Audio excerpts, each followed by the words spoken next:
Tantor Audio, a division of Recorded Books, presents A Die Hard Holiday by Amy Nicole Walker, narrated by Joel Leslie.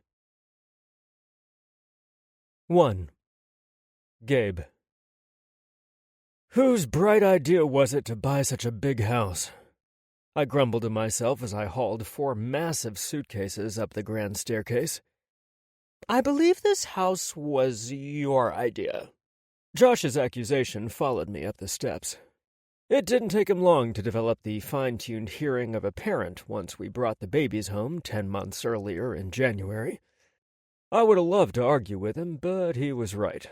I knew Josh was looking for a bigger space for the 2 of us to move into so he could expand his salon by converting the personal residence upstairs into a lush, his word not mine, massage area. I'd fallen in love with our stately home, formerly known as George's Mansion, the first time I saw it after rolling into Blissville. Of course, I was living with a different man at the time and never would have guessed that I would live there with Josh and our twins. Life was turning out far better than I could have predicted back then, which meant that I needed to stop grumbling about our parents staying with us and be grateful our home was big enough for 8 people to cohabitate for 2 months. 2 freaking months. That's right. Both sets of grandparents showed up in time for Thanksgiving and planned to stay until we celebrated Dylan and Destiny's first birthday in January. I crazy love both sets of parents, but 8 weeks of quieting down our sexy times was just too much. It felt like we just got both kids to sleep through the night, and Big Daddy got to come out and play more often with Little Daddy when the Grandparent Express rolled into town the weekend before Thanksgiving. We'd mastered the art of being super quiet during sex with little people in the house, but I was certain our parents would know exactly what we were doing if we snuck off together during the kids' nap time. Why'd they have to bring so much stuff? We own a washer and dryer, for crying out loud. Stop your bitching, and I'll blow you. Josh's hushed words startled me because I didn't hear him come up the steps behind me. He was quiet and sneaky like a ninja, but the kind that promised sexual favors instead of killing you. We're going to have a fucking Norman Rockwell holiday, and you're going to behave. Or what? I was picturing him tying me to our bed or cuffing me to a chair in his dance studio to teach me another lesson. You'll ruin your mother's first Christmas with her grandchildren. Damn, my husband plays dirty. Damn you, Josh. That's what you said last night when I kept edging you and wouldn't let you come. He sounded pleased with himself, as he damn well should, but I wasn't about to feed into his ego. Did you follow me up here to bust my balls? I asked. No, I followed you up here so that I could suck your balls. I nearly tripped going up the next step, which would have been murder on the instant hard-on he always gave me. Are you teasing me? Do I ever? Josh never teased or offered something he wasn't willing to give. If he said he came up to suck my balls, then he did. But our parents are cuddling their infant grandbabies they haven't seen in a few months. Trust me, Captain Comes Hard, they'll forget we exist until their stomachs start to growl at dinner time. Is that why you had that huge lunch ready to go when they arrived? I asked. Josh's considerate scheming never failed to amaze me. Okay, scheming makes it sound like he's a shady character, which he isn't, but the man always has a good plan in place for every occasion. I benefited from his craftiness more often than not. You didn't seem too upset about the open-faced roast beef sandwiches with mashed potatoes and gravy that I served, Josh sassily replied right before he pinched my ass. I'm not upset. I'm continually amazed by your brilliance. I hastily dumped the luggage in our parents' suites, then grabbed Josh's hand and tugged him to our room. He was right. Our parents wouldn't even notice that we were missing. I closed and locked our bedroom door before I pushed my husband against it and dropped to my knees. Josh wasn't the only one capable of shaking things up a bit. It was my turn to knock him off kilter for once. I worked the buttons of his fly loose on his skinny jeans, because Josh rarely wore anything as casual as sweatpants, then pressed my nose to the bare flesh I uncovered. Josh's head bumped back against the door, and I felt the way his muscles trembled when I kissed a path from his navel to his trimmed pubic hair. I never got tired of the way my husband responded to my touch. Gabe, Josh moaned while threading his fingers through my hair. I so badly wanted to pay him back for the sensual torture he bestowed on me the night before, but I was too greedy and had no self-control when it came to wanting him.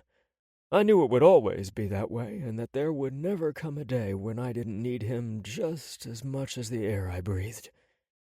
Regardless of Josh's assurances that our folks wouldn't notice we were missing, I wasn't willing to take the chance. I pulled his jeans down to mid-thigh and went about blowing his mind, while I pulled my dick out of my sweats and stroked it at the same pace until we both came. I rested my forehead against his thigh while we caught our breath, and our pounding hearts returned to a normal rhythm once again. Josh scraped his fingernails against my scalp, and my softening dick twitched like it was ready to fire back to life again. "Easy, killer," I said to my favorite appendage as I rose to my feet. Josh smiled wickedly at me, and I was tempted to toss him onto our bed and give him another round, but we heard collective gasps followed by, "Aww," coming from downstairs. "Oh my God, what if the babies took their first steps and we missed it?" Josh asked as he wrestled his jeans up his legs and back up his hips. "You know they've been on the verge lately." According to our friends, parents, and the baby books we read, most babies didn't start walking until they were a year old.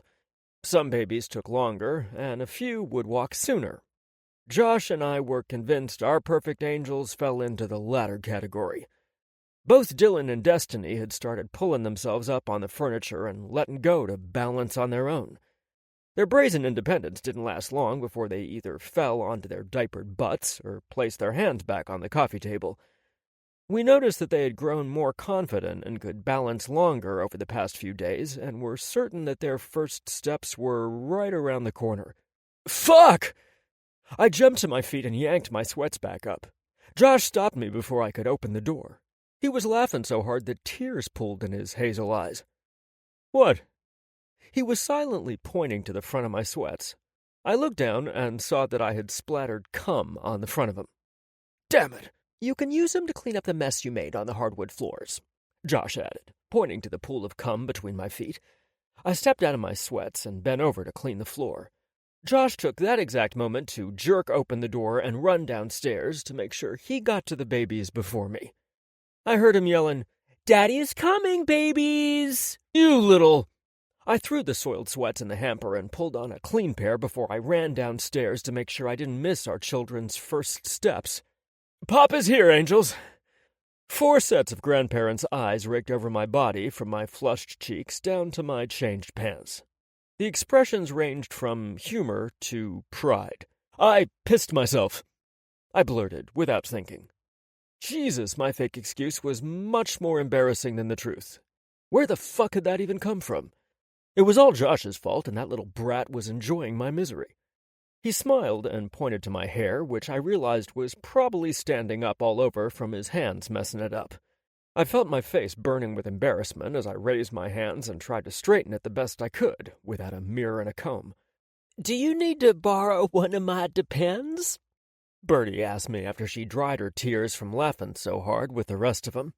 "They make 'em now so that they look like underwear instead of adult diapers. Women's underwear," she modified. "Thanks, Mom, but I'm sure it was just a one-time thing." Bertie loved when I had started calling her Mom, just as my mom loved when Josh started addressing her the same way. "Better hope not," my father murmured just loud enough for me to hear him. Then, in a louder voice, he asked, "Why did the two of you sprint down here like we were running off with your kids?" "We heard the oohs and ahs and figured they took their first steps without us," Josh explained. "Did we miss it?" "We were just fussing over how cute it is when they say Mama and Papa," Bill said. "They're too young to... Well, look at that!" We all watched as Destiny took her first tentative step without holding on to something. Her precious face scrunched up in fear as she wobbled a bit, then relaxed when she didn't fall.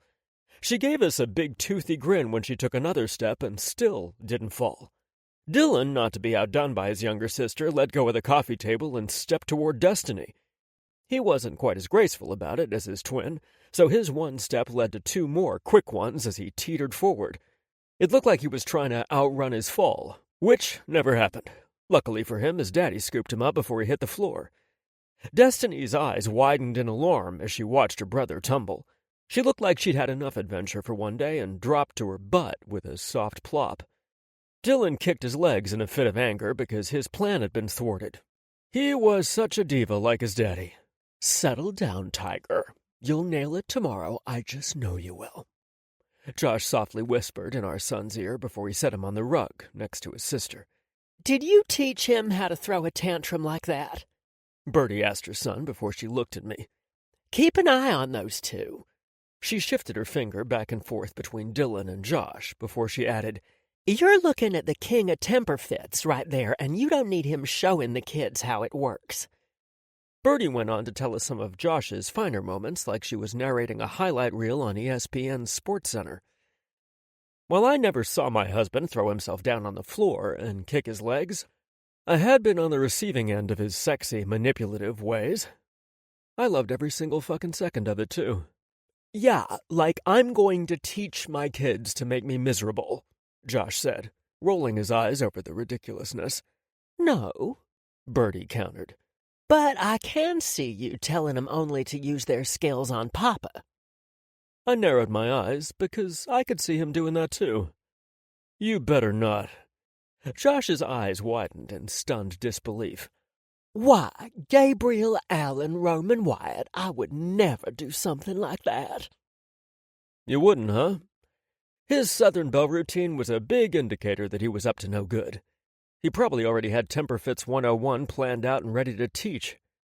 "Okay, not until they're old enough to know to save it for you. I don't want to risk that they'll throw themselves down in the middle of the store while they're with me." Conniving, but honest. "You would corrupt your own children to get a dig at me." "You corrupted my bird." "Huh! That foul-mouthed bird taught me a few words I didn't even know," I countered. "Gabriel, I cannot believe you kiss your babies and our mothers with that lying mouth." Josh's huffy indignation made me laugh hard enough to forget all my embarrassment over our parents knowing what we'd done upstairs. My mother laughed hard at my husband's antics until tears rolled down her face and she clutched her stomach. "Oh, it hurts!" I could tell Josh was about to open his mouth and say something sassy like, "That's what she said," so I warned him with a dark look that promised some sort of retaliation he didn't want. I wasn't sure what the fuck I would have done if he hadn't listened, because my mind didn't work like his, so I was grateful when he let that opening pass. We lazed about and took things easy until our friends arrived for our weekly Sunday dinner. It amazed me how much had changed in our lives in a year's time. It seemed like just yesterday that Josh and I were newlyweds, awaiting the arrival of our children. Chaz and Kyle had just started to date. Meredith and Harley had just gotten engaged, and Emery and John were still pretending they weren't attracted to each other.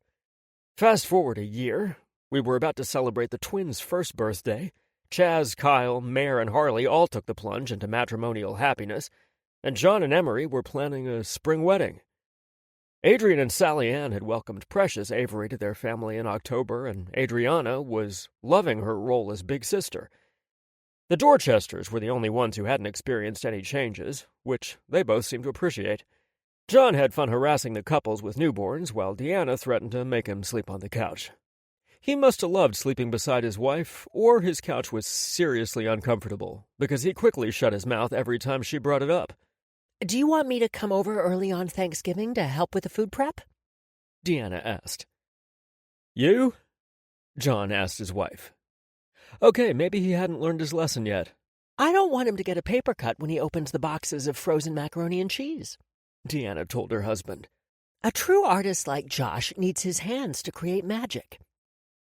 I wasn't sure if she meant the food he made from scratch, which was 90% of his cooking, or his hairstyling skills. In either case, he needed his talented hands to accomplish it. Then there was the sorcery he worked on me, but I doubted the group wanted to hear my take on that. My cell phone rang just as we sat down to dessert and coffee.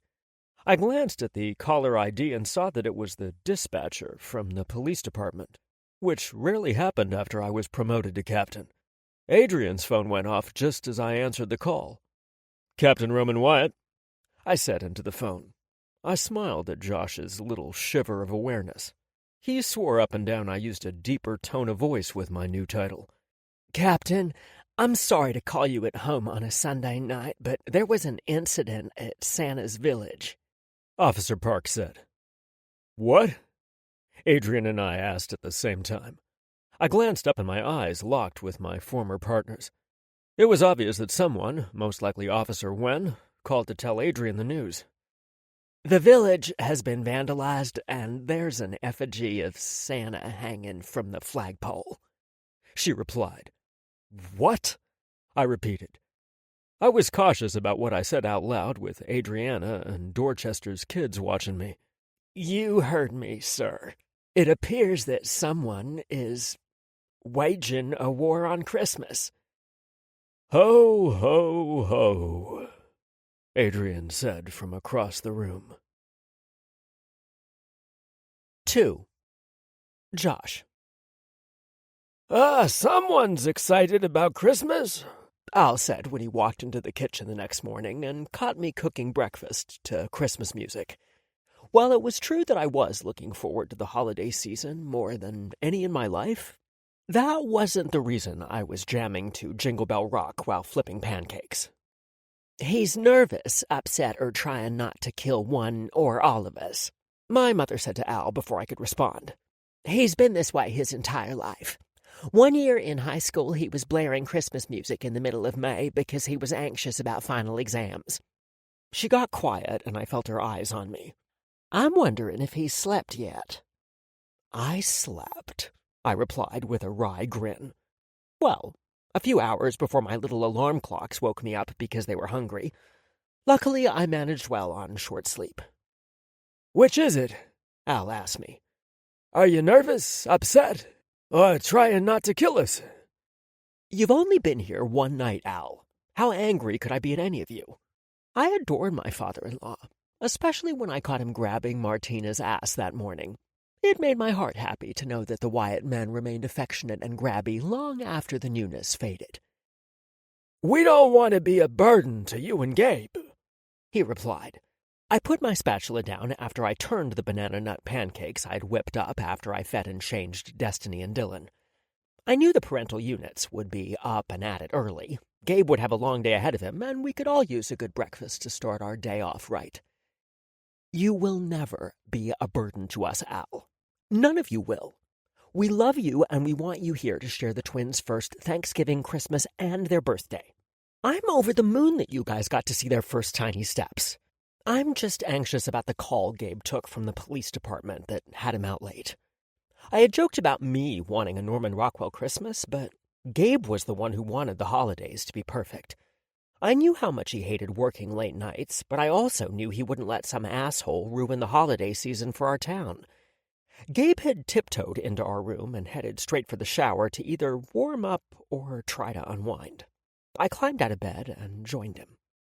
He said nothing for several moments, choosing to hold me tight instead of talking. When he finally spoke, it was my favorite 4 words.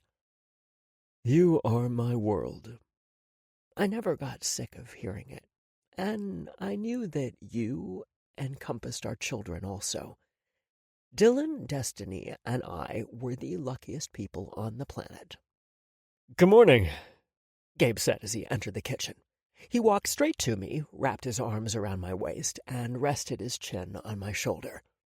My favorite pancakes. I wanted to do something special for you. Any day that has you in it is special, sunshine. Gabe kissed my cheek and unwrapped himself from my body so he could spend some time with our children before he had to leave. I heard Dylan squealing excitedly, and I knew what I'd see when I turned my head. Gabe made a big production of stealing a few of his Cheerios each morning, and Dylan would slap his high chair like he was angry, but the giggle that always followed proved how much Dylan loved his morning entertainment. Destiny did her best to bounce her Cheerios off Papa's forehead. She had shockingly good aim, and I thought we might be looking at the future softball pitcher for Blissville High. I only gave him a few Cheerios to tide him over until his pancakes are done, I warned Gabe. Dylan had a voracious appetite, like his papa, and got cranky when he was hungry, like his daddy. What kind of pancakes are the babies getting? Martina asked me. Apple cinnamon, I replied. I use applesauce as a liquid that binds the dry ingredients together. They love it, and I don't have to worry about them choking on a walnut. Daddy makes some healthy whole wheat pancakes that Papa drowns in real butter and syrup. We make a great team, Gabe said, smiling at me. That we do. After Gabe left for work, I headed out to run my pre-feast errands. I felt eyes on me as I made my way through the grocery store adding items in my cart, and I knew damn well it wasn't because they were admiring my outfit, although I did look damn good. They wanted to know what occurred the previous night and were looking for the courage to ask for details. Surely the husband of a police captain would know the salacious details of whatever happened. They didn't know their captain very well then, because I didn't even know where it, whatever it was, took place. Hell, I'd probably be the last person to know unless someone else told me. Gabe took his oath seriously, and blabbing about an unsolved case was against everything he believed in. Of course, by the time I left the grocery store, I'd learned enough from everyone else to piece together some of the puzzle. "Oh, my," Mrs. Jameson said, literally clutching her pearls. "It's really tragic about what happened at Santa's village last night." It figured that the oldest person in the store was the one who finally worked up the courage to pry. My mom always said that you cared less and less about propriety the older you got. I snickered internally because, based on her theory, that meant my mom should be pushing 90 instead of 65. Santa's village. That's where Gabe and Adrian were called out to last night. Adrian's response to the call finally made sense then. I thought he was just being sarcastic because the dispatcher interrupted our discussion about my annual ugly Christmas sweater party. Mrs. Jameson leaned forward and lowered her voice. "I nearly panicked when Mrs. Shofsky said that Santa was hung from the flagpole." She looked around to see if anyone was eavesdropping because she wanted the exclusive from the captain's man all to herself. "I couldn't imagine who would want to kill old man Adams." I tried not to laugh when she referred to Mr. Adams as old, because she was probably only a year younger than him. I had no doubt that she'd swing her purse and knock me upside my head if I called her Old Woman Jameson.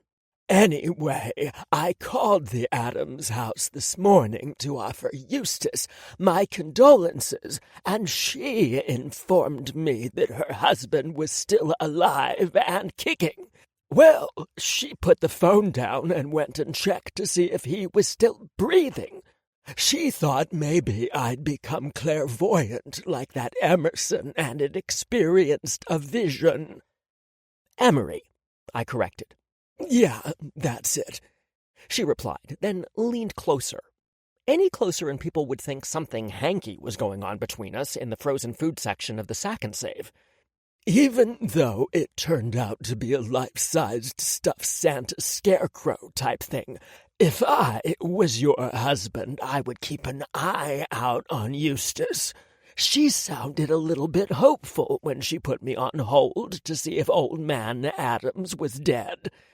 "I'll be sure to pass that on to Gabe," I told her, trying my best to keep a straight face. "I hate to disappoint you, Mrs. Jameson, but Gabe doesn't share any details about his investigations with me. I didn't even know that someone hung Santa from the flagpole until just now. I don't have any gossip for you." She dropped her pearls long enough to cover her heart, like she was shocked that I would suggest such a thing. "You wound me, Joshua." But not long enough for her to stop from kissing my cheek. "Don't forget the whipped cream," she suggested after perusing my cart to see what I had picked out. "Oh, I make homemade cinnamon whipped cream. That frozen stuff isn't good enough for my pumpkin pie." "Well, aren't you fancy?" she asked with a sly smile. "I prefer fabulous, but I'll take fancy." "Go on with you now," she said, shooing me along. In the dairy aisle, Mrs. Schulman told me that she had seen an older Buick Skylark cruising near Santa's village a few times, but hadn't jotted down the license plate. I couldn't think of anyone who drove the car she described. "Rust spots on the side, shaped like the ones you'd see on dairy cattle." "I'll be sure to let Gabe know," I said with a smile. Oh, I already told that sweet Officer Wynne this morning. He wrote it down. As I was checking out, Mr. Beddinghurst was in front of me, and he said that Mr. Adams told him that morning on the phone that he had to close the village early the night before because he wasn't feeling well. Something to do with the sausage and sauerkraut he had for lunch, giving him fits. He took some Pepto-Bismol this morning and is feeling better. That's good to hear, Mr. Beddinghurst. I heard that several of the shops were vandalized. Is that true? How long do you think the village will be considered a crime scene? The bagger, Bucky Dillwater, asked me. He sounded a little bit too hopeful, and I knew why. Santa's Village opened in the middle of October and closed on December 23rd. The rest of the year, the high school kids used it as makeout spots. I'd done my fair share of using a fake ID to wiggle a lock loose so I could get into one of the closed shops for a little tongue-on-tongue action back in the day. It sounded to me like Bucky, and probably the rest of the kids, were hoping the village stayed closed a little longer. Until the captain clears it, Shaggy, I replied soberly. You, Scooby, Freddy, Velma, and Daphne need to stay away from there because there are serious repercussions if you contaminate a crime scene. I sounded like I knew what the fuck I was talking about, but I got most of my police procedural talk from the closer. I just knew that Brenda Lee would be proud of me. Yes, sir. His face turned bright red, and I bet he suddenly wished he was back in English 101 instead of bagging groceries during Thanksgiving break. I let the sir shit pass and headed out to my car. I was down to my final stop and eager to get back home and away from prying eyes and big ears. Luckily, no one at the butcher shop wanted to pump me for information when I picked up my 2 fresh turkeys and spiral-cut ham. I was aware that I was going overboard, but I couldn't stop myself. At least my friends and family would have leftovers to last them a week. I decided to stop by Books and Brew on my way home to grab a peppermint mocha hot chocolate. One of the owners, Milo, was behind the counter with Emery's cousin Memphis, who was absent from dinner the previous night. I narrowed my eyes as I neared the order counter. He rarely missed dinner since he moved to town after Emery's brain surgery, so I wondered what had kept him away. I'm sorry, he said, blushing profusely. I was cataloging my latest haul of comic books for the store and lost track of time. I guess it's okay, but don't forget about Thanksgiving. It's on Thursday, I told him. This Thursday? He asked. My mouth popped open to respond, but my thoughts froze. My dinner would be the event of the year, and he had lost track of what week it was? I made my turkey gravy from scratch, for fuck's sake. He must really love comics. Just kidding, Memphis said. I'll be there at 2. Make that 1, I corrected him. Got it. I accepted my coffee and headed over to the bookstore section to see what new releases Megan had on display. My heart swelled and tears burned the back of my eyes when I saw Chaz's latest book, front and center. I had my own personalized copy at home, of course, but I couldn't resist picking it up and holding it in my hands. I turned it over and looked at the photo on the back cover. My beautiful friend had never looked happier than he did in that picture, but I knew it had nothing to do with the photographer or their photoshopping skills, and everything to do with the wedding band on Chaz's finger. I returned the book to the shelf and walked over to Megan's store, Curious Things. She was using her online connections to help me find some special items for the moms in my life for Christmas. I was on the lookout for a rare Janis Joplin vinyl record from 1969 and a record player for my mom, and vintage Tonala Mexican pottery for Martina. Any luck, May? Not yet, cutie. Don't lose faith. I won't let you down. Better not, I said, then pointed to her blonde curls she had piled on top of her head in what appeared to be a messy bun, but my trained eye told me she spent at least 20 minutes artfully arranging it to look that way. You're not really threatening my hair, are you?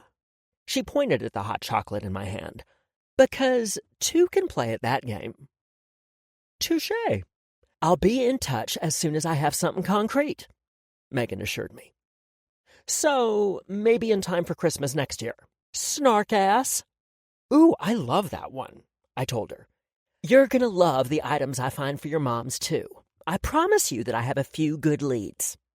Too bad you don't have a few good men, I shot back. Hell, I'd settle for one, she replied dryly. I'm not greedy. See you next week. I feel the sudden need to reschedule my hair appointment, Megan said, then nibbled on her lip nervously. You know better than that. You're right. I'll see you later, she said, then winked. When I returned home, my babies were down for a nap, and the grandparents were all gathered on the enclosed porch drinking coffee, talking and enjoying the gas fireplace. You want some help putting groceries away? My mom asked. Nope. Stay here and relax. I'm going to start working on an apple pie to surprise Gabe. I knew apples and pastry wouldn't fix anything, but I was hoping it would cheer him up after what was sure to be a long day. My mom followed me into the kitchen anyway. Gabe's going to need it, if what I heard is true. I froze in front of the refrigerator and stared at the picture taken of our family the night Gabe was sworn in as captain. Gabe had Dylan tucked up tight against him in his left arm, while pulling Destiny and me to him with his right. He looked so tall and proud in his dress uniform. I loved the smile on his face as I stood on my tiptoes and kissed his cheek. I remember the happy sounds our children made as they clapped their chubby hands. Daddy and Papa. What did you hear? I asked my mom. Well, Jane told me that Betty talked to Cynthia, who's married to the coroner who talks in his sleep. Apparently, someone hung a Santa effigy from the flagpole, then broke in and vandalized several stores in the village after Mr. Adams closed early due to indigestion from the meatloaf he had at lunch. Sausage and sauerkraut, I corrected her. Excuse me? She asked. I heard it was sausage and sauerkraut that made him sick. And why the hell was the coroner called out to the scene? The night patrolman freaked out when he responded to the 911 call. It must have been dark, or the effigy was really lifelike.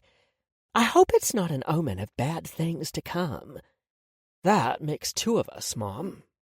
I heard the sounds of my children waking up from their nap through the baby monitor, which pulled me out of my funk and shifted my focus. 3. Gabe. What do we know about the timeline of events last night? I asked Adrian and Wen. Well, most of the shops were closed because it was Sunday. Santa's workshop was supposed to stay open until 5 o'clock, but Mr. Adams got sick after eating his wife's leftovers and went home early, Wen said. Santa's village was just a cluster of small buildings at the edge of town that local residents rented each year to sell their merchandise for the holidays. A person could buy anything from candles, quilts, homemade goat milk soaps to candies and baked goods. The buildings were constructed to look like small houses and were decorated with lights and other holiday ornamentation. You sure it wasn't Deanna Dorchester's cooking? Adrian teased. Poor Deanna couldn't shake her bad reputation, even though we all knew that her cooking was just fine. Dude, you need to save your insults for when John is around, or else it's not as fun, Wen told him. Good point, Adrian replied. Anyway, so someone strung up Kris Kringle sometime between 2 and 7 when the call came into 911. Who called it in? Sometimes perpetrators like to report their own crimes, especially if their handiwork wasn't discovered right away. Mrs. Thompson discovered it after following Mr. Frisky's into the village when he pulled the leash out of her hand and took off chasing a stray cat. Can I assume that Mr. Friskies is her pet and not a pet name for Mr. Thompson? I inquired. Affirmative, Captain, Wen said. Of course, she reported a dead body and not a stuffed Santa, so that's why the coroner arrived on the scene before we did, Adrian explained. I imagined that it looked pretty lifelike in the dark. I snickered when I thought about Mrs. Adams's phone call that morning. She wanted to know if the effigy was a voodoo doll in her husband's image. She sounded disappointed when I told her it wasn't the case at all. It was a prank, not a death threat or warning to her husband. Did we find any evidence that connects the incident to the unsolved burglaries and vandalism? I hated unsolved crimes as much as Josh hated bargain brand fabric softener. No, Adrian said, sounding just as irritated. I can't believe there are no security cameras or alarms at Santa's village, especially after the rash of trouble we had. Folks don't like change, I reminded Adrian. Which means we need to step up our attempts to thwart this asshat before he strikes again. Do you think it's just the beginning, Cap? Adrian asked. Unfortunately, I do. Someone went to an awful lot of trouble for a single incident. I ran my hand absently over my chin while I thought. This feels like the beginning of something, instead of the end. Our neighborhood canvas didn't really turn up anything new, except there was a Buick in the neighborhood earlier that day that stood out because it has rust spots like a dairy cow. There were also some wild ideas, Wen reported. Such as? I asked. The most popular theory is that people are pissed about the village opening before Thanksgiving this year, Wen answered. It didn't used to open until the Saturday after Thanksgiving, but this year the township opened it in the middle of October. That upset quite a few people, Cap. You can say that again, came a familiar voice from the doorway. I looked up to see our former captain standing just outside my office. Knock, knock, Captain Roman White. The three of us rose to our feet and greeted Mayor Reardon. It's good to see you, sir, I told him. You too, he replied. You look good behind the desk. It suits you. I rubbed my hand over the back of my neck, unsure how to respond. It felt like my office until he stood in it, then it felt like I was on the wrong side of the desk. Captain, we're going to canvass over a few blocks from the village to see if we have better luck, Adrian said. It's good to see you, Mayor. Don't be a stranger, Wen said as they headed for the door. It's good seeing you guys also, Reardon told him. I have an interview with a potential partner for you, Adrian, in 30 minutes. Do you want to stick around a little while I meet him? Yeah, I do. Don't you trust your captain? I joked. I just don't want to waste anyone's time. I'll be able to tell in 5 minutes if he's a good fit for me. As Adrian's best friend, I wanted him to have a new partner he was comfortable with. I wish that could be Wen, but he hadn't taken the appropriate tests to apply for the job. John was a good fit, but the sheriff's department paid better than the BPD. I was tasked with finding a partner from a different police department. Quite honestly, moving to a small town isn't always high on someone's list. In fact, I had only received one applicant once the job was posted. Fair enough. I'll introduce you when he arrives. I had a good feeling about the candidate, but I would never force a partner on Adrian that wasn't a good fit. I turned my attention back to a man I greatly admired once Adrian and Wen left my office. What can I do for you today, sir? Unfortunately, I'm here on official town business, Reardon said with a crooked smile. Santa's village is owned by the township, and 4 of the trustees were in my office first thing this morning, asking what you're going to do about the situation. You're here to twist the screws? I questioned. Surely you were going to give me past noon to solve the crime. I have every faith that you'll catch the Christmas bandit, Reardon responded with a snicker. Christmas bandit? He has a name already? Yep, which means he'll step up his game to get more attention. He'll get sloppy, and you can catch him. You're welcome. I hope it's that easy, I replied, but I had my doubts. Of course it's that easy. Just ask the trustees. I'll be sure to call him if I need additional help from him. Other than this incident, how are things going? I asked. Sean Reardon had never been a talkative man, so I was only expecting a clipped response. Instead, he relaxed into his chair and chatted with me about his new job until O'Malley informed me that Elijah Markham was here for his interview. Reardon got to his feet. Well, my work here is done anyway. I'm heading over to the paper for an interview with the editor. Instead of a formal handshake, Reardon clapped me on the shoulder and invited me to lunch later in the week. I don't know, I hemmed. You can't trust politicians. The next thing I know, you'll be asking me to make your tickets disappear when you get pulled over for speeding. Reardon laughed, then said, Wednesday at noon. I'll be there, sir. It turned out that I had nothing to worry about with Elijah Markham. By the time I followed Reardon out of my office, Elijah had made quick friends with Adrian and Wen. They stood chatting and laughing over a cup of coffee, which allowed me to observe the undercover detective from the Columbus Police Department. He was about my height, with dark hair, a square jaw covered in stubble, and a good-natured grin. He wore dark denim jeans, boots, a pressed black dress shirt, a gun tucked into a shoulder holster, and his badge hung from a chain around his neck. Quite honestly, the ruggedly handsome man looked like a character you expected to see on a television show. Elijah Markham straightened his posture when he noticed me approaching. "Captain Roman White?" he asked. "Then you must be Detective Markham." We shook hands, and I indicated for him to follow me to the office. I glanced over my shoulder, and Adrian gave me a thumbs up before he and Wen headed out to extend the neighborhood canvas. "Adrian seems like a stand-up guy," Detective Markham said, earning brownie points. "He's the best," I replied. "Tell me a bit about yourself, and why you think Blissville would be a good fit for you." "Well, I did 8 years in the military right after high school. Most of it spent in combat, then pursued a degree in criminal justice before I applied to the police academy. I was promoted through the ranks in Columbus at a fairly quick pace and jumped on my first opportunity to make detective. I probably should have thought it over a little longer because undercover vice was never my dream job, and it seems the only way out is for me to transfer." I'd seen that with my own eyes, and knew he spoke the truth. "Tell me something about you that I won't find in here." I rapped my knuckles against the file that contained his employment history sitting on my desk. I saw his aptitude tests, his psychological exams, reports that extolled his accuracy with a firearm, and several commendations from when he was a patrol officer that told me he'd pull his weapon as a last resort. He was the kind of guy I wanted on my team. I had a .485 batting average the last year I played on the police department softball team. "How long ago was that?" 2 years, sir.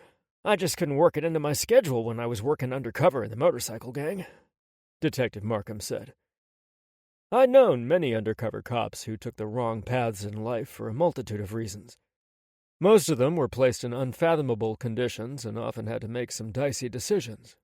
Doing the right thing could get you killed.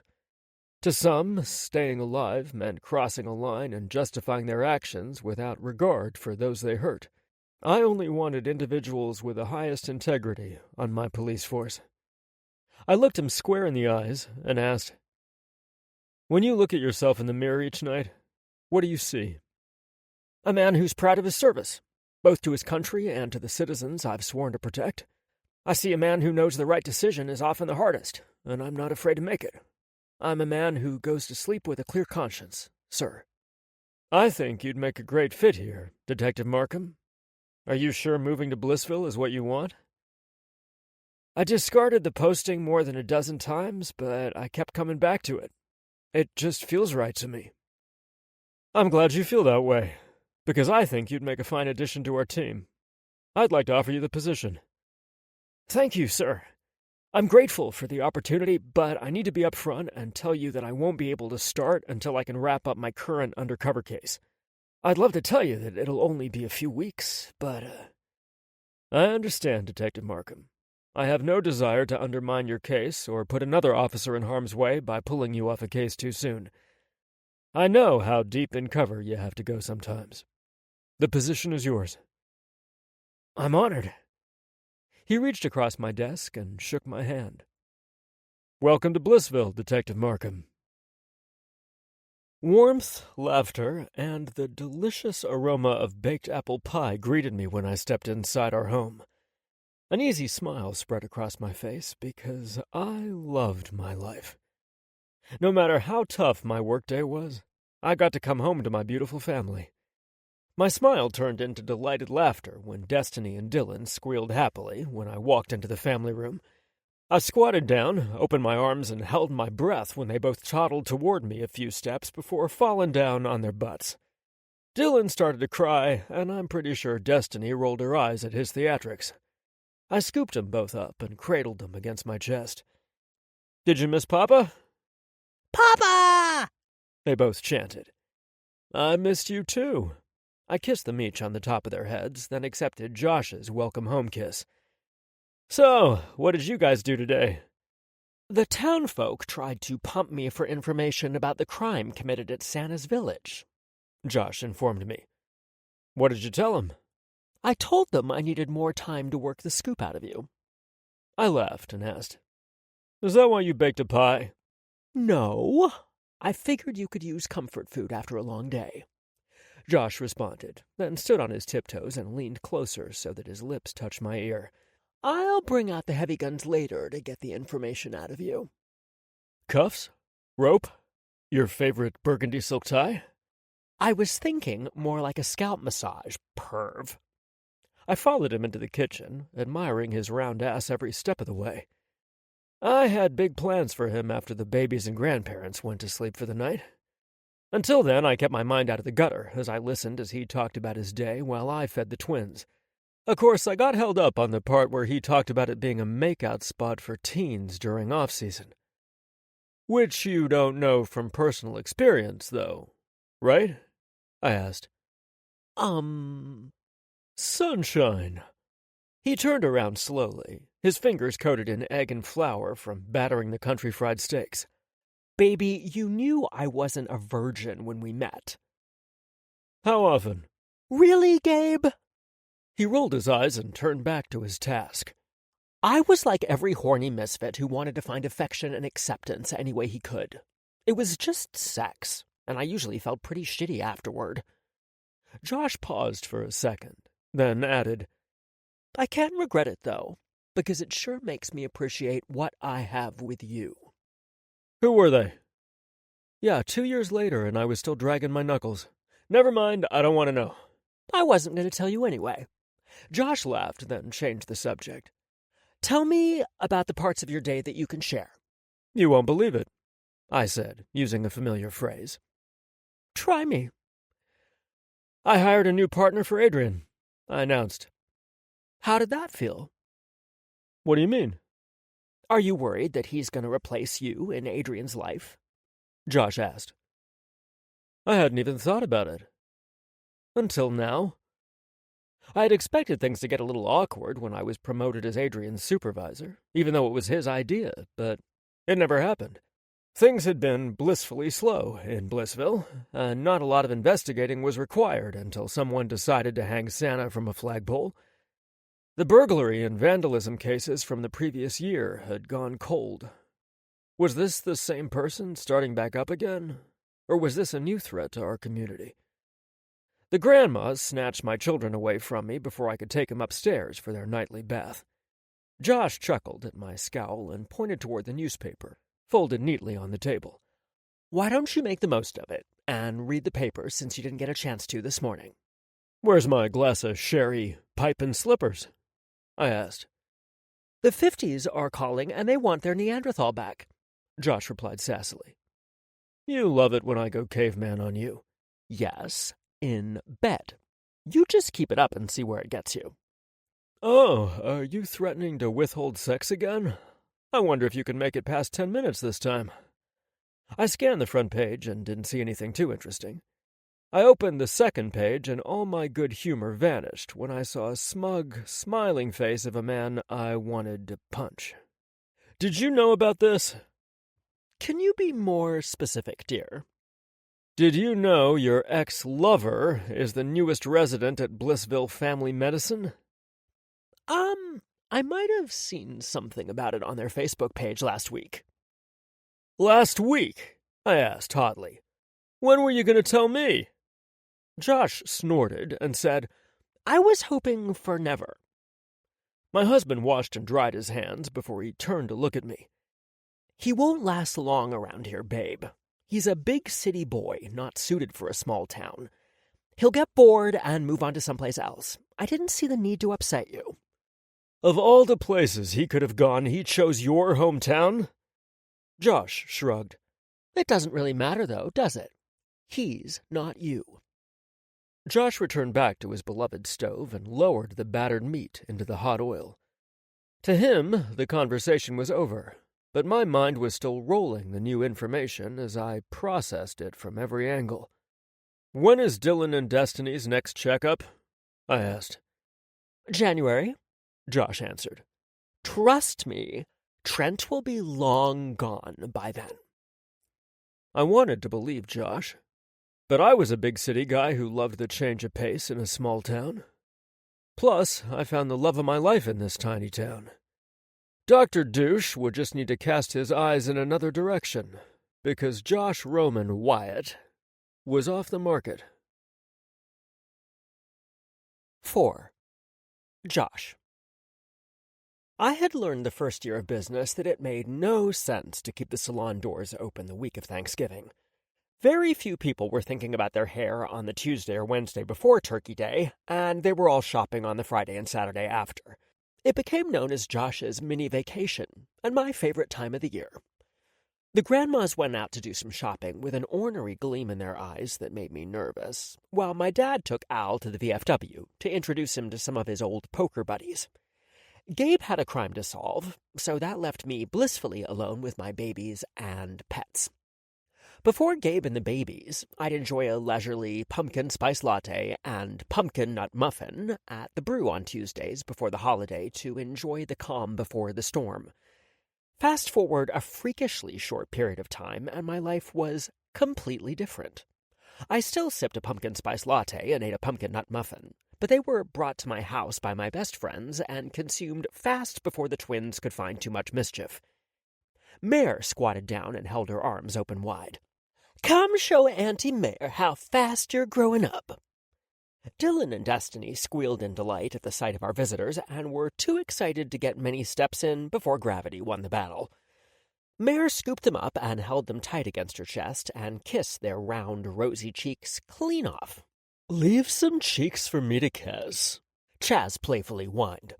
"I have a cheek you can kiss," Mare retorted, but she passed Destiny and Dylan to Chaz. My mare always wore a smile on her face. In fact, it was impossible to know if she was upset about something until she chose the time to reveal it to you. The smile that she wore that morning was just as brilliant, but there was a slyness to it that told me Meredith Richmond Sutherland had a secret. I narrowed my eyes as I studied her. She declined caffeine and was sipping ginger ale instead. I suspected I knew exactly what her secret was, too. The old Josh would have blurted out his suspicions right away, but the new Josh was mature and knew it was better not to ruin Meredith's big moment. "Have you guys heard any gossip around town about the Christmas Bandit?" I asked my friends, referring to the headline I saw in the paper that morning. "Ho, ho, ho!" Savage screeched. I suspected he was insulting us rather than imitating Santa, but I chose not to call him on it. He was making an effort to clean up his act. "Gobble, gobble, gobble," Sassy replied. They sounded like an old married couple. Savage would say something, and Sassy would either join in or contradict him, depending on her mood. Chaz snorted. "Plenty of gossip, but none of it sounds practical." "Which is your favorite theory, Chaz?" Mare asked him. "That someone vandalized Santa's village because it opened before Thanksgiving this year." "Things are getting out of control. I saw Halloween candy on shelves at the end of July," I told them. "Leave it to you guys to be practical in your theories. I'm going with the alien theory," Mare said with a smirk. She loved her sci-fi movies and television shows, so her choice wasn't a surprise. "Gabe discovered last night that Trenton is doing a rotation at our pediatrician's office," I told my friends. "How'd that go over?" Chaz asked. "I'm thinking about as well as a lead balloon," Mare added. "Pretty much," I conceded. He wasn't happy that I didn't tell him and was suspicious why I chose to keep that tidbit to myself. I smiled at the memory of the way he imprinted upon me that I belonged to him and no one else. I tugged on the sleeves at my wrist to make sure the slight marks his handcuffs left behind remained hidden. Gabe was horrified that he'd gotten carried away, but not me. I caught myself running my fingers over the abraded skin and thinking back to the way Gabe captured my ecstatic cries in his mouth so that I didn't wake our parents. "Let me guess," Chaz said. "He wants you to find a new pediatrician?" I nodded my head. He did say something about that, but I assured him that Trent would get tired of small-town life soon enough and be on his way. I made a bet with Gabe that he'd move on before the baby's next checkup appointment in January. Chaz and Mare looked at one another, sharing a grimace. "What?" I asked. "I hope you didn't make a big wager, because I'm pretty sure I saw Kyle's real estate agent showing Trent a house in our neighborhood," Mare said. "He looks to me like he's digging in, not bugging out. Fuck, I said under my breath so that my children didn't hear me. What will you lose if he stays? Chaz asked. My sanity. You bet your sanity that Trent would move on. Chaz shook his head in disbelief. I know you got more creative than that. Naughty sexual favors? Oh, stop. He'd lose that on purpose, Mare told Chaz. Okay, technically it wasn't a bet. It was more like a cocky statement that I know Gabe won't let me back down from. After my friends left, I sprawled on the rug and let my babies crawl over me while they giggled. Buddy joined me and lay patiently while the twins cuddled up next to him, where they eventually fell asleep on his chest. They looked so peaceful that I didn't want to disturb them, but I knew Buddy couldn't be comfortable, so I risked ruining nap time by moving them to their beds. When we first brought Dylan and Destiny home, they got fussy when we put them in separate cribs. They were used to sharing a tight space and both appeared to feel lost without their sibling near.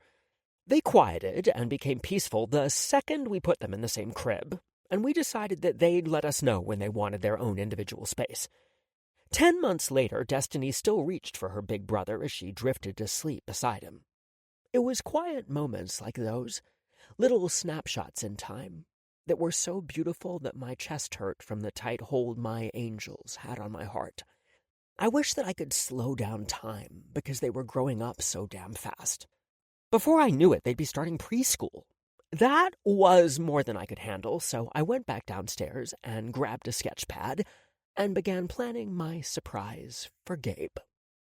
Wait until you see what we bought, my mom said when they returned a few hours later. She and Martina proudly held up their shopping bags, and my suspicions from earlier returned. Josh, knock that off, she said after I groaned. Ugly Christmas sweaters? Pilgrim costumes. What have you done, Mother? Don't be silly, she said, waving her free hand at me before she reached inside the bag and pulled out a pair of red and black flannel pajama pants and a red Henley-style pajama top with a snowman embroidered on it. Matching pajamas for Christmas Eve for our entire family. We'll have our pictures taken by the big fireplace in the formal living room. A new family tradition, Martina added, grinning broadly. I could see where Gabe got his love for the holidays. I'm worried that Gabriel is going to hate this, so I'm counting on your help, Josh. I was pretty certain that Gabe would happily go along with our mother's plans without complaint, but I never passed up an opportunity to earn brownie points with my mother-in-law.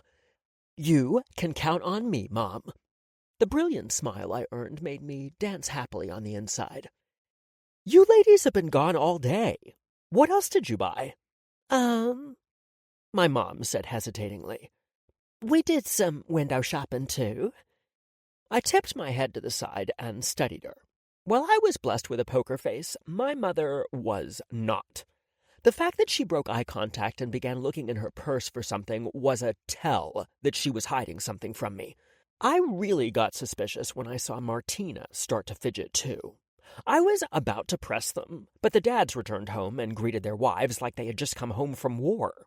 I'm making dinner tonight, Martina announced to us. Yes, I said, punching the air. Can I help? I want you to teach me how to make authentic Latin food for Gabe. I'm sure he'd appreciate Taco Tuesday if they were more like the kind you make and not the watered-down store version. I'd be honored. When Gabe came home from work, he found me in the kitchen with Martina making tortillas from scratch. Oh my God, he said as he inhaled the aroma of the spicy shredded chicken and beef that we had already prepared.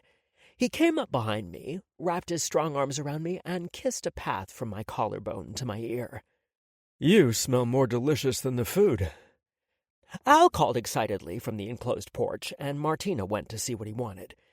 Gabe took that opportunity to pull up my sleeves and inspect my wrists. The marks had faded already since that morning. I got a little carried away, Gabe huskily said. I love being physical with you, but I never intended to hurt you. You didn't hurt me, baby. I got a secret thrill every time I saw them today. I wanted to run my fingers through his hair, but they were coated in flour and cornmeal. My body often wore the marks of Gabe's passion. I loved each and every one of them. So I told him so. I just wish I hadn't marked you somewhere that everyone could see it. We arrived at the real reason for his displeasure. He wanted to keep the magic that we shared private between us. I'll be more careful next time. When might that be? I eagerly asked. I'm back, Martina said. Your father wanted me to see the snow flurries. Then she picked up right where she left off in her instructions. I roll the tortillas out between layers of wax paper to make it easier and cleaner. I watched as she plopped the mixture on a piece of wax paper, covered it with another piece, and began rolling it in a circular pattern to get a perfectly round tortilla. You don't want to work the dough too much because it will make it rubbery and chewy. Gabe released me and stepped back so I could give it a go. It was as easy as it looked. I'll never buy pre-made tortillas again, I announced. What's next? Now, we fry them, Martina explained. Cooking time depends on if you want soft tortillas for burritos, tacos, enchiladas, or chimichangas, or hard crisp shells for tacos. Tonight, we'll make a variety so you get a feel for it. I can't wait, Gabe said, rubbing his hands together. Are you planning on making the cinnamon crisps, too? Martina pointed to the sugar and cinnamon mixture sitting in a bowl near the stove. I can't believe you'd ask such a silly thing. Thanks, Mama. Gabe kissed his mother's cheek, then went in search of our children. Big Daddy! Big Daddy! Sassy and Savage squawked. Martina and I worked effortlessly together as we prepared dinner. She was a patient teacher, and I was an eager student. By the time we finished, I was confident that I could whip up the feast on my own after she returned to Florida. I sat anxiously as I waited for Gabe to sample his favorite foods. My man loved food as much as I loved to feed him. It was almost a form of foreplay between us, with his appreciative groans or grunts that would inevitably spill over into our bedroom later. Midway through our meal, my mother put down her fork and looked at Martina, who gave her a quick nod. I knew we were about to learn what the two of them got up to that afternoon. Martina and I did some shopping today, my mother proudly announced. We think we found the perfect gift for the whole family, Martina added. Al and my dad smiled at their wives, and I realized that they, too, were in on the surprise. I looked over at Gabe, and he shrugged, indicating he was as clueless as I was. We decided to sell our homes in Florida and move here so we can be near our grandbabies, my mom announced. And our sons, my father added. Yeah, them too, Martina retorted. Wow. Gabe and I just stared at one another for a few heartbeats. Gabe recovered from the shock first. You're moving here full-time. Do you mean you're moving in here? He waved his hand around in the air to gesture our house. Here. We're not moving into your house, son, Al said. We'd never impose on you like that. Your mother and Bertie simply mean that we're moving to Blissville. When did you decide this? I was shocked, but certainly not unhappy about the development. During the 2-day drive to get here, my father said. Sure, we could fly, but lugging 3 months of clothes and cosmetics. He pinned my mom with a dark look. Is too much for a plane. Then there's the need to have transportation during our 2-month stay, so driving was the only solution. We're getting too old for that crap. We talked about finding short-term rentals here, but that gets costly, Martina said. Besides, 2 or 3 months a year isn't enough to see my grandbabies. You guys visit Florida when you can, which isn't often with such busy careers. This just felt like the right move for us, my father stated. We want to be close by without being in the way. You're never in the way, Bill, Gabe assured him. This sounds freaking awesome. I'm glad you approve, because we toured some of the available homes at the new retirement community today and found 2 that we love a lot, my mom said. We can have the best of both worlds. Time with our kids and grandbabies, then return to our homes. That way no one's style is getting cramped, Al said. You're not cramping our style, Dad. The blush that crept up Gabe's neck was adorable. Who said I was talking about you, boy? I need space to love your mama proper. Ooh, Gabe said. As if on cue, Savage began crooning his favorite Barry White song. That bird has uncanny timing, Martinez said. And great taste in music, Al added before he joined in. If you can't beat them, join them. I snapped my fingers and sang along too. It was true, though. I couldn't get enough of Gabe's love. 5. Gabe. You're awfully quiet this evening, Josh said, joining me in the shower. Rough day at work, or is it the announcement the parents made? Both, I guess. I pulled him toward me until his wet skin pressed against mine. I'm not upset. I'm just processing. I slid my hands over the round swell of Josh's ass and gave him a hard squeeze, earning a pleased groan from my husband. I have to be honest, though, Sunshine. I don't want to talk about the parents when you're pressed against me naked and wet. Deal, he said. I captured his lips in a fierce kiss that made my intentions clear.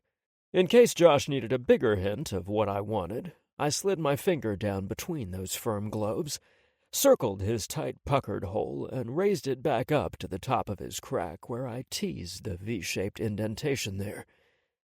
2 years after our first kiss, I was still finding new parts of him to adore, to commit to memory. Josh didn't believe in delayed gratification unless he was the one doing the teasing. He pushed his ass against my hand when my finger descended again. "Gabe," he half moaned, half whispered my name when I pushed slightly against his entrance on the second pass. Josh's cock twitched and pulsed as it slid along mine. Damn, I never tired of the way he made me feel with the simplest of touches or smallest sounds. Gabriel, you better fuck me like you mean it. Then there were his gritty demands that made it impossible for me to deny him. But that didn't mean I wouldn't prolong his torture just a little bit. All in good time, Sunshine. I lowered myself to my knees in front of him. Josh's cock rose gloriously proud from his body, bobbing like it was greeting me. I darted my tongue out and teased the tip of it, capturing the excitement that leaked from his slit. He leaned against the glass like he didn't trust his legs to support him. A chuckle rumbled out of my throat because I loved having him at my mercy, because the tables were usually turned since I was the one usually doing the begging and pleading. Josh slid his hands in my hair and grabbed 2 handfuls when I licked a path from root to tip, circling the head of his dick, then trailed my tongue down to his sack. I sucked one of his nuts in my mouth, then the other, because it's not right to play favorites.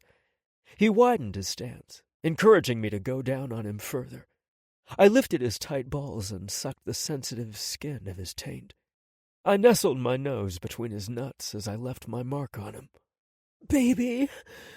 Gone was his confident demand, and in its place was a hoarse plea. He scored my scalp with his nails as I reduced him to one-syllable words and physical signals. Pride and power surged through me, spurring me to release him so I could start all over again. "You're going to pay?" His stuttered threat only made me hotter and hornier. Josh wanted my mouth fully on him, sucking him to the back of my throat. I thought about giving in, but where was the fun in that?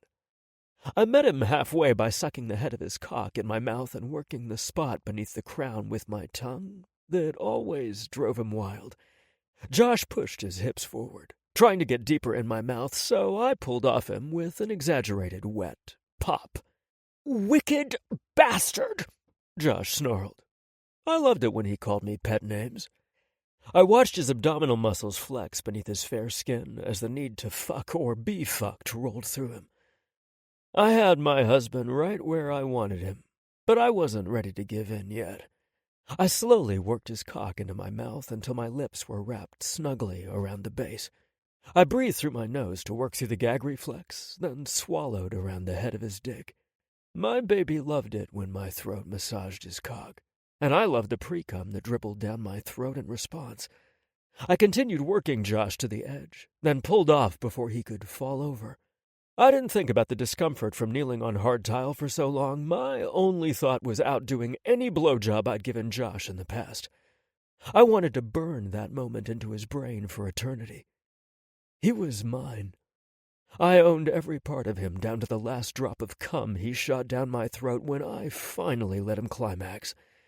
Josh grabbed the bottle of lube, then lowered himself to kneel in front of me. My cock pulsed and raged in his hand as he slickened it.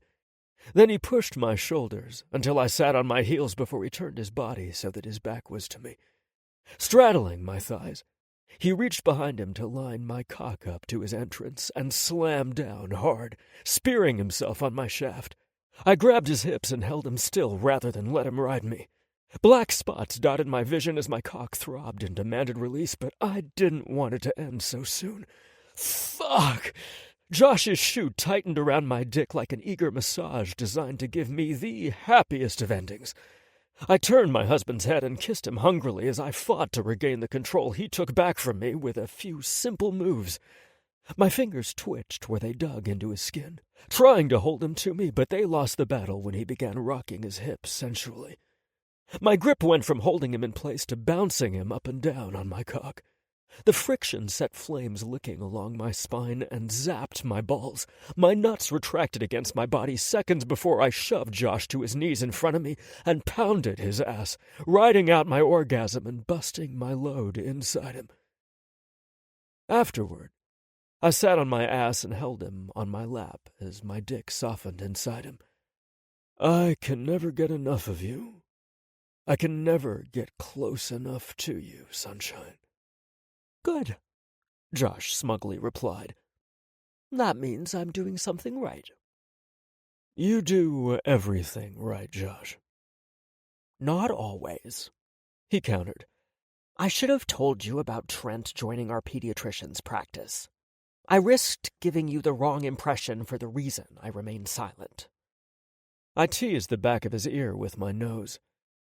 Talking about your ex-lover while my dick is still inside you is as bad as talking about our parents. I placed my hand over his chest where his heart still pounded from the excitement I gave him. I didn't doubt your intention, sunshine. Besides, your heart is all mine, so that putz can stay as long as he wants. Josh eased himself off my dick and turned to face me. I'm glad to hear you say that, because I'm pretty sure I have to utter 3 words that pain me. The grimace that followed his confession made me nervous. What 3 words? I was wrong. I could quickly rattle off many times that I wanted Josh to say those words to me, but not in connection with his ex-boyfriend sticking around town. I heard that he's looking to buy a house. He said it so fast that it came out sounding like one long word. For who? Him? Jealousy and possessiveness clawed at my guts. Are you toying with me right now? Josh's eyes widened in alarm, then narrowed in irritation. Have you ever known me to play games with you? Josh's cheeks flushed a rosy red when I raised my eyebrow in response to his question. I wasn't playing games with you then, Gabriel. I was terrified of you and all the delicious feelings you brought out in me. I have never lied or deliberately misled you, he clarified. Mare told me today, and now I'm telling you. I released a frustrated breath, then ran my hands through his hair.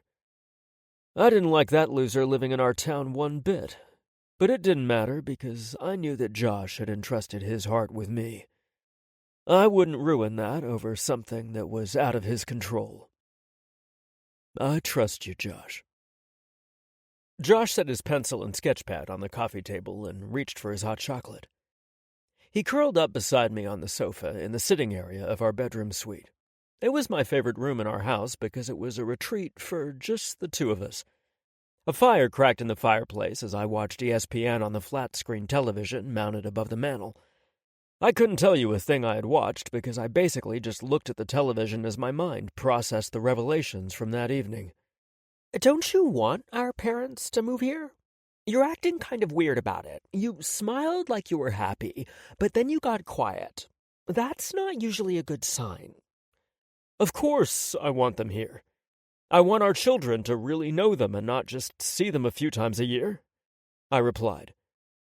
I just don't want them to regret it. My parents have only lived in Miami, Josh. It's one thing to visit here and enjoy the pretty flurries, but it's an entirely different animal to navigate through it day after day. People retire to Florida, not the other way around. Our parents aren't the kind of people who do things they don't want to do, Josh wisely said. It might seem like they just decided it on a whim on the trip here, but I know better. This has been brewing since Destiny and Dylan took their first breaths. They were just waiting to spring it on us. I snorted. Yeah, probably so. We're gonna need to set some boundaries, I think. You do? I asked in surprise. Like visitation times? No, Gabe, Josh said like I was a dunce. I can see our moms deciding that they want to be the ones to watch the twins while we work. They're going to tell us we can save the money we pay our nanny and put it toward the kids' college funds. And while that sounds amazing, it blurs their roles in the kids' lives. They're supposed to be the grandparents who spoil them rotten, not the person that fights them to eat their peas and take their naps. Jennifer does an amazing job of that. Man, I bet she's enjoying her paid break, though. Not really, Josh said with a smirk. She texted me 5 times before noon asking about them. She's coming by to play with them tomorrow because she misses them so much. They are the cutest kids in the world.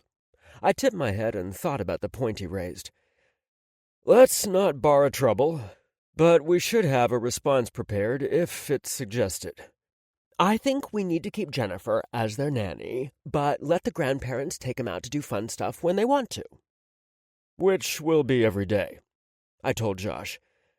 I think we're going to need to set some more specific parameters, Sunshine. I don't want to be too tough, either, especially since they're moving here to be with them. That's their decision, not ours. We must do what's best for our family dynamic, and as much as I love our parents, underfoot every day isn't where I want them. So, how do we do this? I asked. We don't want to be dicks and tell them how it's going to be, but I don't want them moving here under false pretenses either. Well, they haven't sold their homes yet, so let's put this conversation off until after Thanksgiving. The last thing I want is tension in the air while I'm preparing my feast. It'll make my turkey dry or something. I hate dry turkey, I grumbled. Right, so let's not ruin the happy vibes with wild assumptions on our part. Deal, I agreed. What else happened today, beside learning that Dr. Dickhead and our parents want to move to Blissville? Josh snorted. I'm such a bad influence on you. I knew he was referencing the nickname I gave to Trent. Doesn't have quite the same ring as the Dr. Dimples tag name that Chaz gave Kyle, but it's just as accurate. Josh got quiet for a second. Then a goofy smile spread across his face. I think Meredith is pregnant. I sat up straighter and looked at him. Think or no? Think, Josh answered. She was drinking ginger ale instead of coffee this morning. Meredith never gives up her caffeine. Maybe she had her limit for the day before she came over, I suggested. Not Mare. Josh shook his head. She drinks a cup of coffee per hour. Josh knew her far better than I did, so I couldn't dispute that. I'm surprised you didn't come right out and ask her, I observed. It was hard, but I figured she was keeping it to herself for a reason. Maybe she just wants to hold on to it a little longer, or maybe she's waiting to do something fun and cute. All I know is that I better not be reading about it on Facebook with everyone else. Chaz and I gave her away at her wedding, so we deserve advanced screening of whatever it is she's planning. I laughed at his hoity expression. I'm sure Mare and Harley will tell their closest friends before they post it on social media. Who does that anyway? Everyone, Josh responded. You wouldn't know that since you don't have an account. I think social media is evil, I told my husband. People hide behind computers to bully and demean others. True, but that's only a small part of it, Josh explained patiently. There are also the times that millions of people rally in support of a cause or a person who needs bolstering. It's a great way to stay in touch with friends and family who've moved away or learn about your favorite actor's favorite restaurant. It's the most effective advertising tool for the salon. It's not all bad. Yeah, I was really thrilled with the hateful Twister messages you got from that homophobic asshat that didn't think gay men should be allowed to adopt kids after you announced we were expanding our family during one of your segments on Channel 11. Getting called a pervert on social media was a lot of fun. Josh threw his head back and roared with laughter. What's so funny? It's called Twitter, Gabe. Whatever it's called, I groused. It's dangerous. After that incident, I made Josh swear he would be extremely cautious about the photos he shared of our house or kids. I didn't want some crazed lunatic threatening the safety of my family. It was too fucking easy for people to obtain things about you that was none of their fucking business. Were those motherfuckers who sold addresses and phone numbers for a few bucks gonna step up and protect my family from zealots who thought I should die because I love another man? Fuck no. Keeping my family safe was my #1 fucking job. So that meant no pictures of our children would ever be placed on social media or on his show. Whoa. Apparently I had a lot of fucks to give. Josh agreed, of course, because we had more than just ourselves to worry about. In fact, one of the reasons for my chest thumping started to kick up a fuss in her crib. We sat there listening to the monitor for a minute to see if Destiny would go back to sleep. If not, we would snatch her out of there before she woke Dylan up. Destiny became more vocal, and I imagined she was starting to kick her legs, making her displeasure at being ignored known. Josh started to stand up, but I put my hand on his wrist when another voice came through the monitor. "Hush there, sweet angel," Bertie said. I could tell that she had picked Destiny up because she had stopped crying. "You're gonna be a diva just like your daddy, aren't you?" Josh smiled proudly. Damn straight. She's going to be strong and assertive, a real force to be reckoned with someday. Your mom can't hear you through the monitor. I believe I was the one who had to convince you of that fact, Josh told me. It was true. I worried that the sounds of us making love would be blasted through the monitors that Josh strategically placed throughout the house. Besides, I was warning the universe. I pulled him tighter against my chest and kissed his smart mouth. It didn't take long for my body to heat up and crave him all over again. I have a force you can reckon with, sunshine. Josh rubbed my erection through my sweatpants. I can see that, Captain Obvious. 6. Josh. It was a damn good thing that I gave up being a perfectionist, or at least stomped the piss out of those tendencies when they popped up. There was no room for that ridiculousness when preparing a meal to feed over 20 people. I remembered the good old days where I used my grandmother's china and real silverware instead of the paper plates and plastic utensils I've resorted to using on big occasions. I miss the formality, but not washing the dishes afterward. Is there anything we can do to help you, Joshy? I looked over my shoulder and saw that my mom and Martina looked eager to help, but unsure of their reception. I had everything under control because I ran my kitchen like a seasoned chef. I advance prepped the fuck out of everything I could and choreographed the rest of my cooking so that everything was done at the same time. I was grateful I had insisted on that wall double oven when we remodeled the house. Gabe said it was overkill because I had a third oven with my stove, but he quickly learned how wrong he was. 2 turkeys, 1 spiral-cut ham, and enough side dishes to feed a battalion took careful planning, time, and 3 ovens. Of course, the suggestion came from a man who wanted to fry one of the turkeys. No, sir, not for Thanksgiving. Even though I didn't need help, I greatly appreciated their offer. I could always use your company, I told them. I suspected they had ulterior motives for their timely visit, but I kept my thoughts to myself and let it play out. It wasn't until Martina started slicing mushrooms for the risotto that she spoke up. Handling Gabe's nemesis, the only food he hates, probably spurred her to action. "Are you guys okay with us moving to Blissville? Be honest, son." I glanced over at her as I continued to sweat the mixture of celery, carrots, and onion in herbed butter. Martina's posture was rigid, and she looked like she was holding her breath. "We're thrilled that you want to be near us," I replied. "It's the best present you could have given our family, Mom." Martina released a shaky breath and gave me a relieved smile. "Yet I'm sensing a but here." "There's always a but," my mom added. "Is there something that concerns you, love?" Gabe and I decided not to discuss our concerns with them until after Thanksgiving because the last thing we wanted to do was ruin anyone's holiday. However, it seemed silly to say that we didn't have issues one day, then turn around and tell the truth a few days later. I decided to ease them into it by utilizing the tact I'd cultivated from dealing with salon clients for almost a decade. I took a deep breath and released it. Here goes.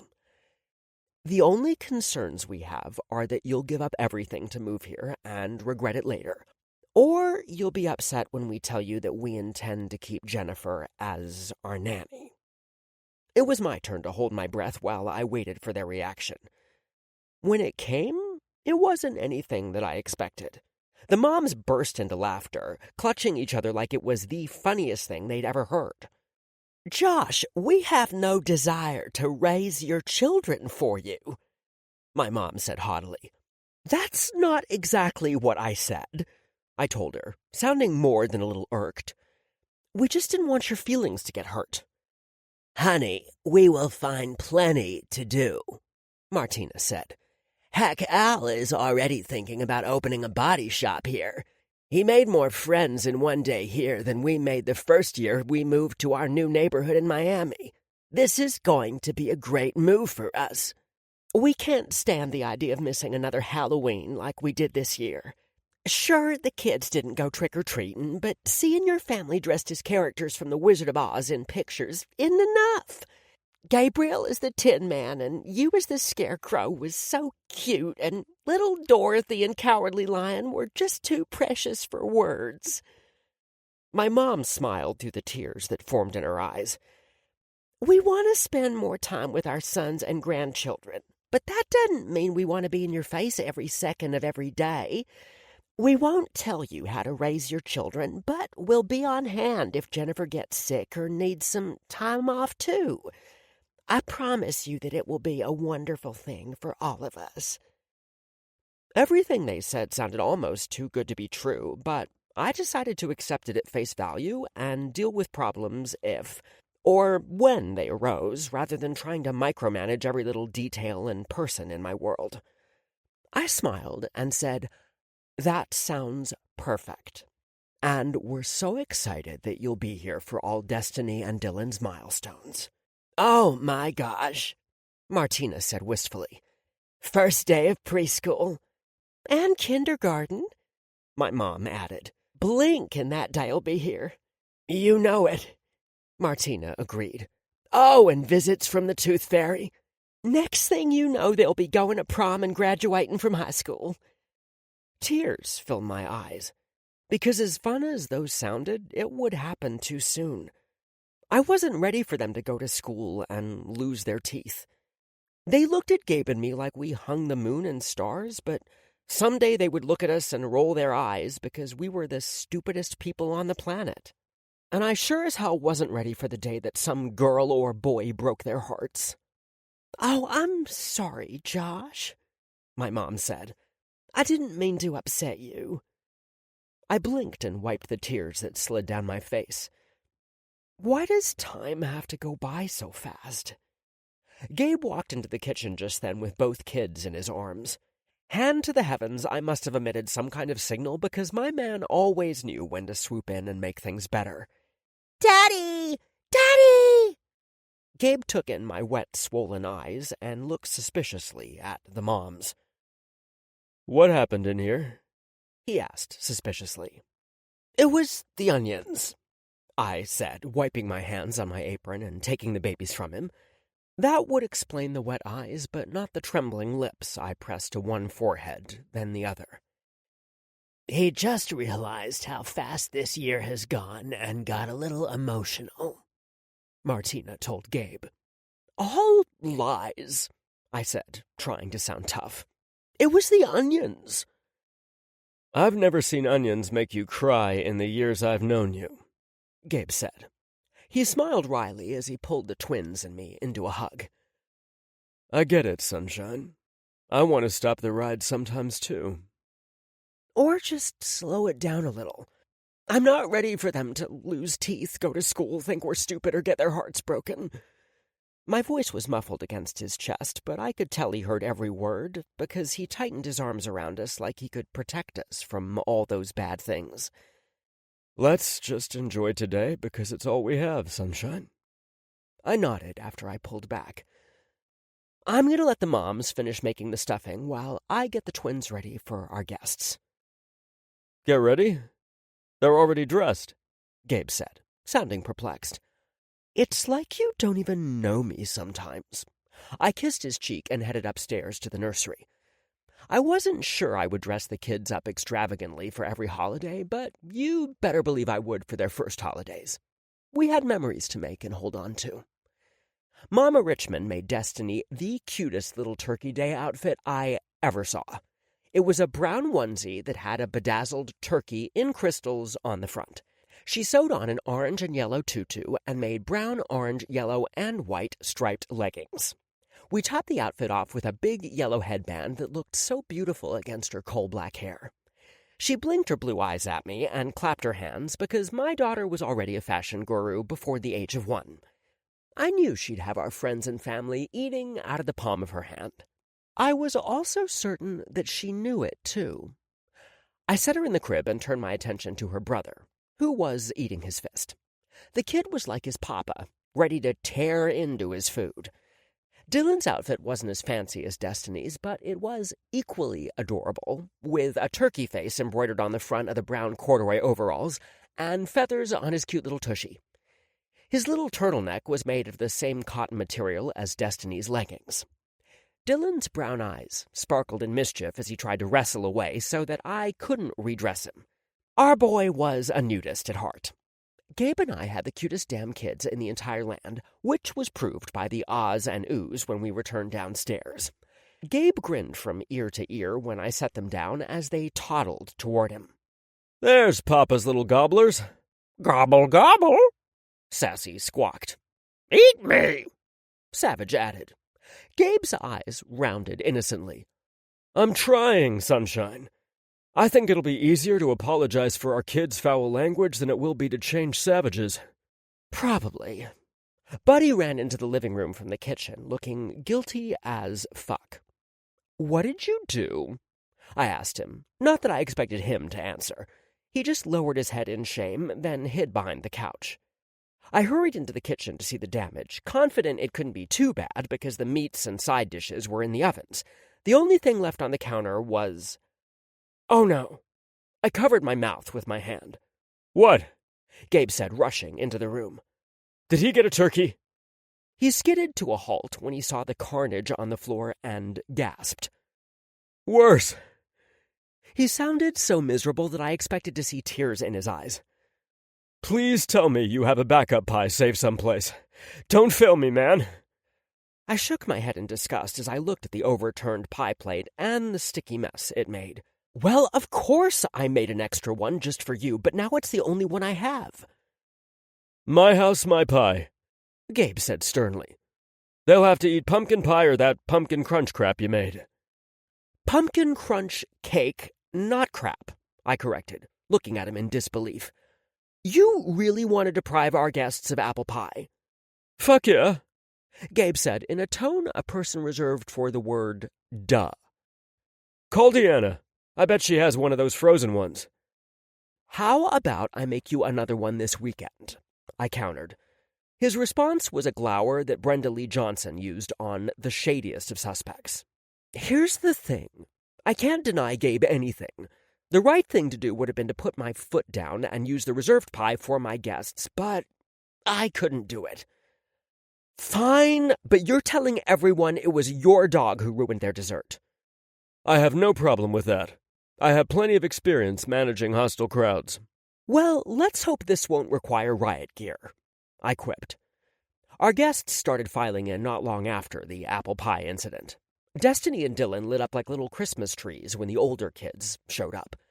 They gave up trying to walk because they were too slow to keep up with the Dorchesters and Adriana. They dropped to their butts, then scrambled after the kids at a fast-paced crawl, squealing and giggling as they went.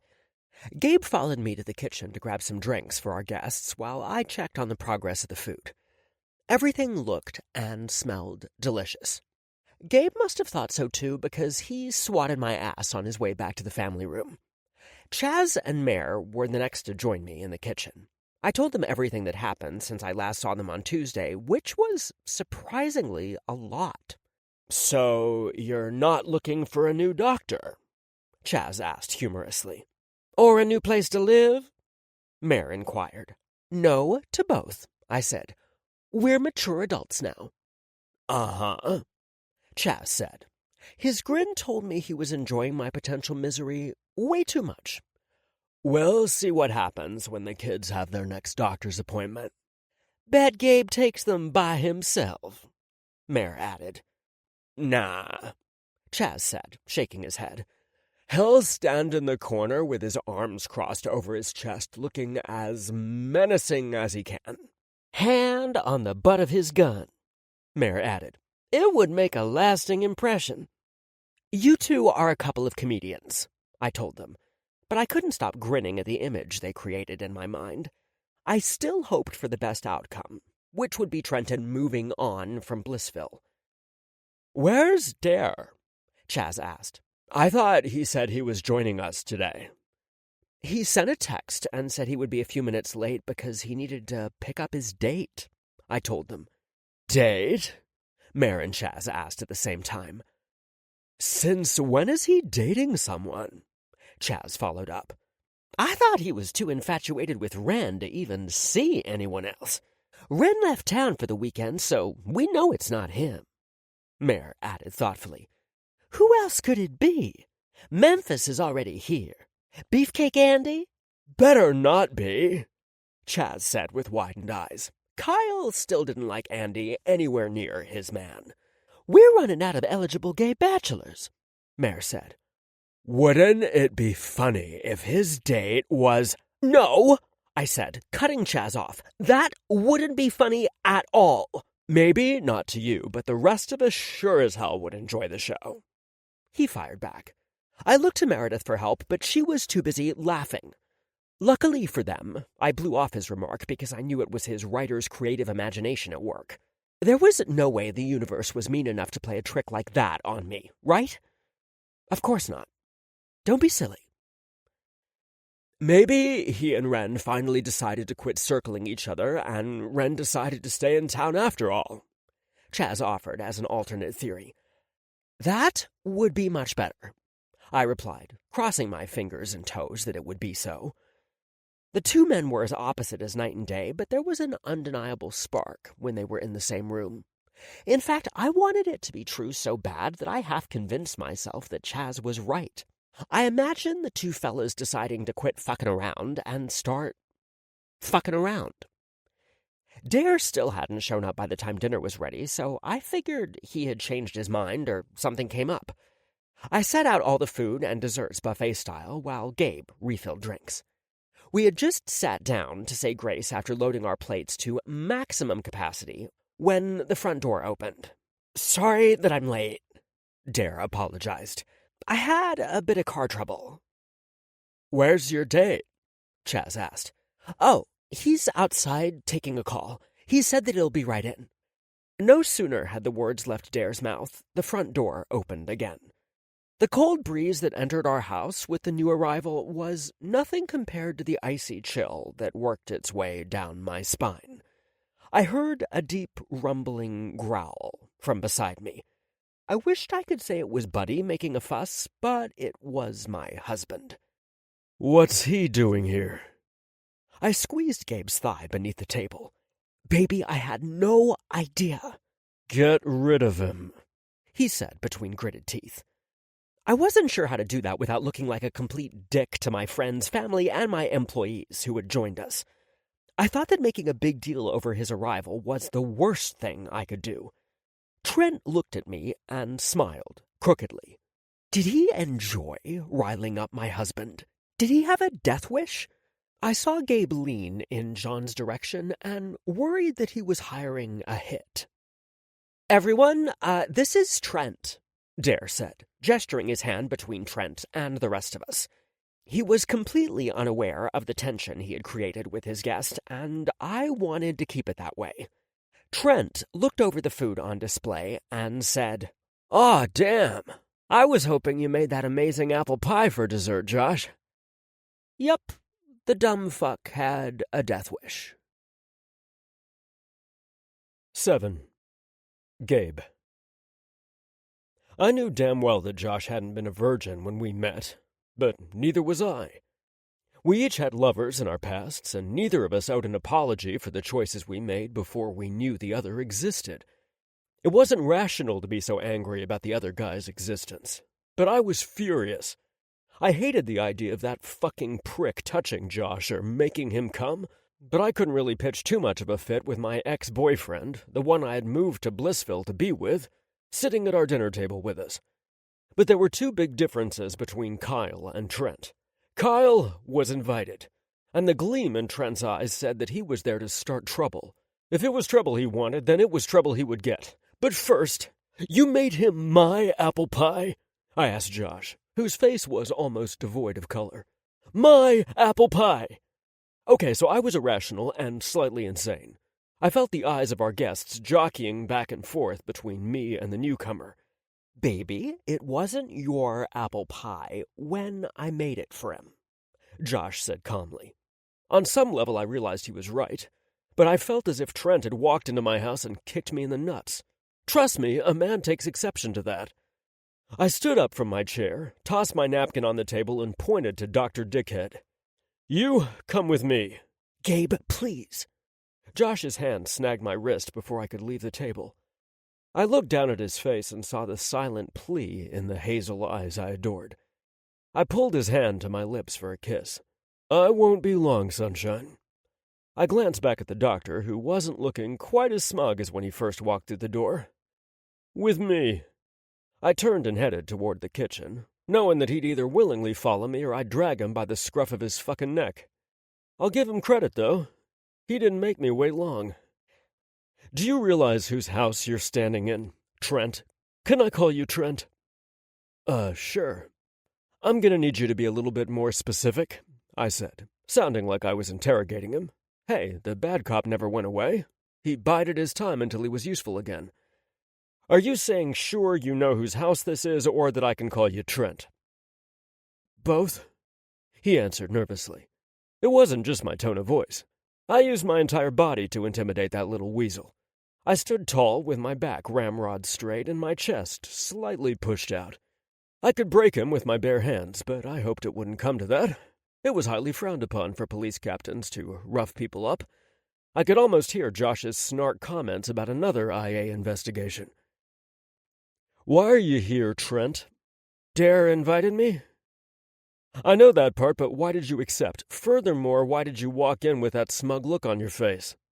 "I wasn't aware that I had a smug expression on my face, and I thought dinner at Josh's house sounded good. He's a phenomenal cook." "I know damn well that my husband is amazing everywhere, so I don't need you ticking off his attributes." I crossed my arms over my chest as I remembered the way Trent had hurt Josh in college by making him feel that he wasn't good enough to introduce to his friends and family as anything more than an acquaintance. I saw the admiring glances he aimed at Josh the night we ran into him at the hospital when Sally Ann gave birth to Adriana, and again when he walked in as Dare's guest. I knew fucking well it was no coincidence that he chose Blissville for his pediatrics rotation. It was best he knew where things stood to save himself from looking like an ass. "Your breakup with Josh wasn't so amicable, so why the hell did you think it was a good idea to come here? Better yet, how'd you meet Dare to get an invite?"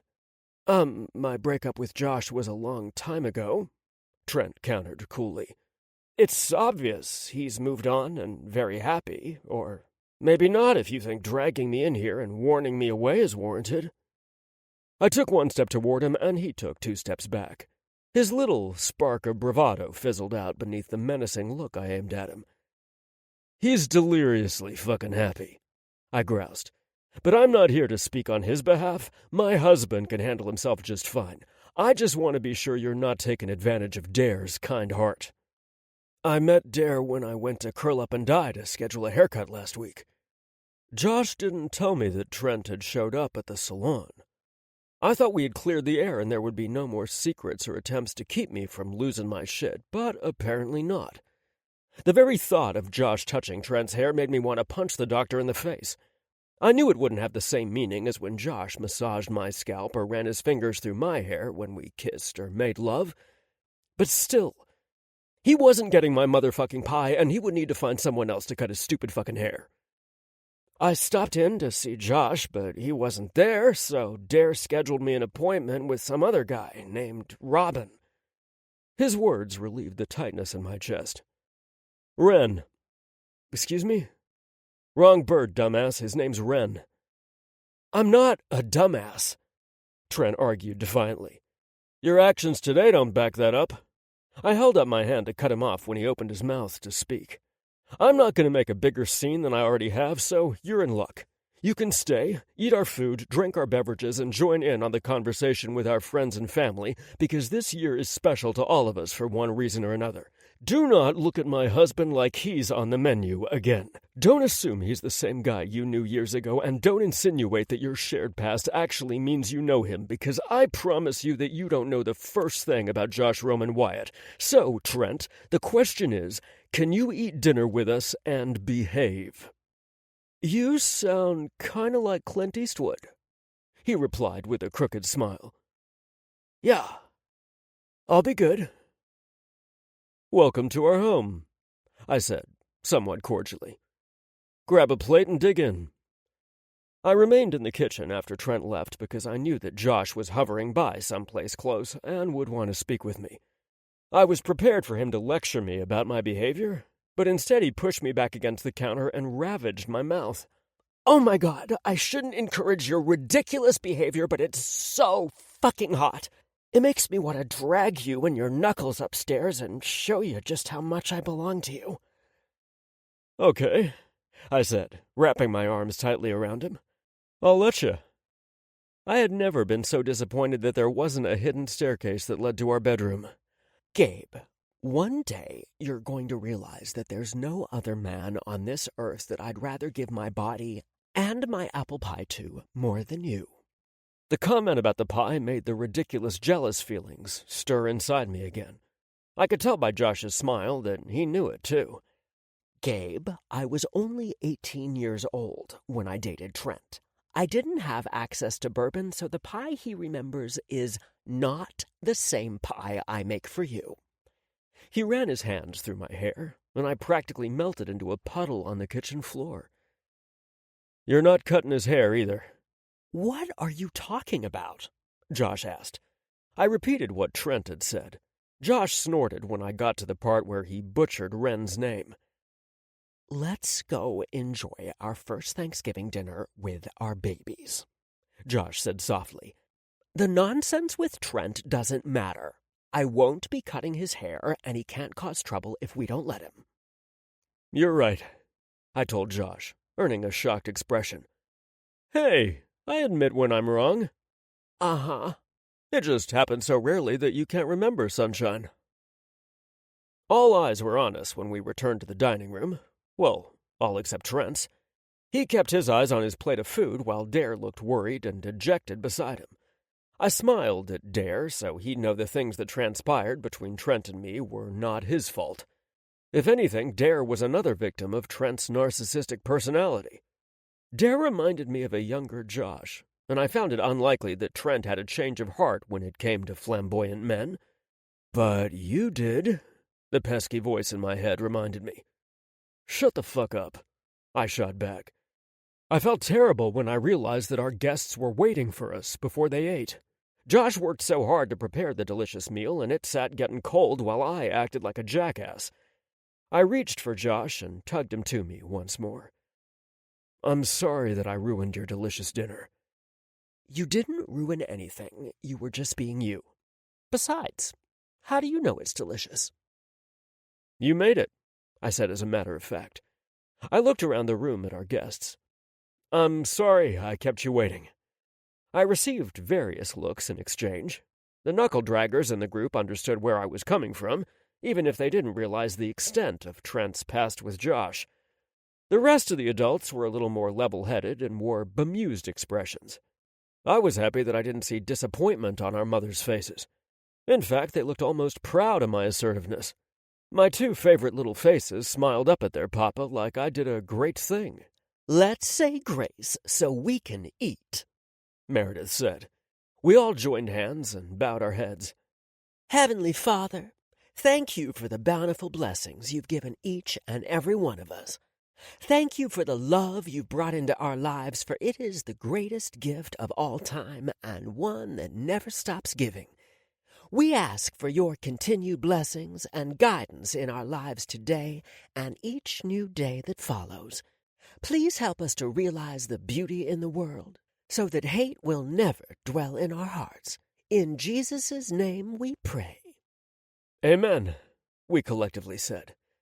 Then all talking ceased as we dove into our food like half-starved animals. I reached beneath the table and squeezed Josh's knee to let him know how much I loved every bite I crammed into my mouth. By the second round, lips started to loosen up to include other activities like talking. No one was quite sure how to approach the topic that was on everyone's minds. Okay, all but one. How do you know my son? Bertie asked Trent. We met at college, Trent said cordially. Oh, Josh never mentioned you, she replied. I couldn't have loved her more unless she pulled a gun out of her purse and shot the prick. Bertie was not a gun-toting mama, so that is one fantasy I knew wouldn't come true. Trent blushed because Bertie's comment could have come across that Trent was so insignificant that Josh had never mentioned him. I wanted that to be the case, but the truth was that Trent, following so closely after the horrible relationship with Billy I Hate Myself for Being Gay Sampson, really did a number on Josh. It was like Josh had told me. Billy was ashamed of being gay, but Trent was ashamed of Josh. I might not be the most perfect man on the planet, but compared to those two dumb fucks, I was quite the catch. Well, Trent said sheepishly, I didn't treat Josh very well, so it's not surprising that he didn't tell you about me. Trent darted a quick glance in my direction before he looked at Josh. It's really my only regret in life. Did he mean that losing Josh or mistreating him was his biggest regret? I'm sorry, Josh. Fuck Nugget! Fuck Nugget! Savage squawked. The bird's timing was impeccable as always. Please excuse Gabe's bird. He has terrible manners, Josh told Trent.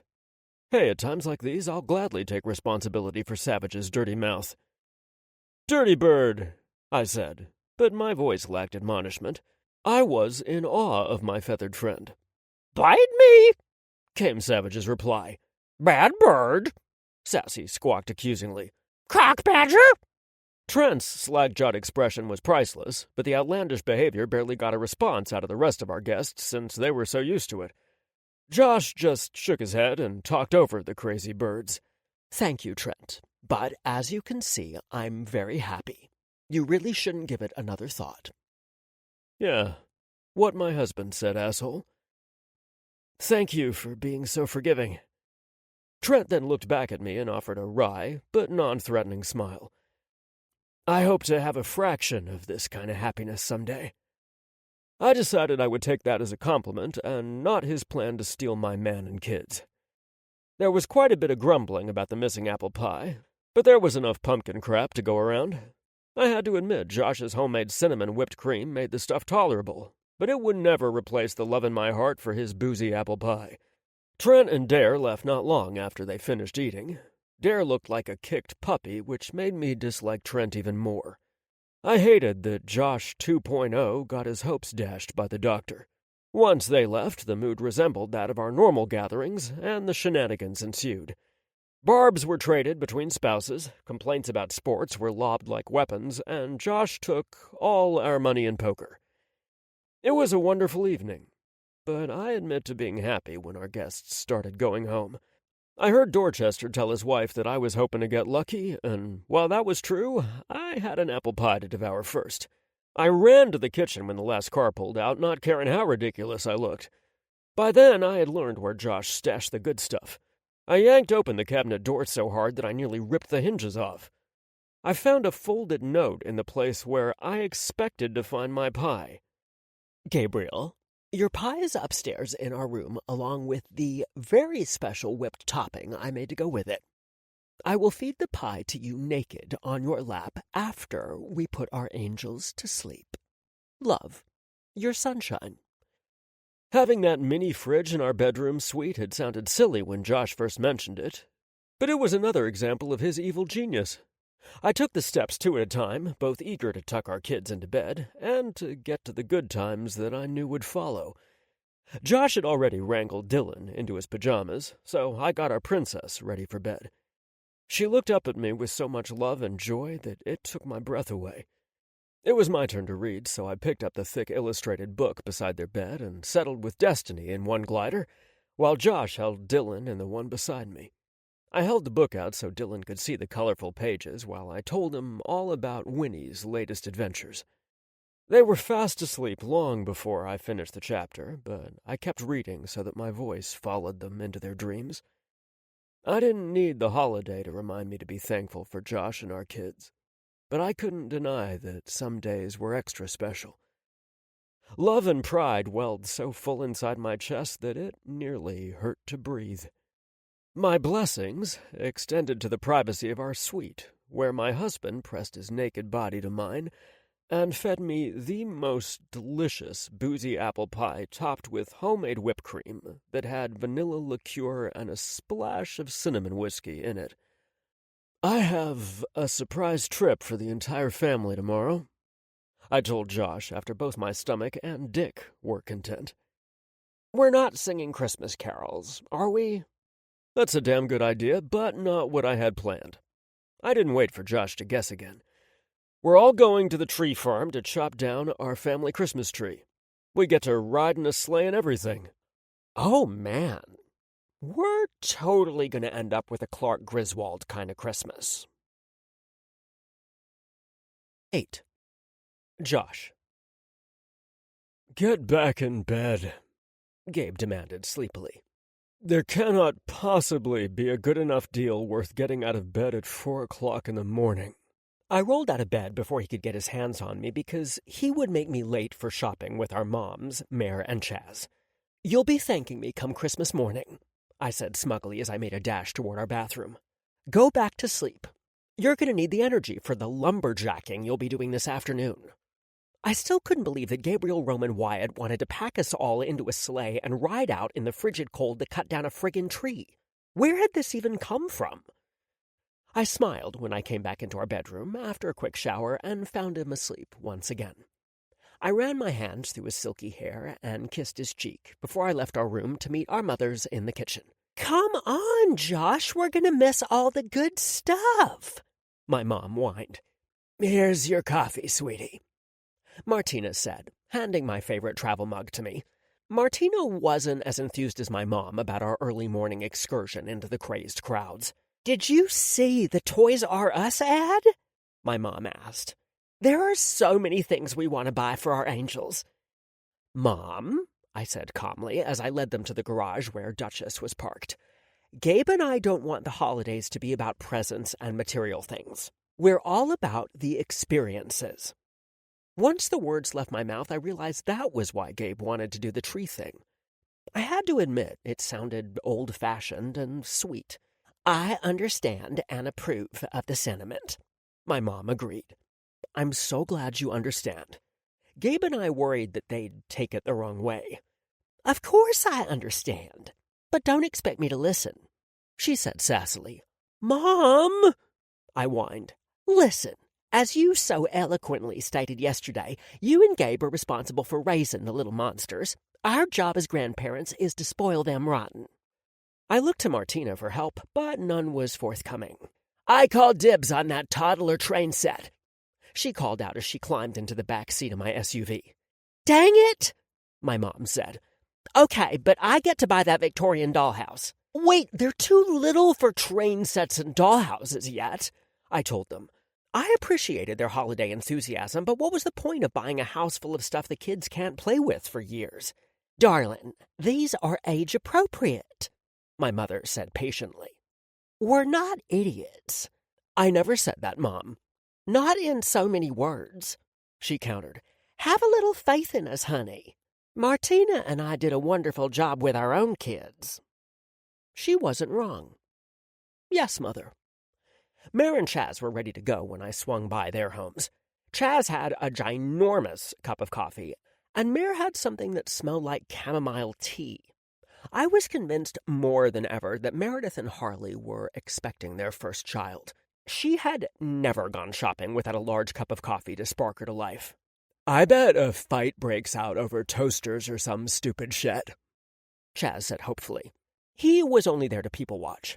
If something exciting happens, I can add it to the last-minute revisions of my Christmas novella.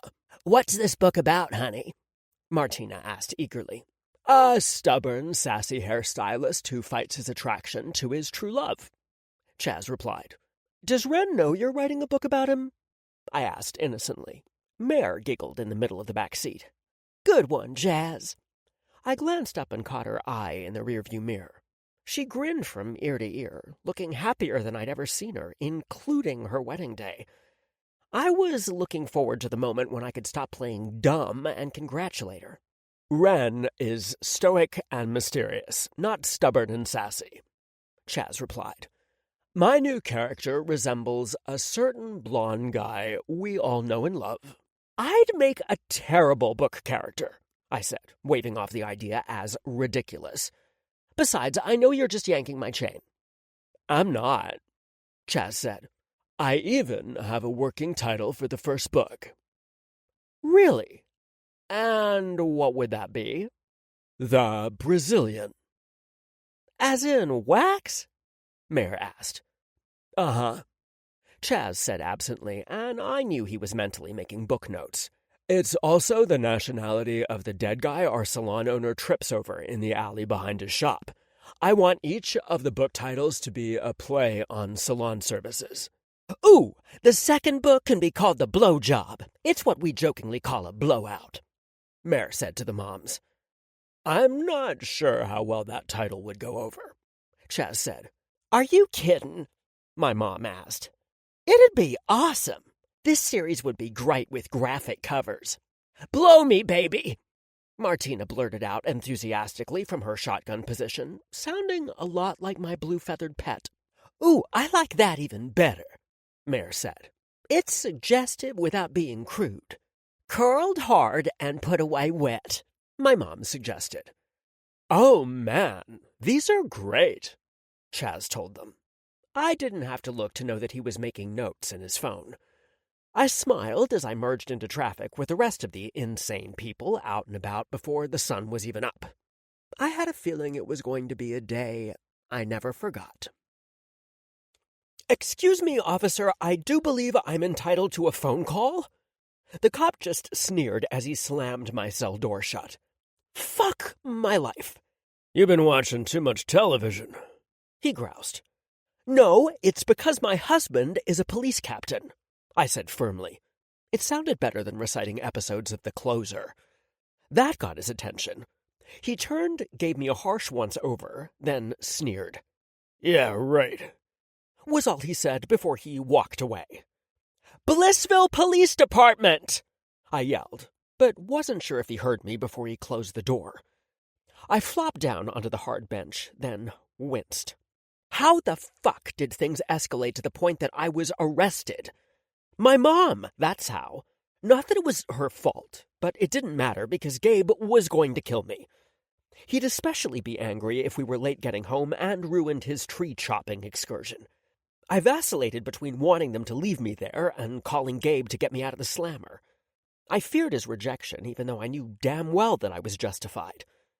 Apparently the officer must have heard me and decided to look up the name of the BPD's captain and saw that our names did match because he came back not 15 minutes later and released me on my own recognizance with a warning.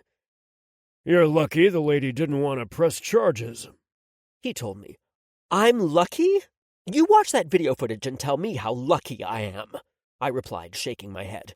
That lady was a psycho who physically attacked my mother, yet somehow I was the one who was arrested. The more I thought about it, the angrier I got, but I could see I was barking up the wrong tree with Officer Numbnuts. Joshy! My mom burst into tears when I walked out of the holding area. Are you okay? Did they hurt you? I called Gabe and he took care of everything.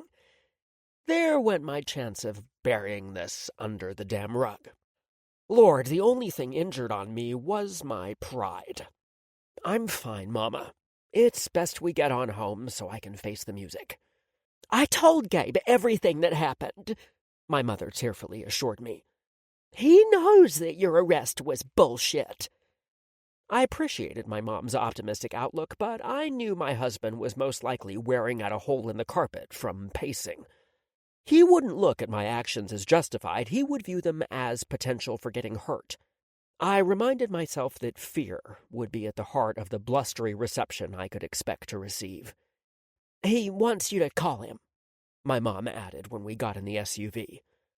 I wasn't dumb. I dialed him straight away. Do you have me on speakerphone, Josh? He asked in a dangerously dark voice. See? Not dumb. He wouldn't blast me like he wanted to with everyone listening. He'd have an hour to calm down before we got home. Longer if we stopped for lunch. Yes, I said, trying to sound calm. The truth was, I was afraid. Not of Gabe hurting me, but of seeing disappointment in his eyes. I was used to seeing love, respect, and adoration when he looked at me. Sure, I'd made him mad or confused him plenty of times, but I never disappointed him. The fact that he used Josh instead of Sunshine was the biggest clue as to the trouble I was in. I'm sorry, Gabe. He released a long, frustrated sigh. Just get home safe, Sunshine. I released a sigh of relief. I will.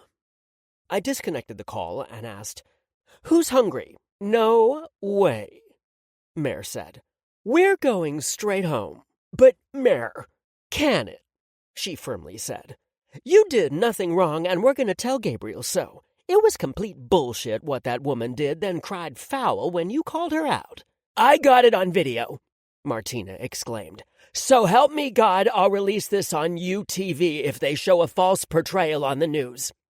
I suspected that Martina was about as familiar with social media as her beloved son and meant YouTube, but I certainly wasn't about to correct her. I needed her on my side. I groaned because I hadn't even thought about cell phone videos. Oh man, there'd be 10 different edited versions floating around by the time I got home. It was a setup, Chaz said calmly. We'll make sure Gabe listens and understands. Too bad Gabe grabbed me by my Burberry scarf and practically dragged me up the steps to our bedroom without giving my fan club a chance to talk him down. Are you okay? He asked, but he sounded more pissed than concerned. My pride is hurt because I didn't see that setup for what it was, I replied. Your mother has the entire video on her phone. Great. We can show it to Dylan and Destiny as part of your highlight reel, because I can guarantee there will be plenty more fits in the future, he said hotly. I put my hands on my hips and aimed my best indignant expression his way. And just what do you expect me to throw a fit about, Gabriel? Apparently he didn't notice my tone of voice or the way I skipped using his nickname. If Dylan doesn't make captain of the baseball team, or Destiny doesn't make cheer squad, Gabe said. Oh, I bet you'd raise a fuss if you're not allowed to send birthday treats to school. I hear that they're cracking down on that stuff nowadays. No cupcakes and fruit punch, you get carrots and water. He kept rambling on, apparently unaware that I was stewing. Maybe I get my knickers in a knot if Dylan doesn't make the cheer squad or Destiny doesn't make captain of her softball team, I corrected him. It's a little early to be deciding their extracurricular activities, isn't it? I'd also like to think that as gay men, we wouldn't guess their hobbies based on their gender either.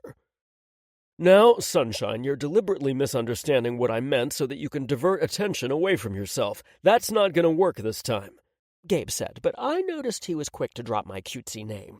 Save it, Gabe. I'm not in the mood. I need to put on warmer clothes if we're going to traipse through the woods to find the perfect tree.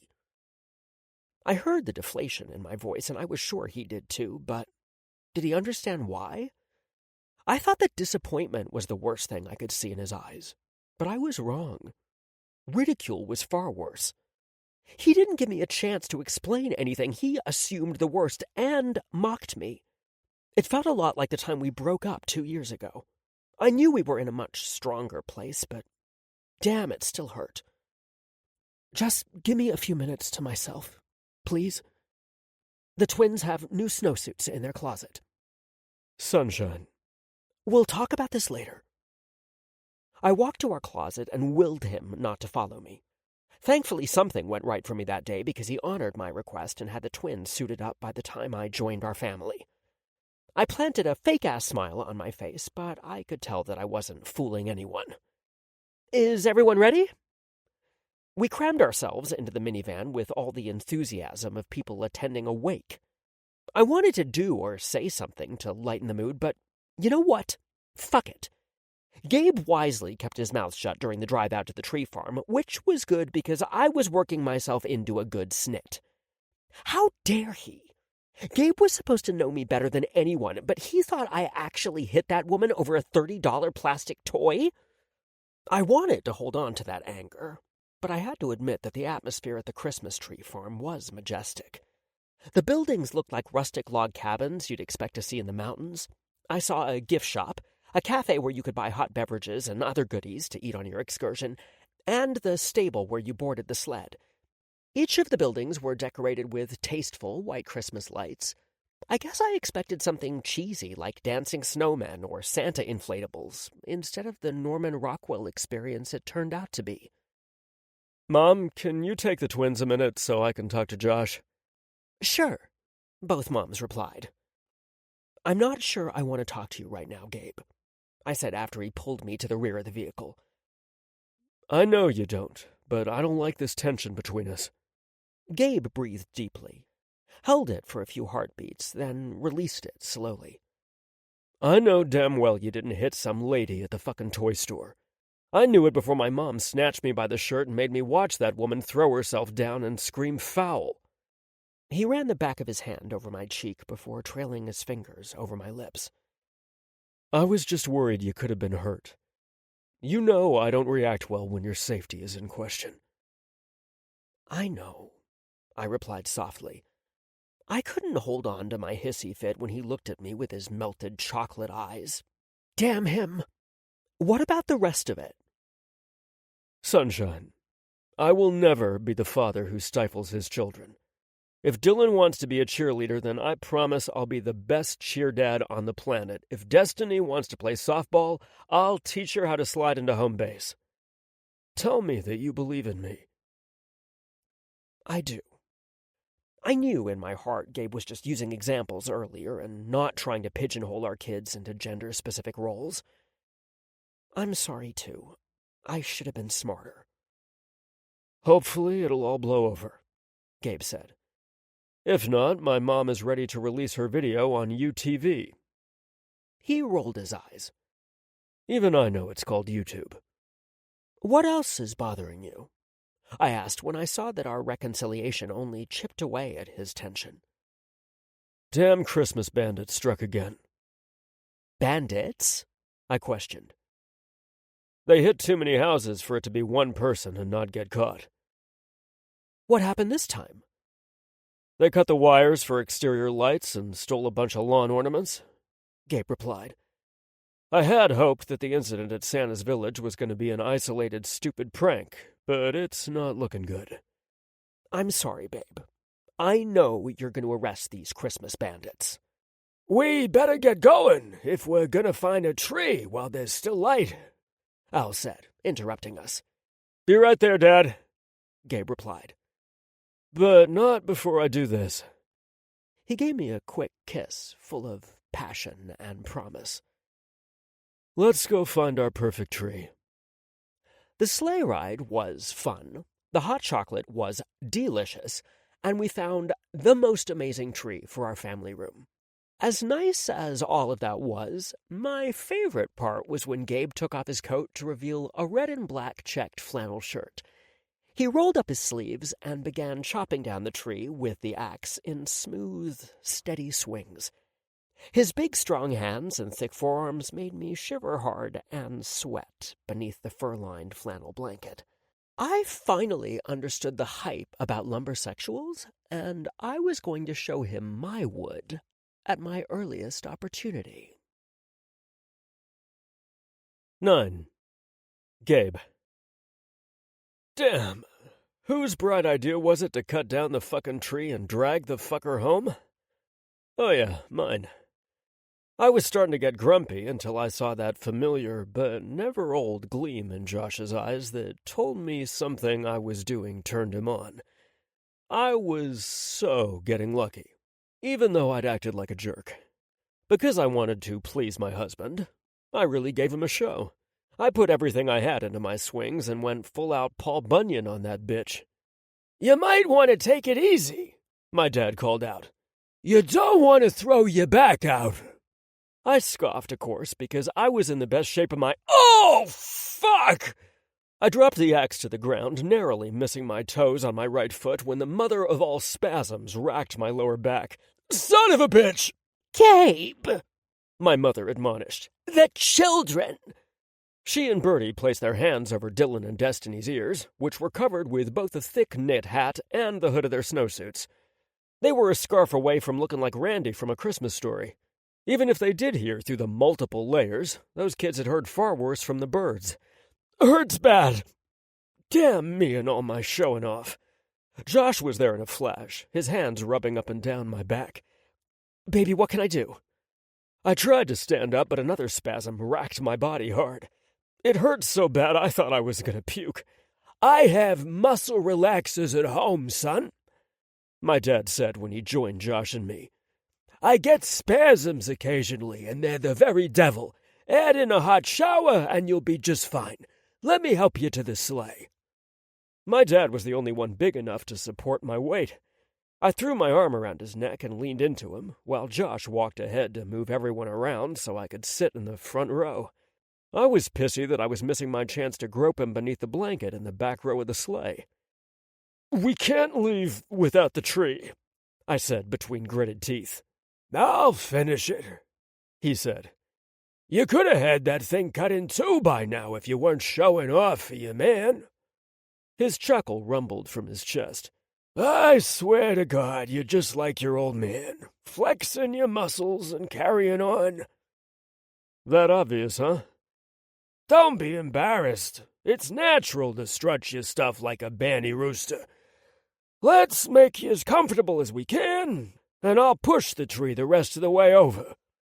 His laughter echoed through the pines. I was glad he was having such a good laugh at my expense. "Baby, I'm sorry," Josh said.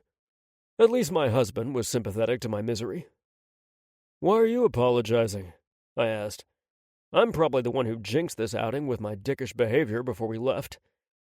"You were just worried about me, Gabe. Sure, you could have handled it better, but I always know your blustering comes from a place of love." That doesn't make it any— Ouch! Damn it! Hurry, Al, Martina said. I expected my dad to already have the tree chopped down, but instead he stood there posturing so my mom could get an eyeful. "Oh, my," she said. Ooh, Josh and I said at the same time. Of course, mine started out ooh, but ended with an ow! Our slave driver, coincidentally named Nick, tried to get us back as fast as he could while jostling me as little as possible, but it was pure misery. "Maybe we should take you to urgent care for x-rays," Josh suggested. Let me try taking one of my dad's muscle relaxers first, I told him, squeezing the hand he placed on my knee. I gasped as my muscles contracted and twitched painfully. If that doesn't help, then we'll go back out and leave the babies at home with our folks. It sounded like a good idea, but Josh ended up driving us all straight to urgent care when the pain became too intolerable for me to take. It was the last way I wanted to spend a Friday evening with my family, but I worried that my dad's pills wouldn't be strong enough. Luckily, they got me back in an exam room quick instead of making me wait. I was sure it pissed off the people who were there before me, but I wasn't there for a cough or sniffle. I was fucking dying and needed help, damn it. Josh and I left my parents in the waiting room with strict instructions to guard the babies from the icky germs floating around. I saw a physician's assistant first who injected something amazing into my body. The relief was immediate as a drug-induced fog invaded my brain. "Sweet relief," I slurred. "The doctor will be in to see you in a minute," the physician's assistant said. "Sounds good." I tried giving him a thumbs up, but my hand felt too heavy to lift. "Hey, babe, I wonder if this doctor's seen you naked too." Men with lesser egos would be horrified that I made them sound like a lab coat banger. Not my Josh. "It's not likely since the doctor on call is a woman," he replied. "You've never seen any lady bits? You weren't curious at all if you maybe liked pussy too?" Liked pussy too? Fuck, I was high. "No," Josh said, "but clearly you did." "I couldn't keep an erection, and the poor girl was horrified. We both were," I amended. Hello, Mr. Roman Wyatt?" A hesitant voice asked from the doorway. I hadn't even heard her knock because Josh was laughing too loud. "I like cocks, and I cannot lie."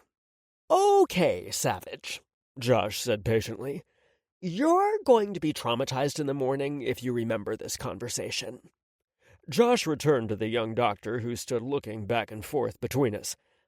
"Hello, I'm Josh Roman Wyatt," she said, cutting him off. "I recognize you from Channel 11. I love your series."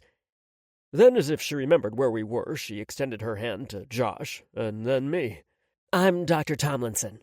What happened tonight, Mr. Roman Wyatt?" "I tried to be a sexy lumberjack, a lumbersensual, or whatever they call it." "Lumbersexual, dear. And you pulled it off spectacularly until you threw your back out." "I feel..." Yawn. "Much better." Yawn. "No." "I can see that," Dr. Tomlinson said. "I'm going to write you a prescription for muscle relaxers. Would you like pain pills also?" "No," I said adamantly. I hated taking anything stronger than Advil, but muscle relaxers were a must. "Okay," Dr. Tomlinson said. "I'm going to recommend you see a chiropractor right away. If they're not able to help you, they'll refer you to an orthopedic doctor. Often, chiropractic care combined with massage therapy will correct the problem." "My husband gives the best massages," I said dreamily. "He has magic hands." "That should go a long way to help you feel better," Dr. Tomlinson said. I could tell she was doing her best to remain professional and not burst into laughter. "I hope your weekend gets better." "Yeah, me too," I said to her. "Take me home, sunshine. I'm ready to finish trimming the tree so we can decorate it." "I think we'll have to save that for tomorrow," Josh replied, tucking close to my side and supporting my weight the best he could. "I'm totally good to go all night long. You know that about me, sunshine." "Sure thing, Tiger," Josh said. I could tell he was mocking me, but I would show him. I'd have the most perfectly trimmed tree in its stand in no time and rock his world. Probably all before dinner. "Okay, I might need a little nap first." Next thing I knew, I was waking up in our bed next to Josh. He was lounging on his back reading a book while wearing my flannel shirt that he left open to reveal a skimpy pair of black bikini briefs. I, on the other hand, was completely naked. My brain wasn't the only thing waking up either. Josh turned his head and smiled at me.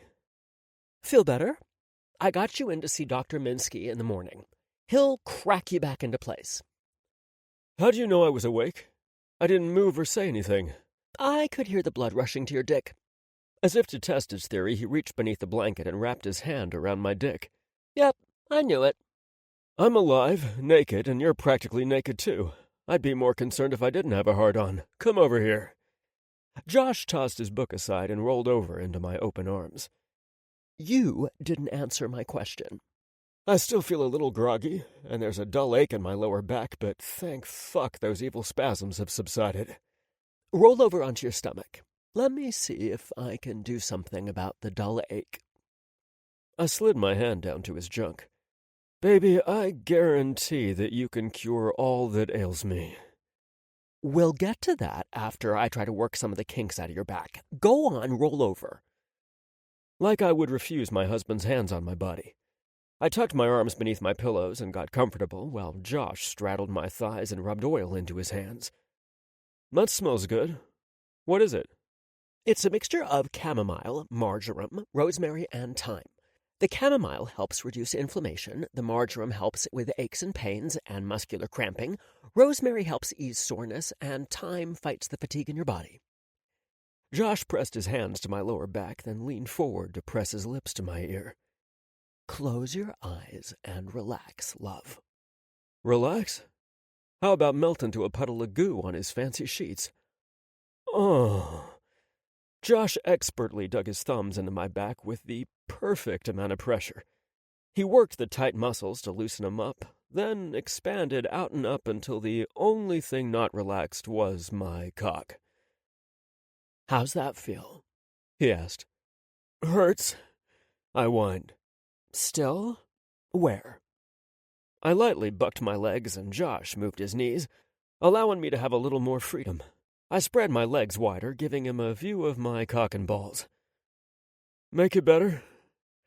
Josh reached his slick hands between my legs and pulled my sack with firm, delicious pressure. "You like that?" "You know I do." He continued to massage my sack with one hand while teasing my crack with the other. My pucker pulsed with anticipation when Josh circled it with a finger, but instead of pushing in like I wanted, he went back to trailing his finger from my taint to the top of my crack. "Stop being mean, I'm injured." "I'm not being mean, I'm drawing out your pleasure." Josh removed his hands from my body, and I heard him open the cap to his oil bottle. I closed my eyes and imagined him drizzling the oil all over his fingers to coat them well. My eyes jerked open when Josh drizzled the oil along my crack instead. "I want to feel you inside me. That's what'll make me feel better." Josh drew out my torture/pleasure by leisurely stretching me open for what seemed like eternity. "You'll have to tell me if this gets uncomfortable." He pulled his fingers out of my ass, and I felt the pressure of his cock at my entrance. With one quick thrust, he pushed in all the way to his root. Was all I could manage. I loved the burn of penetration, and knowing that Josh was as close to me as a person could get. It had been a while since he'd fucked me, and I needed a minute to adjust. Josh remained still until my breathing evened out. Then he moved like only he could. Slow, smooth, and as natural as when he danced for me. His hips circled and he stroked in and out, driving me out of my mind. "You feel so good, Gabe. I'm about to embarrass myself." "Never," I mumbled into my pillow. I loved knowing my body brought him so much pleasure. There had been times that I came before him, but I still took care of him, just as I knew he would do the same for me. Josh's hips snapped forward faster as he chased his orgasm, and it was my name on his lips when he spilled inside me. "God, I need to do that more often." I grinned at his love-drunk confession. Josh surprised me by rolling me to my back. I wanted him to spear himself on my cock, but he didn't want to put pressure on my back. Instead, he fisted my slick cock and jacked me. His hooded eyes stayed locked on mine while he worked my cock until my body trembled hard and I came all over my stomach in his hand. "Come here," I said groggily. "Let me go get a warm washcloth for you," Josh said, trying to avoid my grasp. "A little oil never hurt anyone." My eyelids felt like one of those dolls my cousin Sheila had. When you laid the doll down, its eyes automatically close. Sit the doll up, her creepy eyes opened. No matter how we tried, we could never get the doll to do the opposite of what it was designed to do. No amount of prying was going to keep my lids open either. Josh let out a resigned sigh.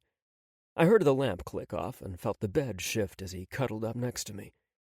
The warmth of his body acted as another catalyst to lull me to sleep. Sort of like pouring gasoline on a fire. "What's on your to-do list tomorrow, Clark?" He asked smartly. It took my sluggish brain a minute to figure out who Clark was. He was referring to the movie Christmas Vacation. Rigging up the lights? Christ. Well, it is his season, I smartly said just before sleep claimed me. 10. Josh. I crazy loved my job. That was never in doubt. But I couldn't remember a time when I was happier to get back to work than the Tuesday after my Thanksgiving break. Hell, I had been tempted to go in on Monday to see if any walk-ins stopped by. "Wow, your dad and Gabe did a fantastic job on the Christmas lights here and at your house," Mare said when she arrived at the salon. Like usual, we were the first to show up. My father decorated my childhood home every year as far back as I could recall, and I didn't realize how much I missed his handiwork until I took over the duty. Of course, I decorated the salon for all major holidays and the 4 seasons, but I never had my dad's knack for outdoor lighting. Luckily, he taught Gabe, who we all know has the patience of a saint. Gabe recovered quickly after his trip to the chiropractor and was a fast learner, which was the reason he could handle me so easily. In fact, he was usually 1 or 2 steps ahead of me. It took some time for me to get used to it, because I liked being in control and always knowing what lay in wait around the next corner. Learning to trust Gabe allowed me to love him. Loving him gave me the confidence to let go of my ironclad control and have faith in him. Us. I still occasionally fell back on my old routines when yoga, jogging, a spin on my pole, or Gabe's wasn't enough to quash the anxiety building inside me. After the weekend I had, you could say that my anxiety was high alert level. Mare sat on the floor beside me in the stockroom. "You okay, babe?" "I will be, Mare. How about you? Are you feeling okay?" I blamed the excitement of the holiday, our parents' big announcement, my arrest, and Gabe's injury for the reason it took me so long to realize why she was keeping her news a secret. She was scared out of her mind. She'd once told me that Mama Richmond had several miscarriages before she delivered Mare and a few more afterward when she tried giving Mare a little brother or sister. When I had that aha moment at 4 o'clock in the morning, it took everything I had not to call her. Her need for sleep was the thing that finally stopped me from dialing her number. So far, so good. It was the closest thing to a confession I would get out of her, but that was okay. I didn't need to hear the words. I laced our fingers together and lifted her hand to my mouth for a kiss. "I bought you some whole milk. I read that it's good for you." I couldn't get back to sleep, so I read an article on what expectant moms need the first trimester. It had been a while since Meredith complained about Shark Week with other women on the staff or clients, but I was pretty sure she hadn't hit that 12th week mark yet. "Thank you so much." Meredith burst into grateful tears like I'd presented her with the Hope Diamond. "Anything for you. We're going to get through this together like we do everything." "I love you," she said through sniffles. "I love you too."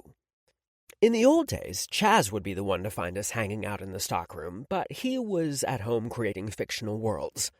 I sure hoped he was joking about creating a series about a hairstylist. Who the hell would read that? Dare was the one who found us leaning against one another. My arm was around Mare's shoulder, and her head was pressed against my chest. Dare might have been a newer employee, but he knew my habits well. Either reason you're freaking out?" he asked me, his eyes pleading with me not to be angry. As if. "Not even close," I told him. "Besides, the situation with Trent wasn't your fault." "Who's Trent?" a deep voice asked just out of sight. Dare's eyes rounded in surprise before he schooled his features into a neutral mask and looked over his shoulder. "It's no one for you to worry about, Ren." I didn't have to see Ren's face to know he was giving Dare his patented squinty-eyed glare. I expected to hear the music from High Noon playing as the two men squared off. It was funny to me that Dare was the only one who didn't see how he tied Wren up in knots. I'm not talking a pretty little bow, either. I'm talking a knot so complicated it would take months, if not longer, to untangle. "Why don't you let me be the judge of that?" Wren returned with a bite in his voice. "Was it that doctor who stopped in here last week to see you? Oh yeah, he wanted to do some biting, all right." He was here to book an appointment for a haircut last week, not see me. I heard the eye roll in Dare's voice and wished I could see his face. I also wished for some popcorn. "Who'd you schedule him with?" Wren wanted to know. "Oh, shit. Please don't tell him." "You," Dare said sassily. "Well, won't that be fun?" I jumped to my feet then. I couldn't allow my salon to become a casualty to their stupidity. "Guys, you wouldn't dare." "Oh, I dare to do a lot of things." "Guys!" They had no intention of listening to me. I held out my hand and helped Meredith off the cold, hard floor. "Like what, Wren?" "Plenty of things," Wren said stubbornly, but I could tell he was running out of steam. "None of them are your business." Oh, but he wants them to be. Of course, Dare didn't say what he was really thinking or feeling either. He went with, "You're such an asshole, Wren." "Yeah, I am. It's best you remember it, too." "Like you'd let me forget it," Dare dramatically replied before he stomped out of the little room. Wren poked his head round the corner. The expression in his dark eyes could only be described as defeat. "Sorry, boss." "It's not a problem. Don't worry about Trent. I'll cut the fucker's hair," Mare said, interrupting me. Then she looked at me and waved her finger back and forth. "Remember your promise to Gabe." I wasn't sure that Mare would be any kinder to Trent, but at least he had a fighting chance with her. "Thanks," Wren said, smiling wryly. "I owe you one." Was I this clueless when it came to Gabe? I asked Mare once we were alone. She giggled and poked my rib with her finger. "Worse." Nothing filled my shop to capacity quicker than murder or mayhem. The visitors that day wanted to chat about my arrest. I was horrified when a video of me arguing with that woman went viral, but glad it showed me in the best light possible.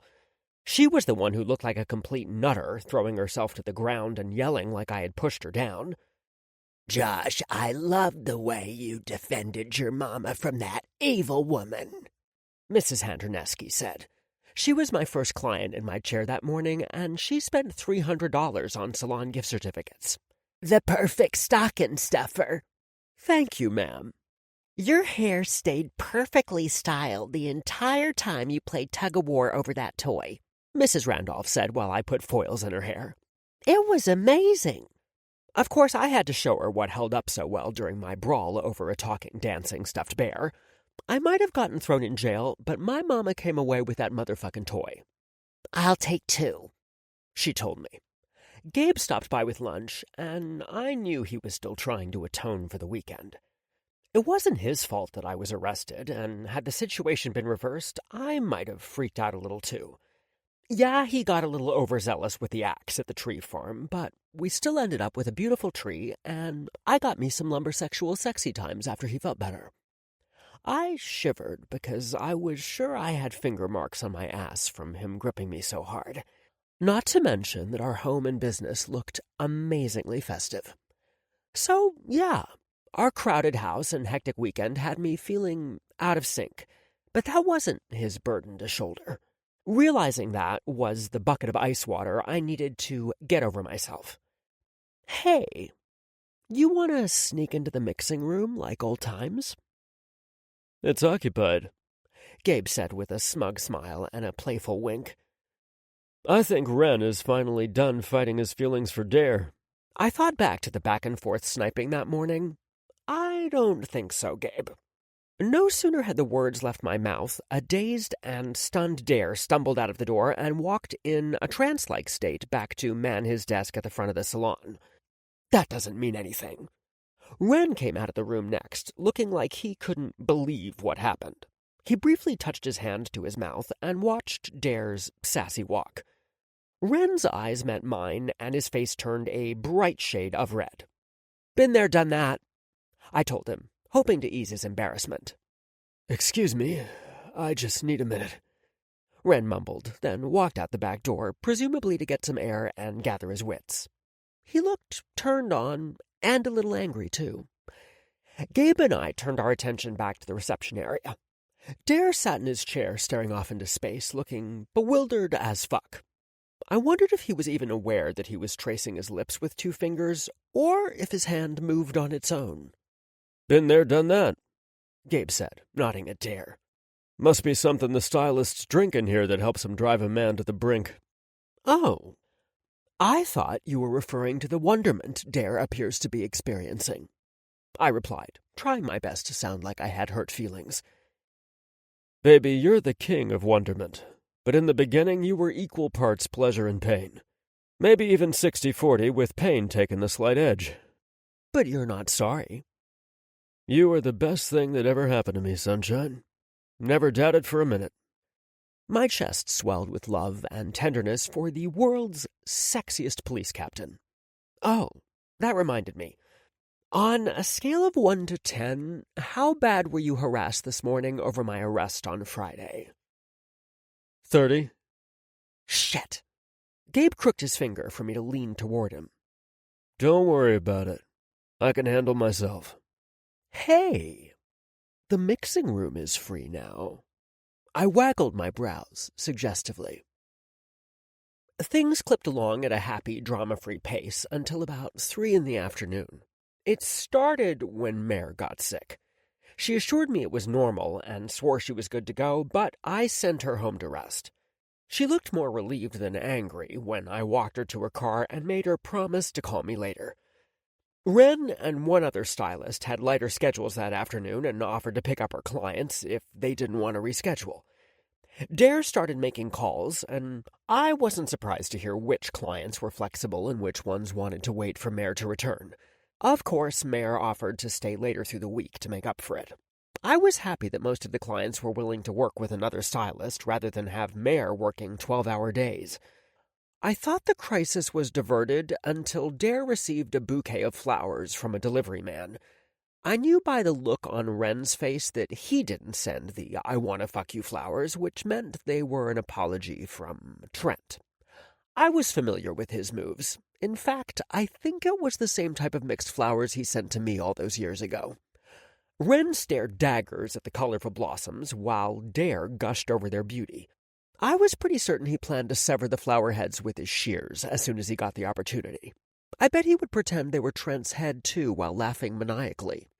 Damn, I'd been hanging around Chaz and his overactive imagination too much. Eventually, Wren stopped glaring at an oblivious Dare, and things fell back into a peaceful rhythm. That all came to a screeching halt when Trent showed up for his haircut around 5. Fuck! I never asked which day he was scheduled. Mare went home. Wren looked like he was going to stab Trent in the eye at any minute, and the other chairs were all filled, which left only me to cut his hair. I promised Gabe, though. I chewed on my bottom lip for a few seconds before I made an executive decision. I was a laid-back employer, but I could put my foot down when it was needed. Wren, can I please talk to you for a minute? "Sure," he said, but he hadn't budged from staring at Trent and Dare. "Wren," I repeated. The second time got his attention, and he followed me to the kitchenette. "I need you to cut Trent's hair, and preferably without piercing his nutsack with your shears." "Damn, I hadn't thought of that. Thanks, Josh." I shook my head in frustration. I clearly wasn't getting my point across if he thought I was trying to help him ruin my business. "Listen, I can't cut his hair or my husband will hunt him down and kill him. I need you to put your difference aside and cut the fucker's hair." Wren's mouth dropped at my salty language. "Furthermore, get your head out of your ass and you won't have to worry about some jackass creeping in on your guy." Wren was a big guy, tall and strong, but I went toe-to-toe with him. There was no way that I was letting Trent leave my salon unsatisfied so he could complain to people. He was just the type, too. There would be no letter to the editor about my salon. Fuck no. "Yeah, okay. Wren said after a long pause. I liked that he didn't dispute that Dare was his guy. But I don't have to like it. Certainly not, I agreed. Go out there and show Dare that you're a mature adult. After we close, ask him to go to dinner with you. Wren scoffed like it was the dumbest thing he ever heard. I leveled him with the look I gave to my husband when he was being too stubborn to live. I'm sorry if you thought I was joking. I've been watching the two of you circle each other like pissed-off alley cats for far too long. That last part came out louder than I planned it. Knock it off and get each other off, Wren. We'll all be better for it. Okay, that was totally inappropriate, but he seemed to like that remark. Yeah, okay. Attaboy, I said, placing my hands on his broad shoulders and turning him. I gave him a gentle but firm shove. Go get him. I was congratulating myself when I returned to the salon, but my relief was short-lived when I overheard Trent confirm dinner plans with Dare. I took one look at Wren's face and made a hasty decision that I hoped I wouldn't regret. Wren, you have an important phone call, I said, lying through my teeth. I'll cut Trent's hair. I held up my shears and smiled wickedly at Trent. Right this way, I said, gesturing to my chair. I'll be right back. I went into the kitchen and sent Gabe a quick text. Baby, Mare went home sick and Wren wants to kill Trent. I have to do it. I promise it won't mean anything to me, it's just business. Love you, bye. Then I turned my phone off, slid it in my pocket, and hoped for the best. 11. Gabe. I didn't drive across town to the salon to supervise the haircut like I wanted to, especially after Josh turned off his phone after sending the text. Of course, I wasn't surprised when my call went straight to voicemail. He had made his decision, then went about his business. Josh had never once manipulated me by purposefully triggering the possessive beast that lived inside of me. He was confident in my love for him, and wasn't starved for attention. I teased him about being a diva, but he was easy to understand once you peeled back the layers and got to the heart of the man. His love for our salon was a close second to his love for his family and friends. I could tell from his text that he felt stuck between a rock and a hard place. I even chuckled a little at his attempt at humor. It was true that I had nothing to worry about, so instead of making a fool of myself and embarrassing my husband, I remained home and waited patiently for him to come home. Okay, I wasn't the least bit patient, and frustration probably rolled off me in waves as I paced the floor in his dance studio. I assured my raging beast that Josh belonged to us, but he needed more than words. He needed a demonstration.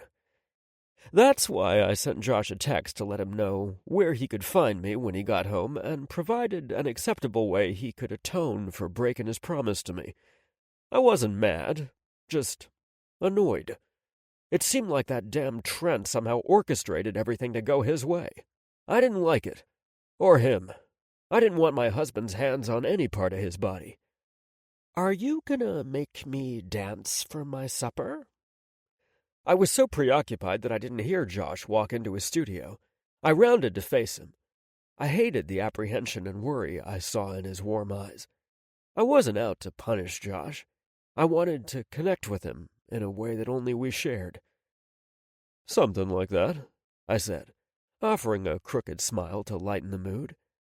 Gabe, Closing the gap between us, I cut off his words by taking his mouth in a rough, hungry kiss, capturing his gasp and tasting his surprise. I was always so hungry for him. So fucking hungry. It never went away, nor did it lessen. It grew with every beat of my heart. I haven't worked on a routine in a long time, Josh said sheepishly when we pulled apart to breathe. Yesterday, I heard a song on the radio, and it transported me up to this room. Transported? I could tell that it took a lot of control for him not to snort. That's what you do to me, sunshine. I hear a song and see you dancing on your pole. I place my hand on his neck, then lean my forehead against his. I want you to strip down and dance for me, baby. I took my seat in the padded chair in front of his pole and watched as he slowly removed his clothes, swaying to a rhythm only he could hear. When he stood in front of his pole wearing nothing but his pair of navy blue briefs, I hit play on my phone. A shiver worked through me when Believer began to play, because Josh made me a believer in all things. Nice choice. He said nothing else after that, choosing to communicate through spinning and dancing. Josh let the music work through him as he alternated between sensuous moves on the ground or spellbinding moves on the pole that showed off his flexibility and agility. I knew it took a lot of strength for him to look like he was walking on air. I loved watching the ripple and play of muscles beneath his beautiful skin. My eyes locked on his round ass, knowing I would soon part those cheeks and sink my dick deep inside him while he cried out my name. I didn't recall the song being so long the first time I heard it, but maybe it was my eagerness to get at him that made it seem longer. I wasn't complaining, though, because I asked for my man to dance for me, and he didn't disappoint. I removed my clothes and coated my cock with lube in anticipation of the moment I could feel his bare skin against mine, then crossed the room and captured him in my arms as soon as the last note ended. I yanked his briefs down his legs so that he stood naked in front of me. Josh wrapped his legs around my waist when I lifted him and raised his arms above his head to grip the pole. You gotta love a man who comes prepared to fuck. Josh hungrily licked his lips and said, So fuck me already. He undulated his hips, grinding his ass against my raging hard-on and his dick against my abs. He didn't have to tell me twice. I slid one hand between Josh's parted legs to work his ass open while he devoured my mouth like he might not get another chance. Damn, my man knew how to turn me inside out and make my body beg for more. My blood pulsed through my veins, especially along my shaft, making it throb deliciously. The urge to fuck him was greater than my need to breathe, but I didn't want my pleasure to end too soon. Fuck me, Gabe, Josh demanded, riding my fingers. I want you inside me now. He was as desperate to have me as I was him. Knowing that he was right there on the beautiful edge of sexual sanity with me made it that much sweeter. Hotter. My need was ignored so I could focus all my attention on him, and my man loved having his ass played with. I alternated between teasing strokes with one finger where I barely grazed his prostate, to pegging the gland with 2 fingers. Then I pulled out and circled his nerve-laden pucker to ratchet up his desire even more. I've learned my lesson, Josh said between gasps of pleasure/pain from getting so close to his climax before I brought him back down. The desperate way his body shook made both my heads swell. My reason for demanding a dance from my husband was more out of selfishness than one of life's teaching moments, but maybe subconsciously I did want to show him that he belonged to me. I lined my dick up to his ass and penetrated him to the base of my cock in one hard push. All mine, I growled against his throat. Josh squirmed on my cock like a worm on a fishhook, but not from discomfort. He wanted me to move inside him. I saw how much he wanted to take control. Not tonight, my love. Suddenly it was a battle of wills like old times, both of us pushing the other to the limit, neither of us willing to budge. My husband got his way 9 times out of 10, but that was one night I refused to give in. I kept Josh pressed tight between my body and his pole, ensuring that he didn't have the mobility to work my cock like he wanted to. I knew what he liked, knew what he needed, and set out to show him who was boss, if only for a few minutes. Josh yanked my hair when the combination of the push-pull friction of my cock inside his ass and the drag of his cock against my abs drove him to the edge. I kept my eyes locked on him as I gritted my teeth and fucked him with everything I had. The Josh I first met would have closed his eyes or tried to block me from seeing the love and joy my body gave him. But not the Josh I married. He smiled wickedly, because he knew it was only a matter of time before he turned the tables on me, and I would enjoy every fucking second of it. Josh took a few staggering breaths before his mouth fell open, and he came on a silent scream like a sexy mime. His chute tightened almost painfully around my cock, tearing my orgasm out of me. When the last quake faded, I stumbled to the chair with the boneless Josh still draped around my body. "Don't drop me, Captain Caveman." "Oh, that's my new favorite." "Your caveman routine is hot as fuck, but I never try to bring that out in you on purpose." Josh smoothed back the sweaty strands of hair that were plastered to my forehead. "Surely you know that there's no one else for me." "I do, sunshine. Just as I know that you don't make me insane on purpose." Josh quirked his brow. "Poor word choice. You don't deliberately poke the beast. It just happens naturally when it comes to you." "And I reap the benefits," he said smugly. "Sorry I got home so late, but everything went sideways after lunch." I raised my hands and began rubbing his shoulders to ease the tension from them. That feels so good." "Why don't you take a hot bath while I reheat the vegetable soup my mom made and fix you a grilled cheese to go with it?" "The only thing better than a hot bath is one with my even hotter husband," Josh said. "I'll come downstairs and keep you company while you fix my dinner." "Don't you mean supervise me?" "Come now, Gabriel, I'm not that bad." He laughed at the look of disbelief I gave him. "Okay, maybe a little." You're getting really good at this," Josh groaned. "I've been practicing. You like?" "Oh, baby, it's the best you've given me yet." He licked his lips before he took another bite. "I came down for a peanut butter and jelly on toast and a glass of milk, but maybe now isn't a good time," my dad said from the doorway. "Have no fear, Dad," Josh said. "I'm complimenting Gabe on his improved cooking skills." "All right, I'll go about my business then." I leaned closer and lowered my voice. "I think all of my skills have improved since I met you." Josh turned his head and slowly closed the distance between us while staring into my eyes and smiling like a man in love. My heart swelled with pride that I put that look on his face. Just as our lips touched, my cell phone rang on the table. The caller ID showed it was Adrian, and I knew it wasn't good news if he was calling me instead of spending time with his family. "I think we have a problem, Captain," Adrian said gruffly. I heard scuffling in the background, followed by shouting. "Shit! You were supposed to secure the detainee, Officer Anderson!" I immediately went on high alert. "What's going on, Adrian?" "Damn rookie made a huge mistake that could have cost us our lives. Luckily, our suspect was only interested in escape, and Anderson was a state champion sprinter." "I'll be right there. Where are you?" I asked. "In the alley behind Books and Brew," Adrian replied. "I'll be right there." "What's wrong?" Josh asked once I disconnected the call. "Adrian said they've made an important arrest, one that Barney Fife nearly blew." Josh snickered at Officer Anderson's nickname. "Be safe," he said, then tilted his head up for a kiss.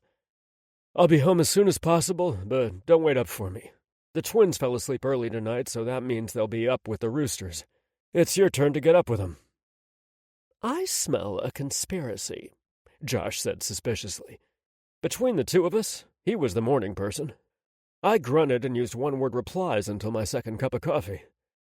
"I love you, sunshine." I dropped one more kiss on his pouty lips before I went upstairs to retrieve my gun from the safe in our bedroom. My dad was waiting for me at the bottom of the stairs when I came back down. "Be safe," he said, echoing Josh's words. "I love you, son." "I love you too, Dad," I said, hugging him tight. "I'll see you in the morning." I bent down and looked through the window at the prisoner in Anderson's squad car. "Is this some kind of joke?" I asked Adrian. I stood back up and looked at my former partner. "Who is this kid?" "This kid was caught red-handed trying to break into the back door of Brooks and Brew," Adrian said. "No ID and refuses to talk." "Runs fast," Anderson grumbled. "Seriously? I know what you're thinking. Aren't you the guy who was taken down by the 7-year-old woman? Yes, that was me, but this kid couldn't have been more than 11 years old. This was no Christmas bandit or hardcore criminal. There was no way that he was sophisticated enough to pull off those burglaries on his own." Could he be part of a ring? I bent down and looked into the window again. That time the kid turned and our eyes met. The sadness I saw in his expression punched me in the gut, robbing me of my breath. Maybe I wasn't the greatest judge of character all the time, but my track record was pretty impressive. This kid isn't our criminal mastermind. I agree with you on that, Adrian said. I stood up and motioned for Adrian to follow me a few feet away so that the boy wouldn't overhear us. Do you recognize him? Adrian shook his head. I know almost every person who lives in this town, and I've never seen this kid before tonight. He could live in a neighboring community, but judging by the condition of his clothes and his hygiene, I'm guessing he's a runaway. He's not wearing a coat or gloves, and it's 25 degrees outside. The dumpsters were open behind the business, and there are signs that someone went through them. They would not have found much since trash pickup was this morning. I think the kid tried to break into Books and Brew to fund food. He won't tell you his name or anything? I asked. Hasn't said a word, Adrian replied. Take him back to the station, fingerprint him to see if we can find a match in the juvenile system, enter his height, hair, and eye color into the databases for missing kids to see if we can find a match. Oh, and call Children's Services. I'll meet you there in a few. Where are you going? Adrian asked as I walked away. The diner, to get him something to eat. Maybe he'll be willing to talk with a full stomach. The kid reminded me of a wounded, half-starved animal. He looked at the food suspiciously, wanting to refuse it, but the will to survive wouldn't allow him to pass up the opportunity to fill his belly. He ate with his fingers, getting food everywhere while Adrian and I watched through the two-way mirror. Adrian's assessment about his hygiene and clothes were spot on. How long had this kid been hiding among us, and why didn't any of us see him? Found a positive match for our would-be criminal, Officer Anderson said as he entered the room. Marissa Smith from Goodville. Marissa? Adrian and I both asked. It was impossible to see the kid's features through the dirt and grime, but the buzz haircut and clothes made me think we were dealing with a boy. Are you sure? She has a juvenile record, Captain. Her caseworker, Susan Musgrave, will be here any minute. Susan Musgrave looked relieved to see Marissa, but also a little worried. What did she do? She tried breaking into a local business, Adrian told her. We think she was looking for food. Why did no one in Goodville let us know that a kid from our county was missing? Why wasn't her picture all over the news? I demanded to know. Her foster parents didn't report her missing to us or the Goodville police, Susan said furiously. I assure you there will be hell to pay over this. Susan pushed open the door to the interview room, and we followed her inside. Marissa, are you okay? Susan asked softly.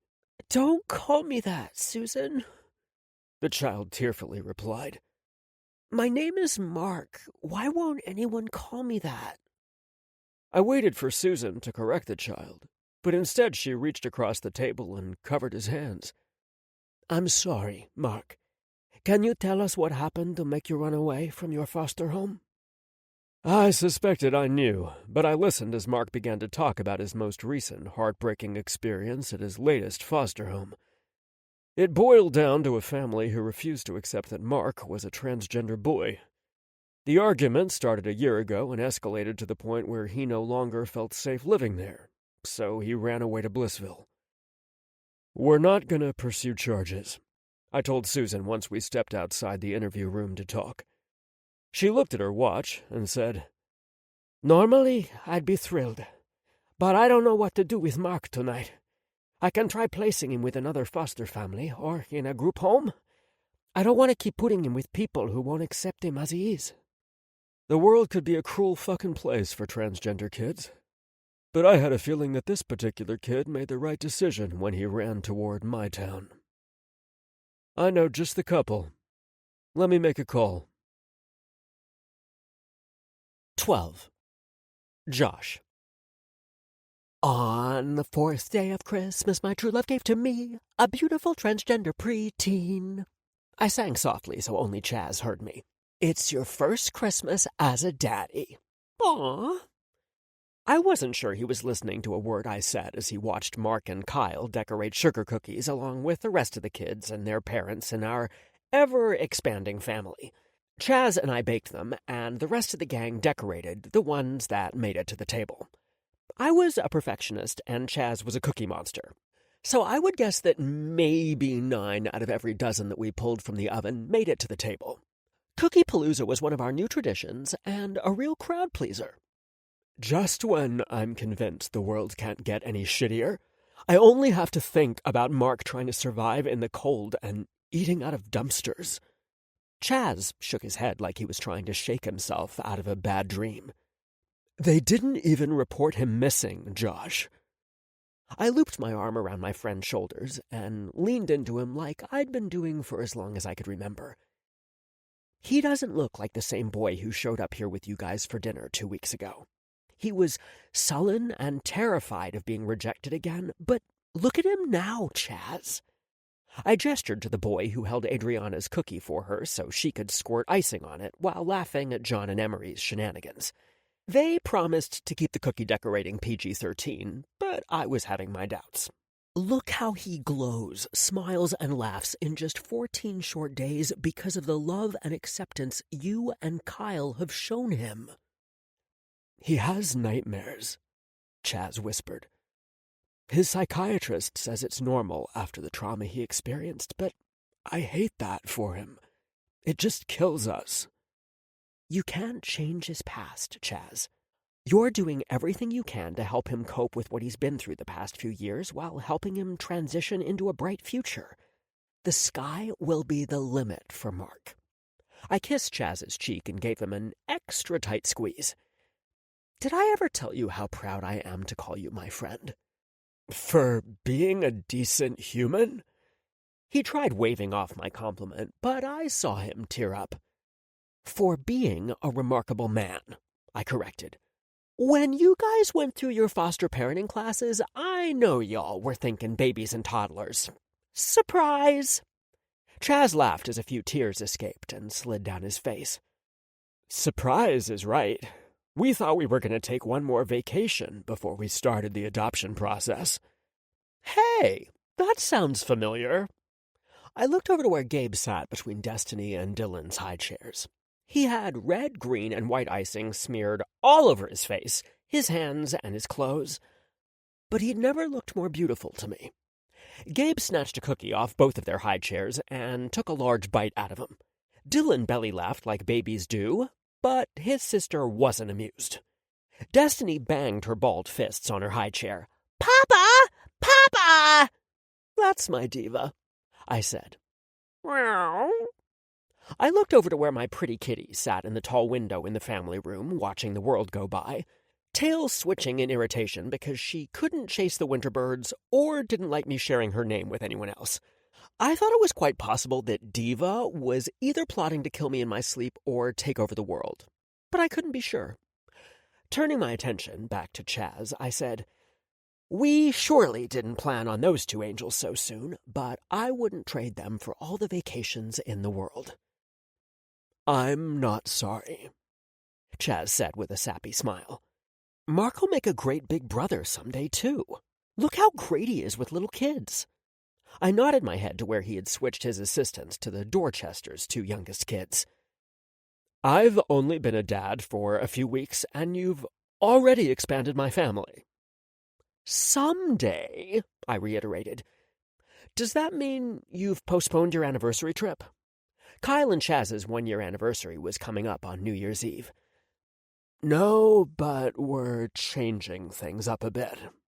Chaz lowered his voice and said, "We're going to take Mark to Disney World for New Year's Eve. They will have a magical firework display to ring in the new year." "That sounds like a lot of fun." "It's one of Mark's Christmas presents, so please don't say anything." "Your secret is safe with me," I assured him. "When is your appointment for Gabe's surprise?" "Tomorrow." "Are you nervous at all?" Chaz questioned. "Nah. How bad could it be?" "This is gonna sting a little," Vanessa, owner of Dream Ink Tattoos and Piercings, told me. "This is a very intricate design you created. but it's beautiful." "Thank you," I replied proudly. "Ready? I might want to get even with you a little for all the waxing you've done for me over the years." "Please remember that I'm not the one to wax your lady bits," I said, pleading for mercy. "Fair enough," Vanessa said with a smile. "Here we go." "Sting a little. Try like 15,000 needle jabs per 5 seconds or something crazy."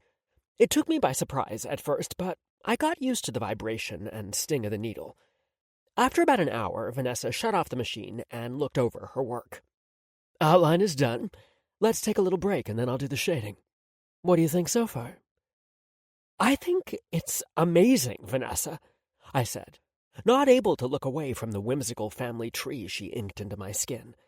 Mine and Gabe's initials were carved into a branch at the top of the tree, and our baby's initials and birth dates appeared in dangling apples on branches below. The tree was spaced out beautifully, so additional apples could be added later if we expanded our family. The roots of the tree looked like veins that formed a heart, giving it the appearance of our family tree growing out of the heart. Under the tree, I wanted a powerful message in beautiful script. I chose, "Love makes a family." Gabe had never said how he felt about tattoos one way or another, but I had a feeling he'd love this one. I hoped he did, because it was here to stay. It took Vanessa another hour or longer to work shading of various grays to give the tree a lifelike appearance. I expected to see the veins of the heart pulsing on my skin. I couldn't wait to show it off to Gabe, and was glad I got home before him so that I could plan my surprise. Of course, it would have to wait until 2 kids and 2 sets of grandparents went to bed. I could show him sooner, but I suspected we'd be upstairs for a long while afterwards, and Gabe hated the thought of his parents knowing what we were doing, which was hilarious because our parents weren't at all shy. I knew damn well they weren't always taking afternoon naps, so why couldn't we get away with it? "They'll be moving into their own homes soon. They'll be moving into their own homes soon." I repeated it over and over while I got dinner started. "Who's ready for the Christmas parade?" Gabe asked when he walked through the door. Destiny and Dylan had no clue what they were excited about, but that didn't stop them from clapping their hands and reaching for their papa. Gabe kissed the Munchkins, then made a beeline for the little monster's daddy. Gabe's hello kisses were so much better than goodbye kisses. He stopped just short of me and narrowed his eyes. "Something is different about you." There was no way he could know that, and Vanessa's tattoo parlor wasn't in Blissville, so no one reported seeing my dadmobile parked there. Okay, maybe having some ink made me feel a little different, but it surely wasn't enough for him to sense that like a bloodhound. "Just kiss me, Gabe." "Okay, but then I'm gonna have fun exploring your body. Those clothes aren't new, so it's something else." "The Christmas spirit is oozing out of my pores," I proclaimed. "I'll make your spirit ooze later." Gabe grimaced when the words left his mouth. Then he schooled his features into what he called his Josh face, which isn't a compliment unless you like people thinking you look like a prim and proper spinster with a broom handle shoved up her ass. "We don't do cheesy in this house, Gabriel," he said mockingly.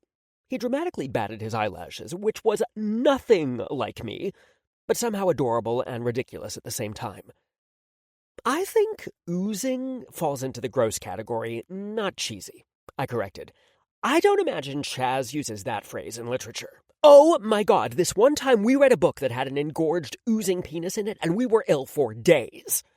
I laughed hard, remembering the text exchange we had after reading it. "That's about as bad as describing a vagina as moist," my mom said when she entered the kitchen. "Ew," Gabe and I said. "See?" she asked, patting me on the chest. "What's for dinner?" She didn't notice the way I winced, but Gabe sure did. "Isn't that funny? We have role reversal now, son. I walk into your kitchen and immediately want to know what's for dinner, just like you used to do when growing up." Mom lifted the lid off the pot simmering on the stove. Spaghetti and meatballs." She finally realized that neither Gabe nor I had responded to her chit-chat and looked at us. "Mom, do you mind keeping an eye on the sauce for a minute?" Gabe asked calmly. "I need to speak to my sunshine privately for a minute." "I better turn this down some more because I've seen how long just a minute is to both of you. Is there anything I can help you with?" We both looked at her with raised brows. In the kitchen, she clarified, then pointed toward the ceiling, indicating the second floor of our home where the bedrooms were located. I assume you have things figured out up there. Her laughter followed us up the staircase. Are you hurt? Gabe asked once we were alone. No. Take off your shirt. Oh, are you going to make me dance for you again? Hey, do you want me to reenact that movie, True Lies? You can be Arnold, and I'll be Jamie Lee. I was nervous, so I rambled, which only spiked Gabe's curiosity more. I honestly wanted to do something sexy like a little striptease to reveal my new badass ink. Gabe wasn't on board with that. He crossed to me and lifted my shirt without warning. Gabe inhaled sharply, then said my name on a slow sigh. Baby, what did you do? I had watched his face closely and saw the awe spread across his features. The worry lines around his eyes and mouth softened and smoothed out as he traced his finger over the tattoo. He didn't seem to mind that it was covered in ointment. Does it hurt? It's a little tender, I admitted. It's an early gift. It's beautiful, Sunshine. It looks delicate and strong at the same time. That was the goal of the design. Individually, our lives are fragile and delicate, but when you connect with your soulmate, you form something intricately stronger that continues to grow and sustains life. You drew this? Gabe asked in awe. I sure did. I want one too, he said. Right over my heart, like yours. I was kinda hoping you'd say that. Part 2 of your surprise is that I made you an appointment for tomorrow. I can't wait. Gabe rubbed his hands together gleefully. First, Dylan and Destiny have their first Christmas parade. A smile slowly stretched across his face. What are you dressing them as? What makes you think I'm dressing them up? It's cold outside, so no one would be able to see their cutesy little outfits if I picked something out. I know you better than I know myself. You have something adorable planned for pictures for the parade, so what is it? Knitted reindeer sweaters that are lined with faux fur and hats with little antlers sewn at the top. I planned on painting their little noses red like Rudolph. That comes on tonight. Don't let me forget to record it. I patted Gabe's chest. I already took care of it when you made that crazy master list. Yeah, well, my favorite comes on Friday night. Die Hard is not a Christmas movie, Gabe. Sure it is, he argued. It's the best Christmas movie ever. Shit gets blown up, terrorists get killed, and badass Bruce saves the day. You don't get any more Christmassy than that. Did you take that quote straight from his fan club? I questioned as I put my shirt back on. What movie is a better Christmas movie than Die Hard? Where do I begin? I rolled my eyes dramatically. It's a Wonderful Life, Home Alone. Which Home Alone? Gabe asked seriously. The first one, of course, even though the second one was good too. I think Home Alone is a close second to Die Hard, Gabe admitted. You know, we could create a holiday movie of our own. He waggled his brows suggestively. A fun title comes immediately to mind. And what would that be? It's A Wonderful Hard-On starring Captain Cock and Jizzy Josh. Gabe looked so proud of his suggestion. I can't with you right now, I said once I stopped laughing. That is one video we won't be filming this year. Whatever happened to that oozing Christmas spirit from you earlier? Not on film, baby. Okay, fine. What about Christmas Vacation? I asked my husband, pulling us back to safer topics. You're one rogue squirrel in a crazy sled ride away from bringing that movie to life. Are you waiting on a bonus so you can buy us a swimming pool? Which one of our friends is Cousin Eddie? It's Dorchester. I realized that Gabe stopped sparring with me. That expression is new, Gabe. What does it mean? What expression? I wasn't falling for his dumb act. I replayed everything I said up to the part where he stopped talking. Oh my God, we're getting a swimming pool! I knew I had guessed right when he glared at me.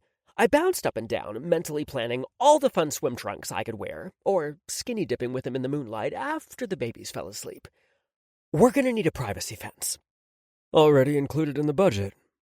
I saw the heat in his eyes and knew his mind had gone to the same place as mine. My surprise seems kind of small compared to yours. No way, Sunshine. This He gently placed his hand over my heart. is the sweetest thing anyone has ever done for me. I can't help but notice that there's room for more little apples on that tree. Just in case. I love the way you think. Gabe pulled me to him for a kiss that kept us upstairs longer than we planned, proving that my mother was right, as usual. 13. Gabe.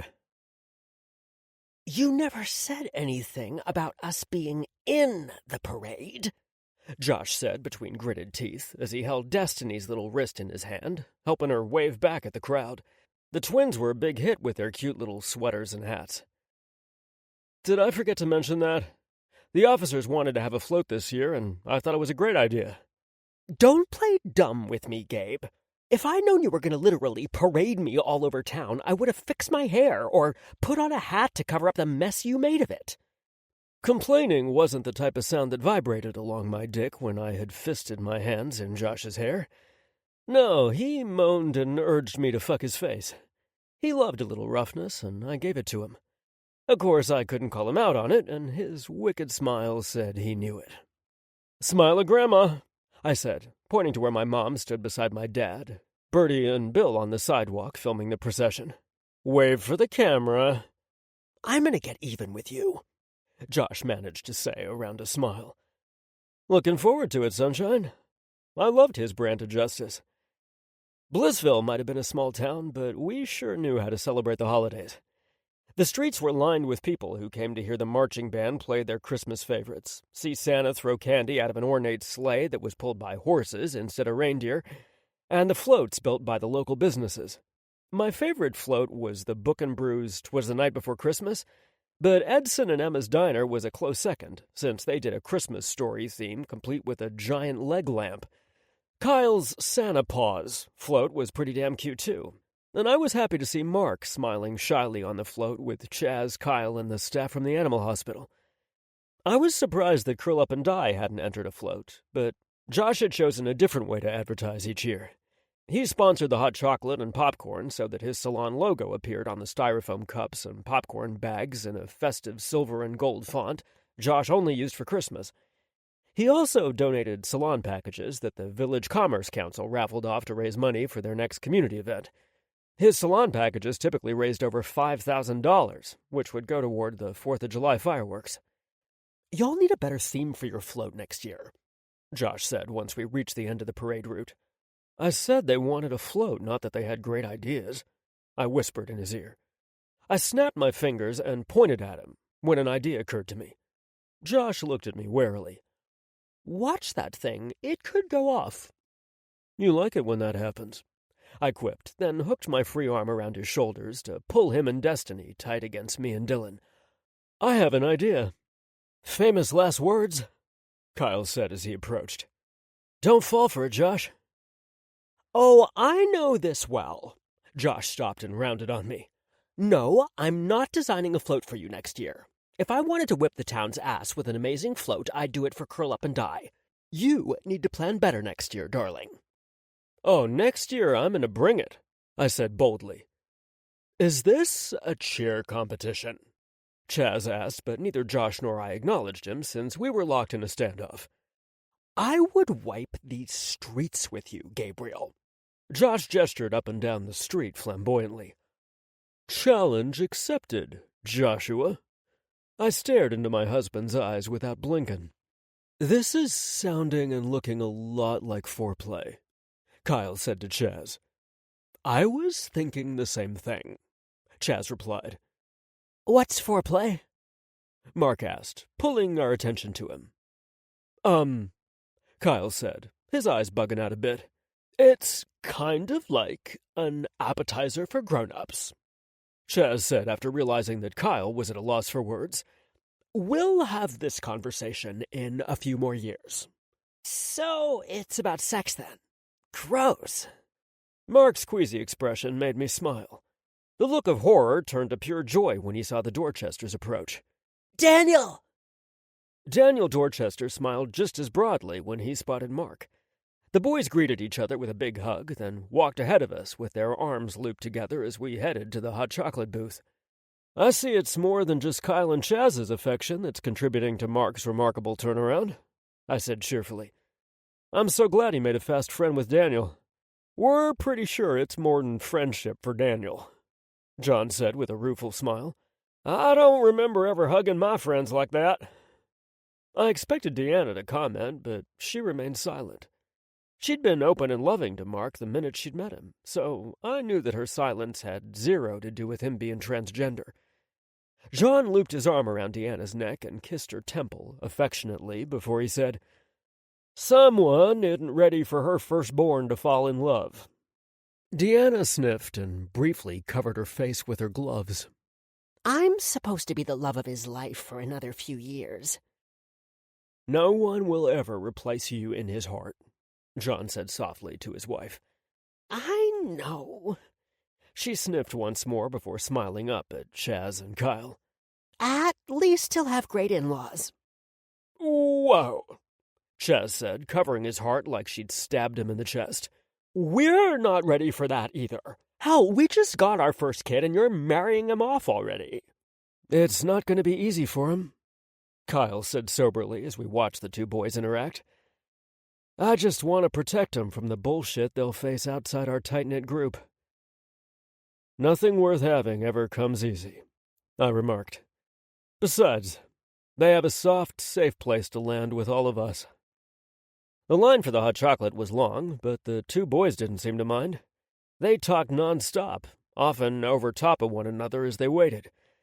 Two older boys, I assumed to be high school age, homed in on Mark and Daniel with disgust in their eyes.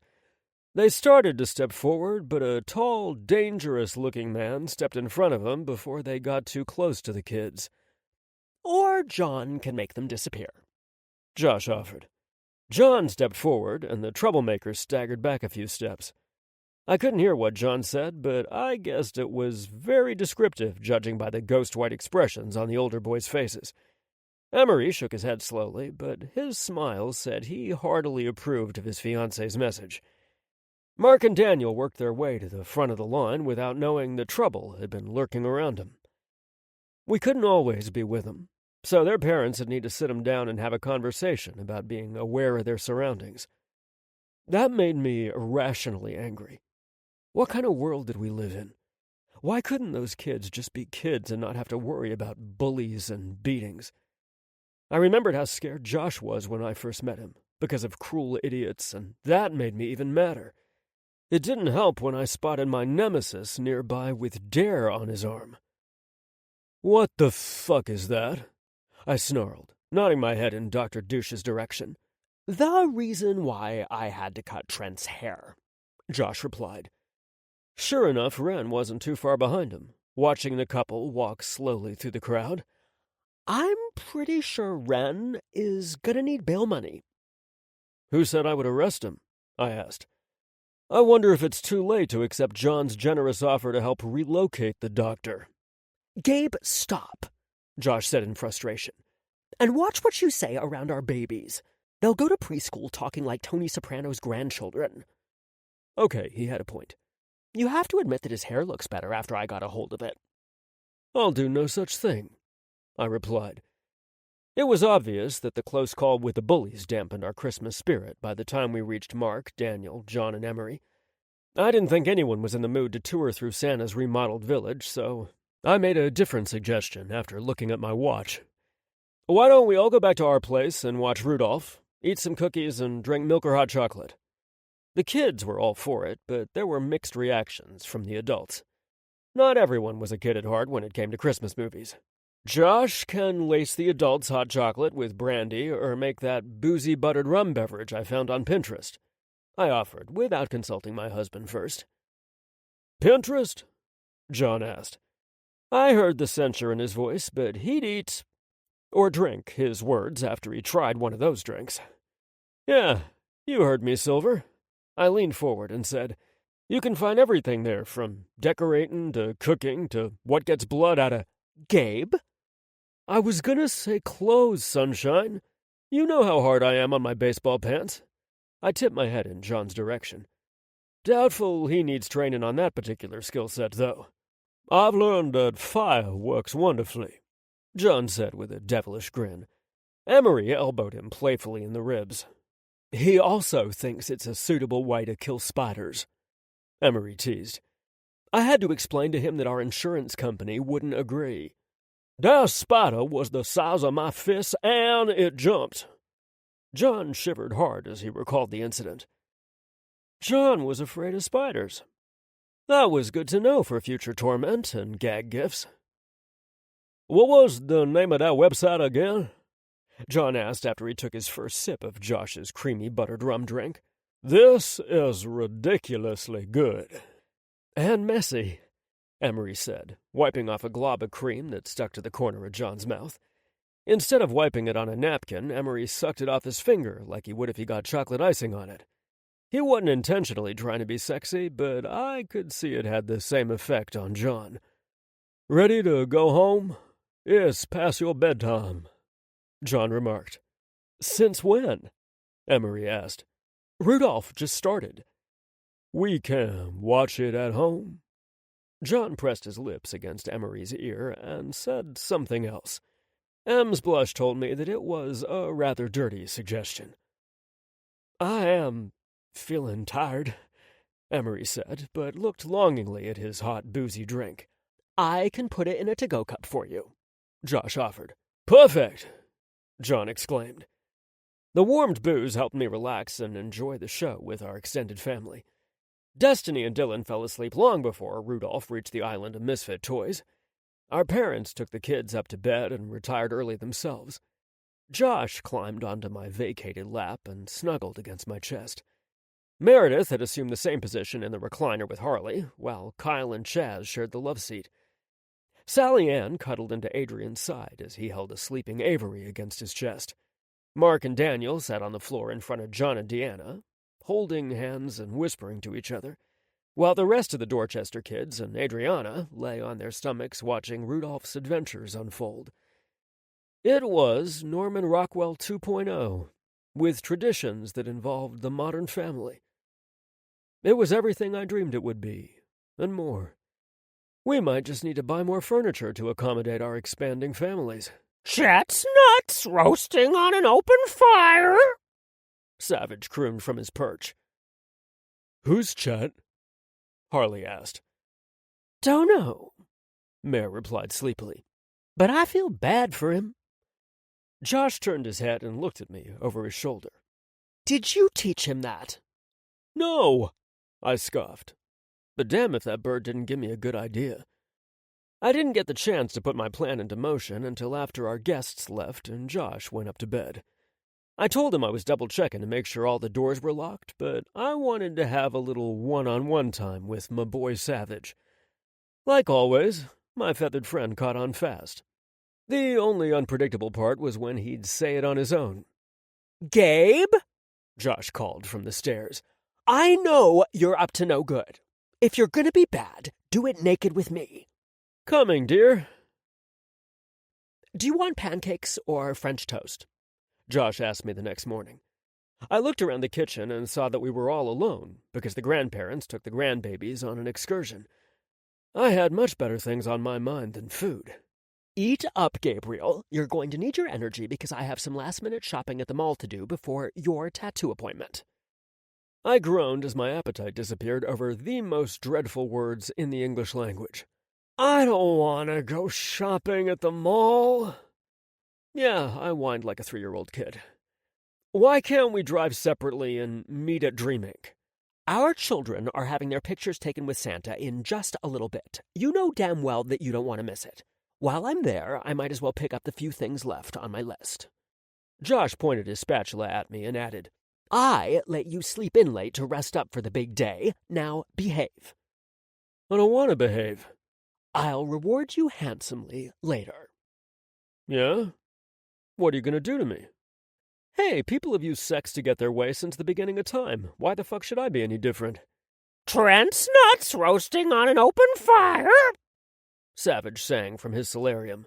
Fuck. I'm going to kill you, Gabe. Then I'm going to get advice from Pinterest on how to cover up my crime. Now, sunshine, I said pleadingly. Up those stairs and get dressed, Gabriel. Uh-oh. It appears that we have extra time to get more shopping in, since I won't be riding your cock reverse cowboy style before we go. Josh pointed to the staircase, indicating that I was supposed to march up those steps and do what he said, but he used two of my favorite words in the English dictionary. Reverse cowboy. I pulled my shirt over my head and tossed it to the floor in answer to his demands. We're not having sex in the kitchen, Gabriel. Oh, I loved that bossy fucking tone of voice. My response was to remove my sweats and underwear. How much do you want to bet? I asked, stroking my erection.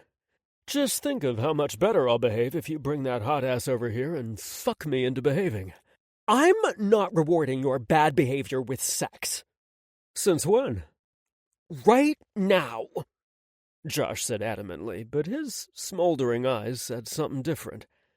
I reached between my legs with my free hand and cupped my balls while working my swollen knob with the other. Come over here. I'm not in the mood. His stubbornness was adorable, but his erection tenting his PJ pants called him a liar. Oh, fuck it. Josh threw his spatula on the counter, then jumped me. I might have been joking before about him fucking me into behaving, but he wrung me out so much that I didn't have the energy to put up a fight at the mall. We made it in time to see our kids scream the building down when the grandmas tried to set him on Santa's lap. Maybe it was sick of me, but I suspected that would be my favorite moment of the season. 14. Josh. It seemed that things were finally going to settle down a bit the week before Christmas, which was the opposite of what you'd expect. Most people started getting frantic when the days until Christmas reached the single digits, but not me. Hey, I had every right to be hysterical while juggling a busy schedule at the salon, the rents staying at our house, and Gabe's nightly countdown to the perfect Christmas activities. It sounded like a clusterfuck, but it was the most magical time of my life. With that said, I decided to put my size 9 Converse down that night and insist we have quiet evenings at home, leading up to my annual ugly Christmas sweater party. Besides, what the hell was there left to do? I knew that Gabe would balk, but I planned to distract him with a grown-up version of a Christmas advent calendar. I got the idea from the countdown advent calendar I received from my Secret Santa at the salon. It had Christmas gift boxes wrapped in festive, shiny green paper that stacked to form the shape of a tree. Each box was numbered from 25 down to 1 and was just big enough to hold a few pieces of candy or a little trinket. My favorite gift so far was a tiny picture frame attached to a keychain. The picture frame was nearly an exact replica of the gilded glamorous ones I had at my station. The picture inside wasn't a typical family photo, though. It was two dads having to sit on the mall Santa's lap before their babies would trust the stranger with bright red clothes and that fake-as-fuck white beard. Gabe and I were laughing, the babies were screaming, and Santa looked ready to hit the bottle. I loved it so much that I would have used it for the photo on our Christmas card if I'd had it in time. Up until I opened that gift, I thought Meredith drew my name from the Santa hat, but that gift had Gabriel Roman Wyatt stamped all over it. It didn't surprise me that he had joined in on the salon festivities because he was a Christmas freak and half owner of Curl Up and Die. I started to suspect that him having my name was more than simple luck of the draw. It was too late to swap names to get his, so I decided to spring a surprise on him at home that would accomplish two things: have fun and wear us both out. An exhausted Gabe was one who didn't drag me around to every outdoor manger in a 30-mile radius. Oh, holy night, I needed a break. Surprising Gabe kept my spirits up during the long day. In fact, I didn't even mind when Trent showed up midday to take Dare to lunch. Ren minded a lot, though. Those two guys were making me nuts, but there was nothing I could do about it except knock their heads together. The idea grew in merit each day that the tension grew between the two men. I didn't want to accuse Dare of using Trent to make Ren jealous, but he sure as hell didn't look at Trent the way he looked at Ren. Stay out of it, stay out of it. Repeating that in my head over and over helped. Until Dare approached me that night with a nervous expression on his face. No one on my staff feared me, for crying out loud. I was the best damn boss on the planet. Yet Dare looked like he was seconds away from pissing down his leg. What could be so... "It's not a good idea," I said when I realized what he wanted to ask. The crestfallen look on Dare's face made me feel terrible, and I thought perhaps he did like Dr. Doofus more than I had originally thought. "Okay, let me talk to Gabe." "You're the best, Josh," Dare said, hugging me. "I'm going to start planning our ugly sweaters because there's no way Gabe can tell you no." "No fucking way," Gabe said, shaking his head. I looked up from stirring the pot of stew that Martina had started earlier in the day. Gabe sat in a kitchen chair with a baby on both knees. "I haven't even asked a question yet." "I can tell by your expression that you're going to ask something I won't like, and I can bet what it is since we're only a few days away from the annual Christmas party for our friends and salon family." Do you see why I love him so much? Not salon employees, not salon staff, family. The answer is no. There comes a time in every man's life where he needs to learn to choose his battles, or be miserable. Now, I could have pointed out that Gabe's ex-lover, one he lived with for a few years, sat at our table and ate our food week after week, and I never once complained or got jealous. I would have been justified in doing so, and maybe I would have taken up the fight if Dare had convinced me that Trent was the one for him. But I saw the smug smirk Dare gave Wren after talking to me. Therefore, I chose not to call Gabe out on his knuckle-dragging bullshit. "I was going to ask you if you wanted to top or bottom tonight, Captain Know-It-All." I said pick my battles. I didn't say anything about giving Gabe a bigger ego than he already had. Gabe threw his head back and laughed. "God, you're such a bad liar." "That's a bad thing." Gabe tipped his head and thought for a second. "Not at all. But I do wonder how the hell you keep beating everyone at poker." "I'm a Gemini, Gabe. Multifaceted. Chameleon. Awesome." I put the lid back on the pot and walked over to the loves of my life. After I kissed each baby on the forehead and Gabe firmly on the lips, I said, "I need to go make a quick phone call before dinner." I thought it was best not to have the conversation at the salon the next morning, and I wanted to give all my energy to Gabe and the babies after dinner. "Tell Dare he's playing with fire," Gabe called out to me. I went to the library/office to call Dare and was glad when he answered right away. "So, look." "Hell has frozen over?" Dare said, interrupting me. "Gabe actually told you no." He really hates Trent, and to be honest, I'm not all that comfortable around him either. Trent has apologized for the way he treated me, and I think he even means it. But he still makes you uncomfortable, Dare added. Kind of like a reminder of a bad time in your life. His voice had softened to nearly a whisper at the end. "Oh, man." "What?" I asked. "I think that's what I am for Wren. I remind him of something or someone unpleasant." "I doubt it, Dare. You're delightful to be around," I told him. "No, it makes perfectly good sense. There have been a few occasions that he briefly dropped his guard, and I saw that he wanted me. Something holds him back." "It probably doesn't have anything to do with you."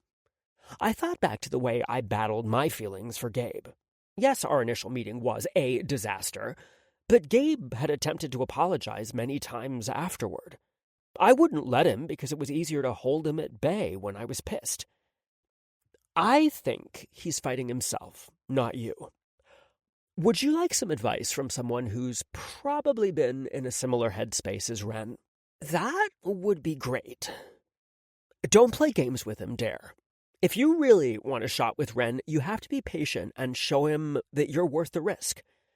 Sometimes you have to wear him down with your patience. I smiled as I recalled Gabe doing just that. When he pushes you away, give him space to breathe, but don't ever give up. Prove to him that you're someone he can rely on and a person who will care for all of him, even the parts he doesn't like. I'm not asking you to let him push you around by any means, because he needs to respect you and your feelings. Dare blew out a shaky breath. He has the power to destroy me, Josh. He sounded so conflicted, and I wished I could give him a hug, but had to settle for verbal reassurance. He probably thinks the same about you, cutie. You need to figure out what you want and then go after it. If your heart chooses Ren, then you drop this pretense with Trent and focus your time and energy on the man you want. While it might be cute when Ren goes all caveman over the doctor, it's not good for him, and it's no way to begin a relationship. Relationship? Dare repeated reverently. There was no doubt in my mind who Dare really wanted. Did he possess the mental toughness and tenacity it took to win Ren's trust and heart? Only time will tell. I want what you and Gabe have. I chuckled. Then you'll take my advice to heart, my friend. Gabe did all the things I described, and I knew that my heart was safe with him. He showed me a life I never dreamed possible, and Dare? There's nothing I wouldn't do for him. Dare sighed, sappily. Thank you, Josh. I'm sorry that I asked if Trent could come to the party with me. It was really selfish, and I didn't mean to disrespect Gabe. I know that, Dare. I'm glad we could have this conversation, though. Me too. See you in the morning. Good night. I just stood in the peaceful library for a few minutes after I hung up, hoping that I did the right thing by giving Dare advice. I should have stayed out of it, but I hated to see a beautiful opportunity wasted by miscommunication. Dinner is ready, Gabe said softly. I whirled around and found him leaning in the doorway. How long have you been standing there? His posture was casual, but the heat in his eyes was anything but, so I suspected he overheard most of what I said to Dare, if not all. Gabe straightened, then crossed the room to cup my face. You gave the kid good advice, Sunshine. Oh, how I loved the deep timbre of his voice and the look of adoration in his dark brown eyes. We've sure had our ups and downs, but I'd do it all over again. He could still render me speechless, but that was okay, because I showed him how much his words meant to me with a kiss. Lord, that man knew how to make me melt. I eagerly waited for the moment that we could go upstairs to the privacy of our room so he could open his naughty Santa advent calendar. Gabe pulled back from our kiss and ran his thumb over my wet lips. Let's eat dinner, because I have a surprise for us. I groaned. Babe, can we stay home tonight? We can watch Die Hard after Destiny and Dylan go to bed. We'll watch it naked, I tossed out as an added incentive. We can do all of the above, Gabe assured me as he tugged my reluctant ass toward the kitchen. My excursion won't take long. 30 minutes later, Gabe packed us all in the Grandparents Express minivan. Al sat up front with Gabe because he was too tall to ride in the back. I wedged myself between the two car seats while my parents and Martina climbed into the third row. Everyone buckled up? This sleigh is pulling out, Gabe said cheerfully. I rolled my eyes, then glared at him in the rearview mirror. Did you rent this bright red minivan on purpose? I asked my parents. Pure coincidence, my mom replied. Sure is snazzy, though. Plenty of room. Your father and I are going to buy one and drive it here when we move. Well, I'll drive the van while he drives the moving truck.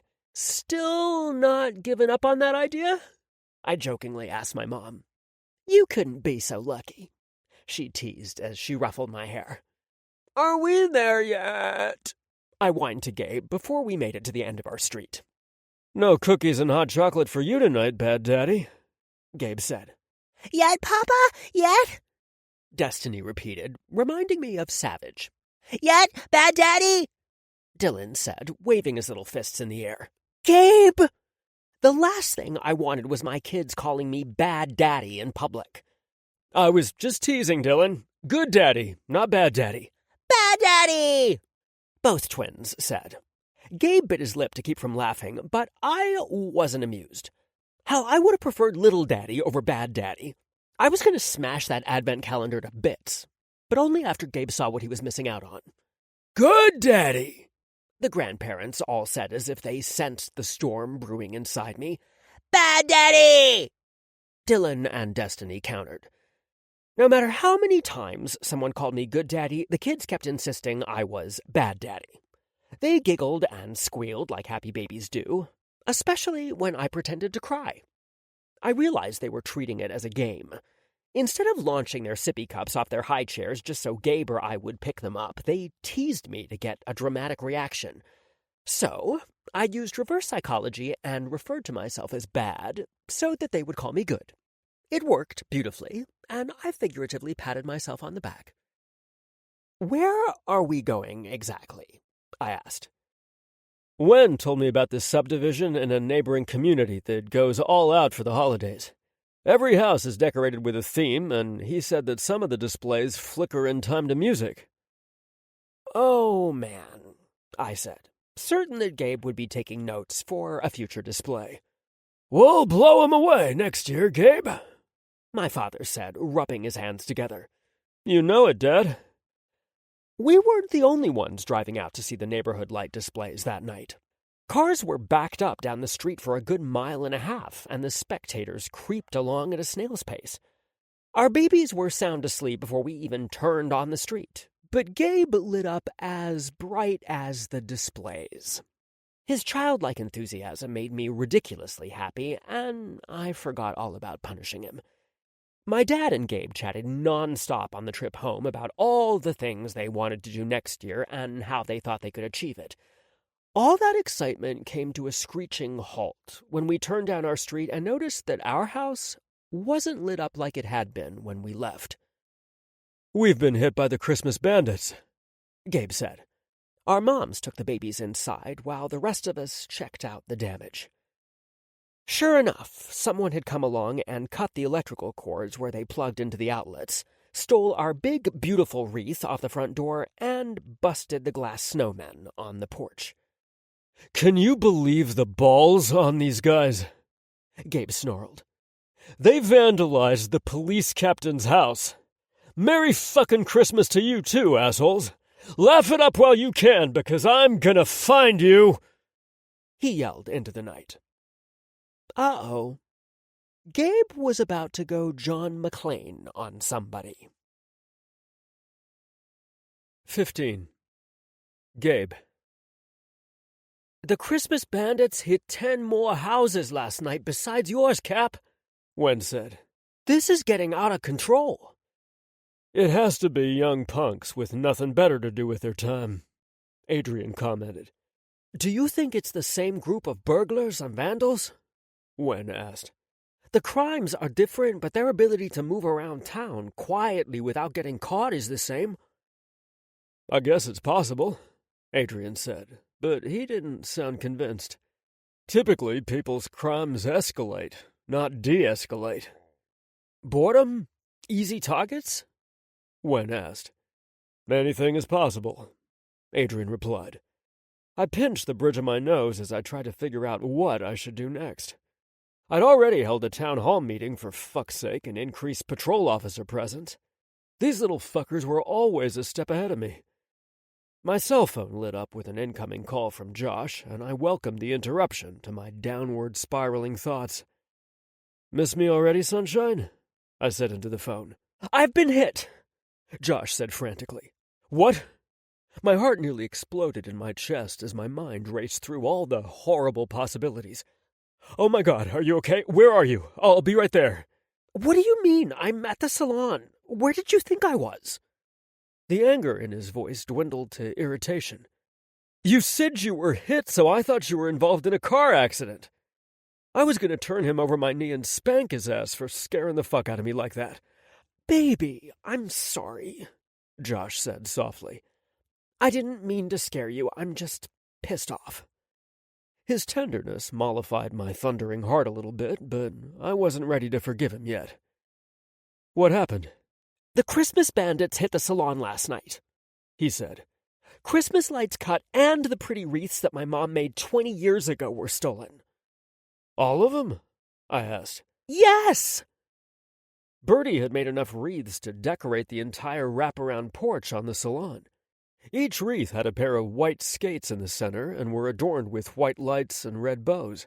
Josh inspected each pair of skates to make sure they were a pristine white before Bill and I strategically hung them around the porch. Every third post, Josh had reminded me. Hang them too close and they just look tacky. The Roman wives don't do tacky decorations. I knew they meant a lot to him because he even kept a bottle of white shoe polish handy to touch up the skates when needed. What kind of monster does this, Gabe? Those wreaths have hung on that porch longer than I've been alive. I'll get your wreaths back, Sunshine. I promise. Damn straight you will, Captain Kickass. In the meantime, I'm going to call a few of the local business owners to see if they'll join me in offering a reward for the capture of the Christmas bandits. Great idea, I told him. Let me know what they say, and I'll announce it in the local paper. I'll offer up to $1,000 reward by myself if I need to. I want my wreaths back. You arrange for the funds, and I'll take care of the rest. We'll get them back.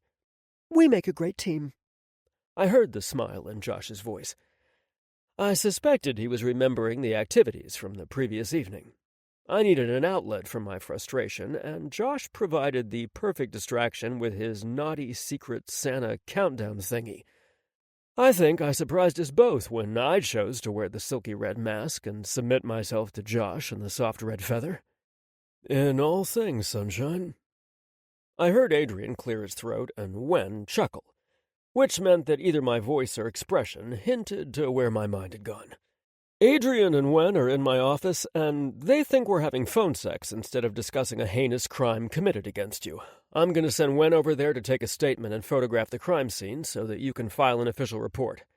I can't look like I'm playing favorites. Wen grinned and shook his head. On it, Cap. Adrian gets to compile the data from all the reported crimes into a program so we can determine peak times or even days of the week. The slightest similarity could bust the case wide open. Adrian sighed heavily, but followed Wen out the door without complaint. Are you alone now? Josh whispered into the phone. My brain and Dick perked up. Yeah? What did you have in mind? Just you wait and see what I have in store for us tonight. Do you remember how everyone cautioned us not to go overboard with holidays and birthdays for our kids because they'd come to expect it and we'd put pressure on ourselves to keep outdoing the previous years? I asked Josh. Yes. I knew Josh had zero intention of listening to that particular piece of advice. We would do things our way and to hell with what people thought. That logic doesn't apply here, Sunshine. I'm going to need you to step this up each year from now on. I accept that challenge, Gabe. I heard Dare calling for Josh in the background. My client is here, so I have to go. I'll call you in a bit after I've had a chance to drum up support for the reward money. I love you. Love you too. After I disconnected the call with Josh, I went in search of Adrian. I was half joking when I mentioned the program because I wanted to razz him, but it gave me another idea. It's time to go John McClane on these fuckers, I told Adrian. What brings you by the newspaper, Captain? Myrna Evans asked me a few hours later. The first time I'd met her, Billy Sampson had dropped off an anonymous letter informing the Blissville Daily News that the police department wasn't treating his threats against Josh seriously. That seemed like decades ago, but in reality, not even 2 years had passed since then. I'd like your help capturing the Christmas bandits, I told the editor. Oh, how exciting. Myrna sat straighter in her chair. What can I do? Some of the local businesses are pooling resources and offering a reward for the tip that leads to arresting the bandits. Well, that's a good idea, Myrna said. Money is a big motivator. $5,000 is one hell of an incentive. Wow! Are you serious? I nodded my head. 10 businesses are chipping in $500 each. That's amazing, Captain. Do you just want to place a large ad in the paper for the next few days? Yes, but I'd like to go a step further, if you're willing to listen to my idea, I said. Of course. What do you have in mind? Detective Good compiled a lot of data from the reports, and it pinpoints some consistencies between days and times these crimes occur. Crimes? Myrna asked. I get that people are annoyed, but is this really a crime? We're talking about someone cutting Christmas lights and poking holes in inflatable snowmen that no one likes anyway, right? That's just a silly misdemeanor, isn't it? Looking at the cases individually, they might not look like much, but we're talking grand theft and criminal mischief when you add up all of the stolen and damaged items. Grand theft? She asked in shock. That much has been stolen or damaged? Yes, ma'am, I told her. We're talking 4th and 5th degree felonies, and if I can link them to the other thefts and burglaries... Holy hell! This is much bigger than I thought. Myrna leaned forward. How can I help you catch these assholes? First, we need to change the notion that it's just a few cut Christmas lights and deflated snowmen that no one likes anyway. At least the editor had the good grace to look embarrassed by her earlier remark. We need to make this a human interest story. Give it a face that people know and recognize. Some of these people lost items that have been in their families for decades, Myrna. Josh wasn't the only one who had had meaningful items taken. Another resident had an antique sled stolen right off her front porch. Her grandfather handcrafted it for her father when he was a small boy nearly 70 years ago. She put it out each year with fake Christmas presents on it to decorate her porch. I'm sorry that I took such a cavalier attitude toward the crimes. I wasn't aware that it had gotten so serious. I mean, I knew you hosted a small-town meeting about it, but apparently I didn't even get it after that. Now you know, and now you can help. I could have assigned anyone on the police department or even asked for civilian volunteers to hang the reward posters all over town, but I did it myself. Partly because I wanted the town to know how seriously we were taking the crimes, and partly as penance for not doing more sooner. You're gonna need a designated tip line, Milo told me when I stopped by Books and Brew. He gestured toward the group of teenagers who had gathered around the sign I hung in the window before I placed my order. They talked excitedly amongst themselves and looked to be forming a plan. Megan joined us at the counter with my order. Oh, look, it's Nancy Drew and the Hardy Boys. She shook her head and said, This could be the best $500 we've ever spent. The local paper is printing the name of the local businesses who are offering reward money.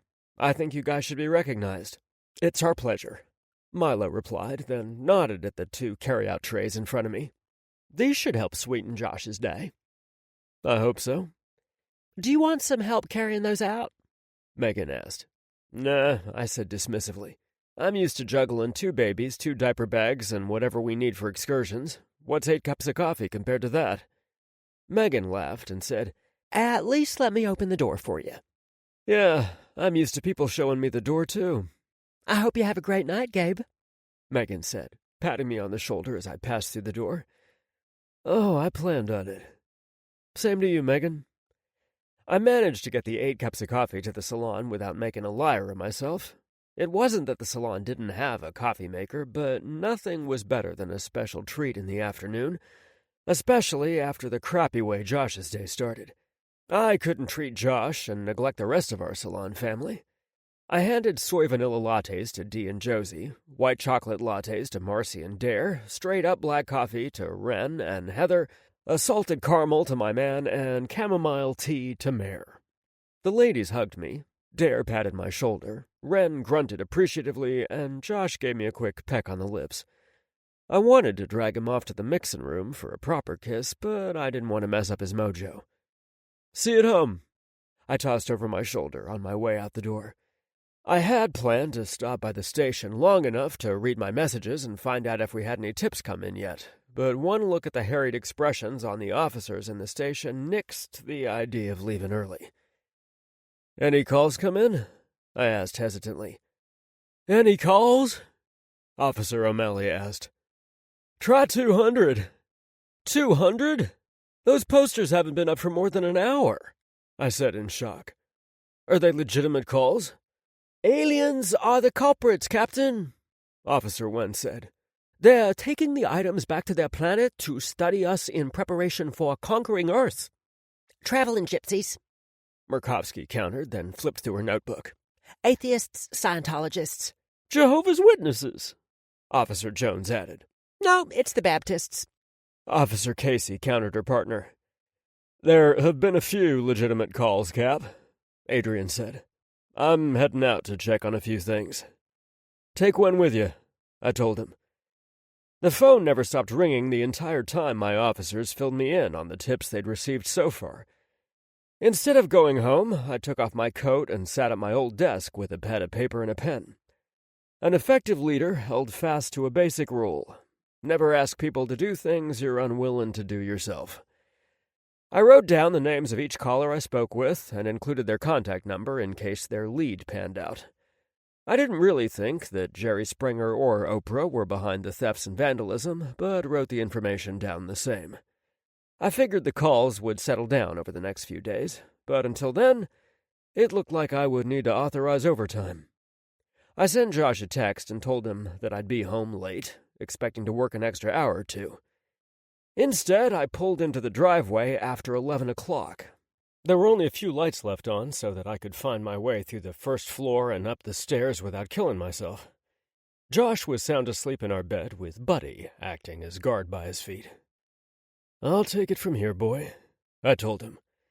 Buddy jumped down and retreated to his dog bed near the fireplace while I quickly undressed and carelessly tossed my clothes on the floor.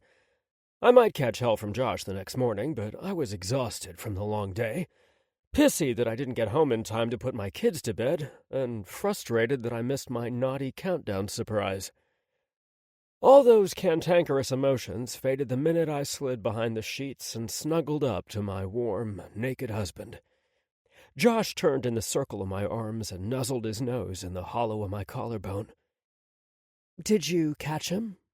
Josh asked groggily. "No," I said into the darkness.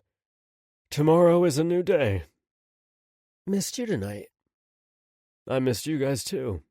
Did anything important happen?" "Dylan said his first curse word." "Shit!" "Well, technically it was funug, but I'm pretty sure we know what he was trying to say." He laughed against my chest, and I held him tighter. "We're not supposed to laugh, Gabe." "I'm not the one laughing," I pointed out. "You would be if you heard that precious little voice curse." Josh snickered some more. "My favorite part is that he used it in the right context." His light laughter turned into full belly laughs as he recalled the incident. "Are you going to share?" I asked irritably. I hated that I missed my son's first curse word. "He dropped his cookie on the floor and Buddy ate it. I'm not sure if he said it because he was mad or he cursed the dog, but either way, it was fucking hilarious. I had to sternly say, 'Dylan James, we don't talk like that in this house. Just the birds do.' Then I had to leave the room so he wouldn't see or hear me laugh. Our dads came with me and we laughed until we cried." "Damn, I wish I was here." "I'm pretty sure you'll have plenty of opportunities to correct salty language." "Good." "You know what else is good?" Josh asked. "I get 2 surprises tomorrow?" I asked hopefully. "Why wait? Do you trust me?" "Of course." I felt him rooting around beneath our pillows, then heard a soft buzzing sound when he pulled his hand free. Funny how alert a man could become when his husband pressed a small vibrating object against his taint. Oh, holy night, sunshine. 16. Josh. I woke up with a happy smile on my face, and it remained there even after I stepped on Gabe's belt buckle and tripped over one of his shoes. I couldn't be angry with him because I knew he was exhausted when he got home and just wanted to get in bed with me. It helped that he sent me back into dreamland with curled toes and a sappy grin on my face, like the one I saw in the mirror when I brushed my teeth. I didn't lose my good humor until I got downstairs and saw that I had 2 droopy babies on my hands. Their misery was obvious in their eyes, and it broke my heart. I pressed the back of my hands to Dylan's forehead, and he had a fever. Destiny was clammy and damp like her fever had just broken. "My poor angels," I said, snatching them from their grandmothers and holding them against my chest. "Colds?" I asked the in-house expert. "That's what we suspect," Martina said. "They're not teething. I gave them a dose of the infant Tylenol I found in the cabinet, my mom said. They both sound a little congested, so you might want to call the pediatrician's office to see what they recommend for them to take. This isn't our first rodeo with colds, is it, babies? I looked at the moms and said, I have just the thing. If it doesn't work, then we'll call the doctor for medicine recommendations, but I'd like to try a natural method first. The grandmothers followed me up to the nursery where I kept the eucalyptus tummy rub I made for them the last time they were congested. Is this like a homeopathic version of Vicks? Martina asked when she smelled the contents of the jar. Yep, they don't recommend Vicks for children under the age of 2, and I'm not crazy about giving my babies over-the-counter meds because they contain chemicals that make their hearts race. You never could take decongestants very well, my mom said. Do you use this on yourself? I don't get sick, but I smeared it on Gabe the last time he had a sinus congestion. He wanted to fight me on it, but he thanked me later after he could breathe again. Boy, did he ever. Mom, can you get the humidifier down from the closet and add a few drops of the eucalyptus oil to the water? That'll help too. Sure, both moms said, then laughed. Martina pulled the humidifier down while my mom retrieved the essential oil. We can also put a tiny dab of Vaseline in their noses to ease the dryness in their nasal passages, I told them. I stripped Destiny down to her diaper and smeared the concoction of coconut and eucalyptus oils on her tiny little chest. When I was done, Martina took her from me to dress her so I could see to Dylan. Papa, Destiny said when Gabe entered the room, but she didn't sound her normal cheery self. What's going on? Gabe asked, rubbing the sleep from his eyes. He sniffed the air. Do my precious angels have a cold?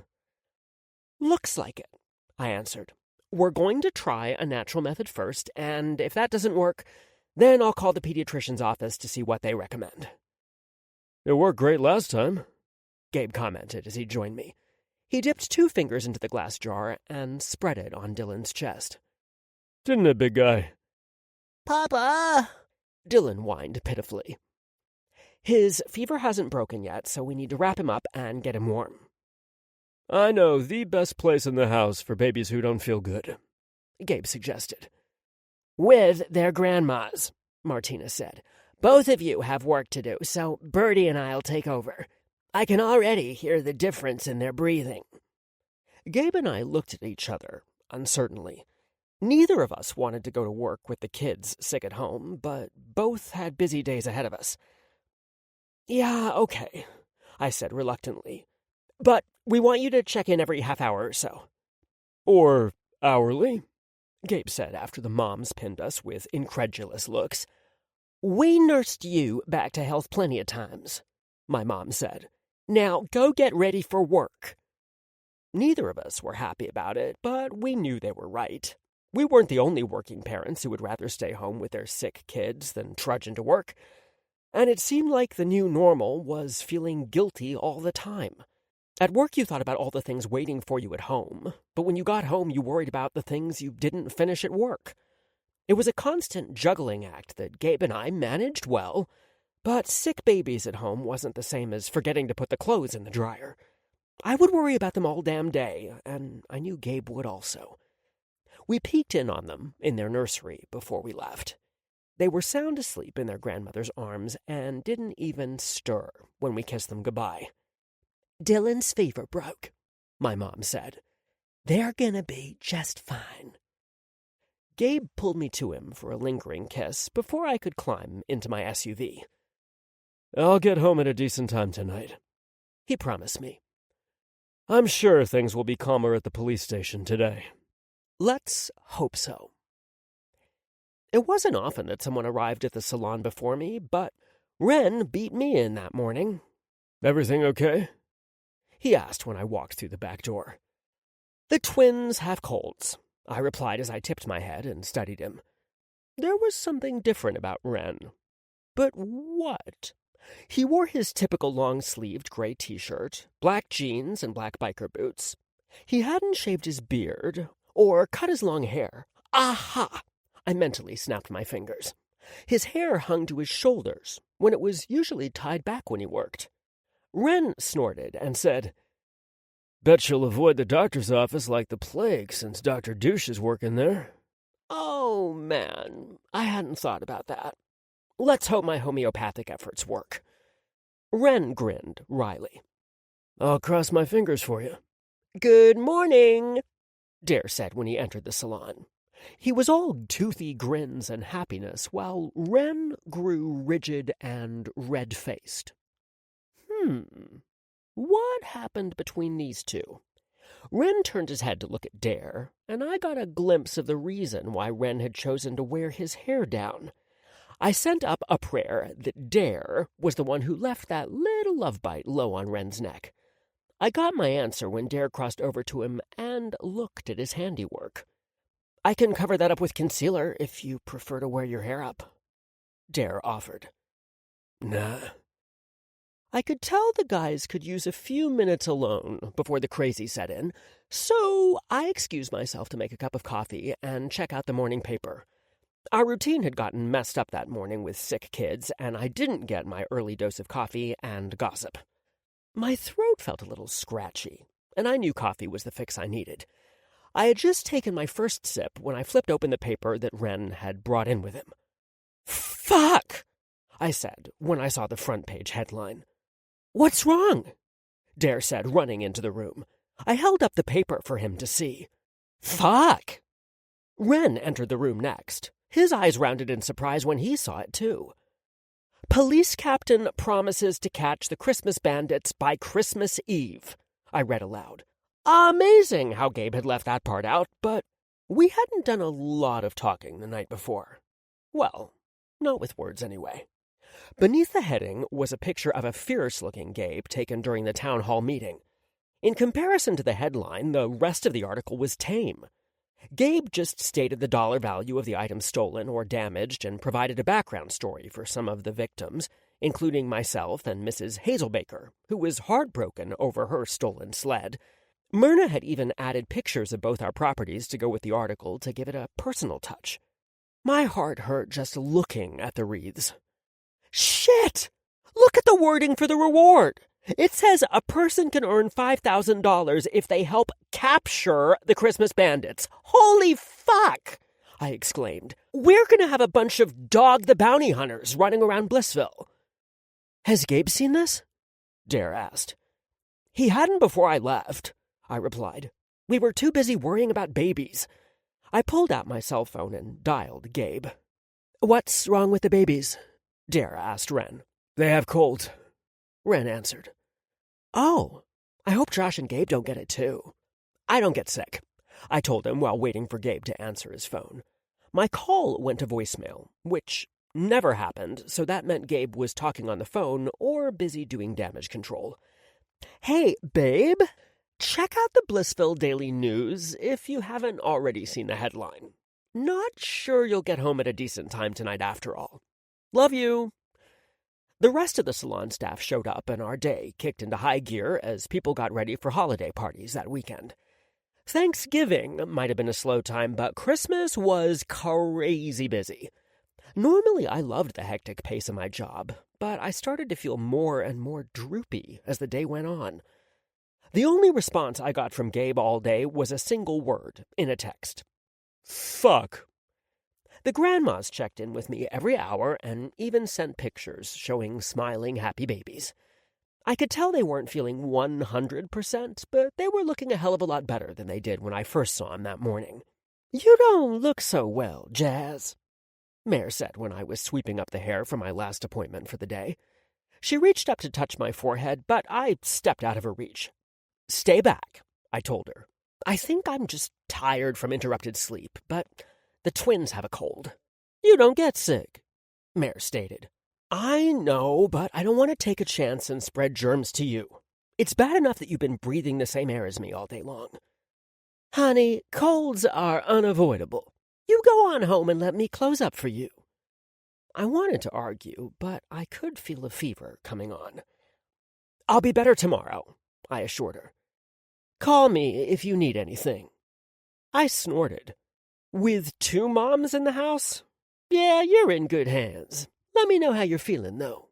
I was grateful for the short drive because cold chills had moved in by the time I pulled into the garage. My mom took one look at me and sent me straight to my room. Don't get sick, I said through chattering teeth. She brought me some tea, ibuprofen, and a jar of goo to rub on my chest. You rest for now. I'll bring up some chicken noodle soup in a bit. And maybe a peanut butter and jelly sandwich, too? I asked. One little cold had reduced me to a little kid in an instant. Of course. I closed my eyes and didn't wake up again until I felt warm lips press against my forehead. "Hi, baby," I said. I didn't need to open my eyes to recognize who those lips belonged to. "You don't get sick," Gabe whispered into my ear. "I don't." He pressed his hand to my forehead. "Fever's gone?" Thank God. I hate that our babies felt this miserable. It's horrible. You can't afford to get sick since you only have a few days to catch the Christmas bandits. Gabe groaned. "Nothing curbs your snark, does it?" "It makes me feel alive," I said dramatically. "So, Dirty Harry, what are your plans?" "Tonight, I'm going to take care of my family." "Tomorrow?" "There's only right now," he said, but I could hear his gears grinding. "Hey, I brought up your dinner. Do you feel like eating?" "Not really, but Mom went to the trouble, so I'm going to give it my all." "Do you want to eat here or in the sitting area? I can start a fire for you." "Ooh, a fire sounds nice." I waggled my eyebrows suggestively. "Not tonight. You're in no shape." "I could totally still rock your world, Gabe," I said, sliding from between the sheets. "I have no doubt, sunshine," he said, following me with the tray of food. "Can and should aren't the same things." "You sound so parental." "I'm practicing for future conversations with the kids. Is it working?" "No, I still want you to do me, but I'll be lucky to stay awake long enough to eat my soup." "I've never seen you sick before," Gabe said worriedly. "I'll be right as rain in the morning," I promised him. Gabe set the tray over my lap, and I smiled when I saw that my mom had sent up all the things she fed me when I was sick as a kid. Campbell's chicken noodle soup, peanut butter and jelly cut diagonally, lime jello, and a bottle of Sprite. My mommy loves me. "She sure does. Now dig in while I go check on the babies." "Bring them to me!" I hollered after him, which made him cough. "I planned on it," Gabe assured me. "I thought we could do story time in here tonight." I must have been hungrier than I thought because I ate everything on the plate. Maybe that adage about feeding a cold was right, because I felt a little better. I sure as hell breathed better with the goo on my chest. "Daddy! Daddy!" my angels said when Gabe carried them into our room. He set them down, and they tottered their sleepy heads over to where I sat on the sofa. "I missed you so much today," I said, holding them to me. I kissed the tops of their heads and breathed in their baby shampoo. "I missed bath time." "You missed a doozy, too," Gabe said. An ornery smile crossed his lips, and I knew exactly what had happened. He said it again, didn't he? "Oh, yeah." Gabe's lips trembled as he struggled to hold it together. "He got mad when his bath toy was out of reach." "Dylan James, did you say that naughty word again?" Our son shook his head. "I don't think I believe you," I told him. I looked over my shoulder and saw that Gabe was gone. I waited a few seconds, then heard the distinct sound of my husband laughing his ass off coming through the baby monitor. He returned with a stoic look on his face when he rejoined us with a book in his hands. "That might have worked better had you not lost your cool in the nursery with the baby monitor on." "Oops," Gabe said sheepishly. "Read us our story, Big Daddy."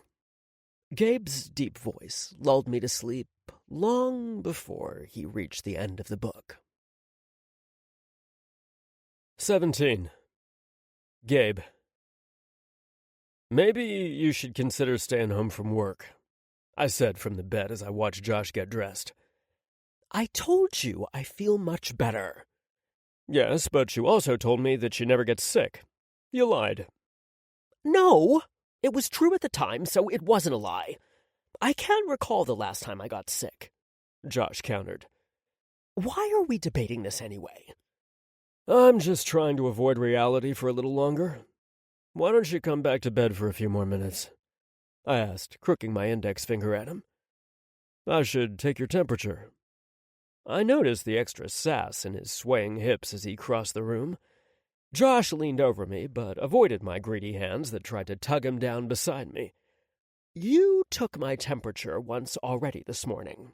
Your thermometer said I'm fever-free, so I'm going to work. Josh cruelly whipped the covers back, exposing my naked body to the cool air. Quit stalling and go catch those Christmas bandits. I jackknifed into a sitting position, gasping in surprise. You're so mean! He was definitely going to be in charge of getting the kids out of bed for school someday, especially when they're surly teenagers. You haven't seen anything yet, mister. Josh arrogantly ambled away from the bed. I'm going to need you to capture those bandits like you promised because our family's reputation is at stake. I recovered my body and lay on my side to watch him finish getting ready. Josh was graceful in everything he did, and I could watch him all day. I didn't promise to capture the bandits by Christmas Eve, I groaned. Myrna embellished that part a little bit. That doesn't sound like the newspaper editor I worked for in high school. People change, I said, shrugging. Besides, that was... My voice trailed off when I saw his expression in the mirror. Were you about to make jokes about my age? It wasn't that long ago. 12 years, I countered. People can change a lot in that time. So, are you going to argue with me all day, just to avoid reality? I'd rather fuck, but you insist on going to work, I replied. Pretty sure that I know just the thing to motivate you throughout your day. Oh, I know you do. I returned to a sitting position when Josh grabbed the naughty Santa advent calendar off the dresser. I knew this would grab your attention, he said smugly. You can open yesterday's surprise now, but you won't get to use it until you get home tonight. I rubbed my hands together gleefully. I opened the lid off the box and pulled out a piece of paper. My eyes widened excitedly when I unfolded it and saw the little picture he printed. A sex swing? Josh's face flushed bright red, but I wasn't sure if it was from arousal or shyness. I had my answer. I placed my hand on the back of his neck and pulled him to me for a kiss. Damn, I can't wait to see you in that swing. Who said I was sitting in the swing? Josh quirked a brow. The idea of Josh fucking me in that thing was sexy as fuck, until an image of me falling and bringing the wall down with me put a damper on my arousal. I'm too heavy. Nonsense, Josh countered. It says it supports up to 300 pounds. He was rocking his poker face, and I couldn't tell if he was serious or not. You hang it from a doorway, which is nice and sturdy. My husband leaned forward and kissed my lips. I can see you're nervous about the idea, so I'll go first. You can truss me up in that thing and pound the fuck out of me later tonight. I threw back the covers and hauled ass toward the bathroom. Where are you going? I have bandits to catch so I can return home and rock my man's world. All right, team, let's catch the bandits. We're going to divide up in groups and split the credible leads. Define credible, Cap, Adrian said. Ones that didn't include aliens or famous people, I replied. The gypsies are still on the table, then? Officer Jones asked with a snicker. Keep it up, Jones, and I'll send you to the surrounding woods to interview Sasquatch. Everyone laughed, but someone had called the tip line and suggested that Sasquatch was the one waging war on Christmas. I added that one to the not likely pile, along with Marilyn Monroe and Elvis Presley. My apologies. I take it back, Cap. Let's see if we can get through half of these tips today, and the remaining ones tomorrow, I told them. Calls keep coming in, Cap, O'Malley said. We're getting messages on our social media pages, too. It'll die down. God, I hope so. Excuse me? A female voice sounded behind me. I turned around and saw a woman standing in the police station holding her teenage boy in place by the collar of his coat. Can I help you? I asked. Yes, I'm pretty sure my son is your Christmas bandit. Come right this way, I said, gesturing toward my office.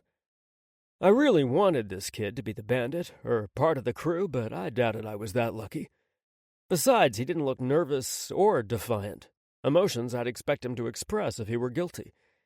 Instead, he looked bored. He even rolled his eyes as they walked by me. I'm telling you, this is your guy, the woman said as soon as I shut my office door. She guided her son to a chair, then took the empty one next to him. What makes you think so, ma'am? My husband and I caught him sneaking back in through his window last night after we returned from neighborhood patrol, she said. Neighborhood patrol? I asked. Sure, they're forming all over town. We want to help you catch the Christmas bandits. You want the money, the defiant teenager said snidely. You'd give up your own son for a few bucks. Try $5,000, but I'd turn you in for free, she boasted, then looked at me. I'm sorry that my son stole from your husband. I'm sure you have techniques to make him tell you where he hid them. I don't mean torture, she said quickly so that I wouldn't misinterpret her intentions. Lie detector tests or trust serum. Truth serum, Matilda, the kid said. Robert, don't you correct me in front of the chief of police. She glared at her son, but he didn't look in her direction. And stop calling me by my first name. It's Mom to you. He's the police captain, Mom. Oh, you, she growled, swatting her hand in the air. Anyway, Herb and I looked up and saw this shadowy figure crawl into our only son's window. We rushed inside and found him stashing his load. Loot! Shut it, wise ass. It was all I could do to keep a straight face as she butchered slang words, and he corrected her. Loot? What kind of loot? This. Matilda pulled a baggie out of her purse and dropped it on my desk. He's been smoking the Sarah Jane.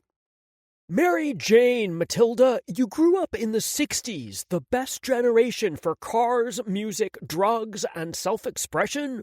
But you don't know the difference between Mary Jane and Sarah Jane. Oh, perhaps you smoked too much Mary Jane yourself. I did no such thing. Me think the lady doth protest too much, Robert replied smugly.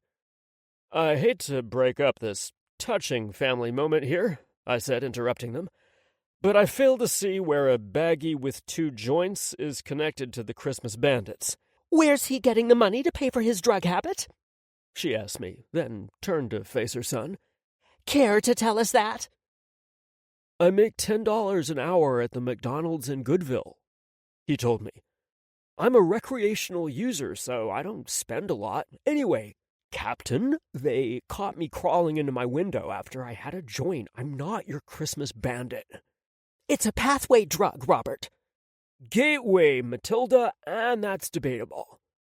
Then the two of them began to argue back and forth about respecting each other and their spaces. Robert was pissed that Matilda searched his room and turned him in. She burst into tears and claimed she failed him as a mother. "Excuse me," I said, raising my voice to be heard. "I'm gonna confiscate the weed." Hey! "Do you have a prescription, Robert?"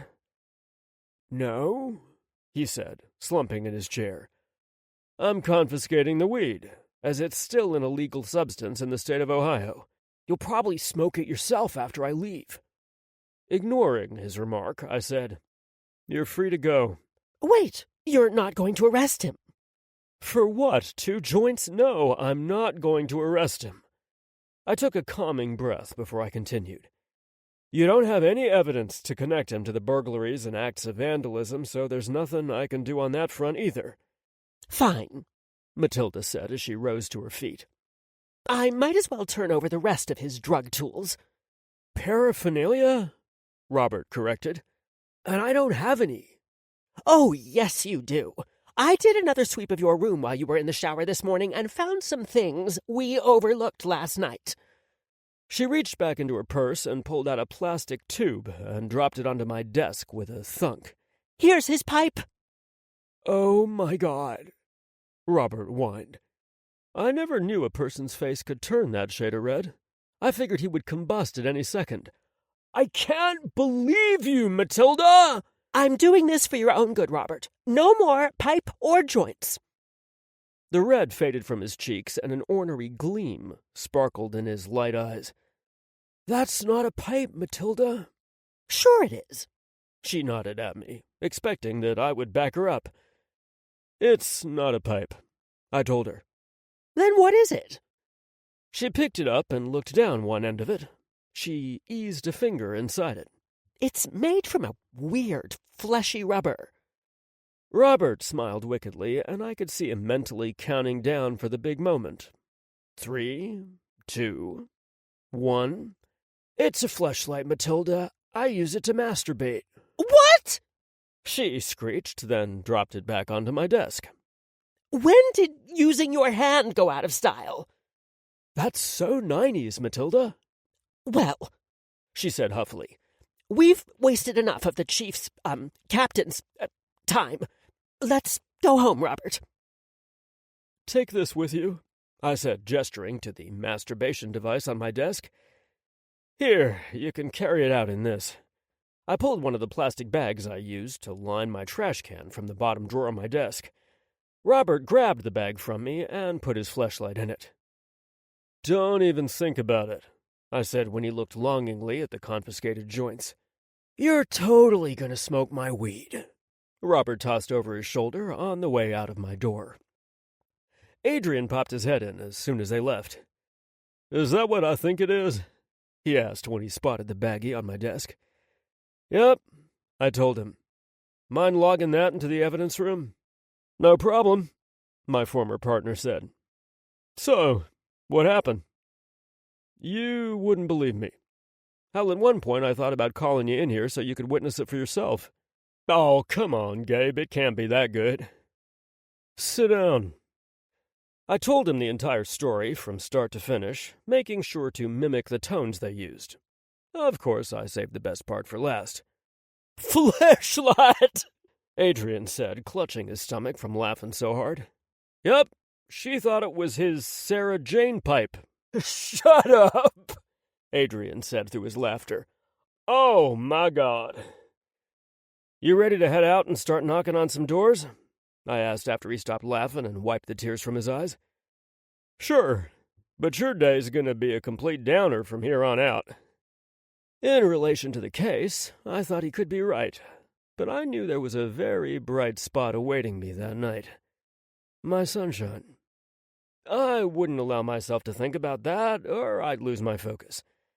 I saw O'Malley barreling toward us as we stepped out of my office. Captain, a Channel 11 news van just pulled in. What? They must have picked up the story on the AP wire, or...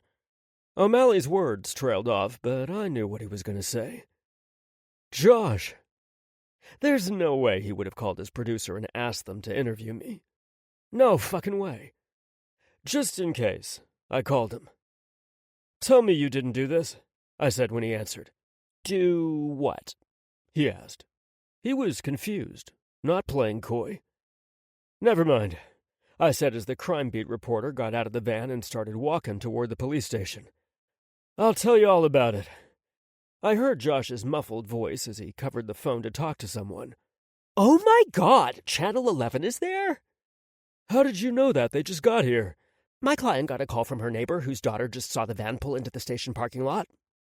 She called her mom, who called your client, who told you all before the reporter could get inside the building? You've lived here long enough that you shouldn't still be surprised by the speed of gossip. Faster than light, I jokingly said. News travels fast. Bad news travels faster, Josh added. Jessica Stanley just walked in, sunshine. Gotta go. I'll call you later. Captain Roman Wyatt, she said cheerfully as she approached me. It's been a while. How are you? I hadn't talked to Jessica, other than at corporate events I attended with Josh since the Broadman case. I'm doing great, Miss Stanley. What brings you to town? I acted like I didn't already know. The Christmas Bandits, of course. Is crime down that much in Cincinnati? I asked. Hardly, but this story impacts one of our own, so we wanted to do a piece while Josh's show is on hiatus for the holidays. It can't hurt, Adrian said from beside me. It's good to see you again also, Detective Good. Likewise, ma'am. Well, where would you like to do the interview? Do we really have to do this? I whined. Yup, with or without you. Come with me and you drive the narrative. Stay behind, and there's no telling what I'll do. Let's see if we can interview a few of the people impacted by the bandits and perhaps talk to the local businesses who are putting up the reward money. Sounds perfect. Maybe we can bait your bandits and catch 'em in the act. Yeah, okay, Daphne. Let's go gather up the rest of Mystery Incorporated and get this show on the road. 18. Josh. Just a little more to the right, baby, I urged Gabe. Here? He asked, moving his body to the right. That's too far. Here? Oh yeah, right there.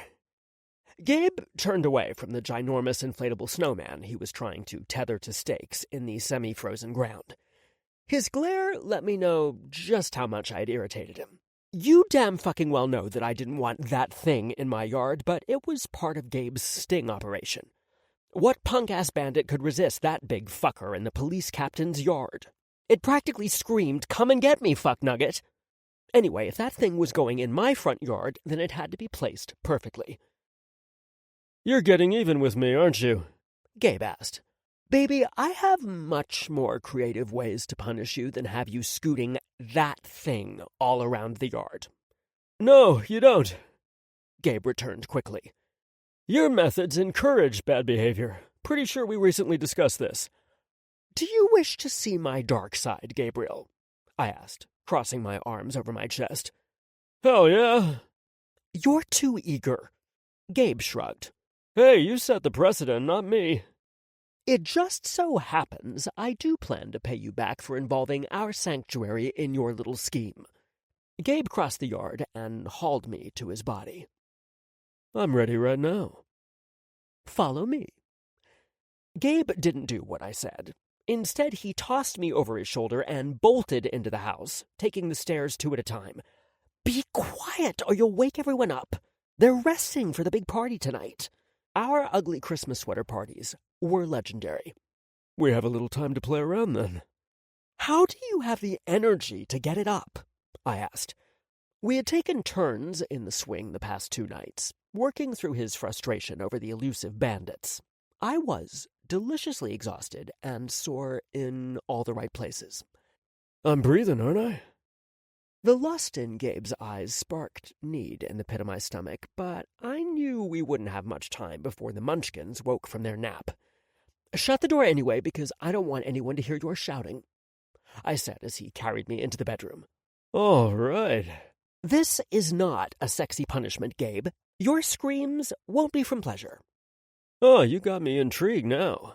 Put me down, then sit on the edge of the bed. Once he did, as instructed, I said, Now, close your eyes and don't open them until I say. Yes, bad daddy.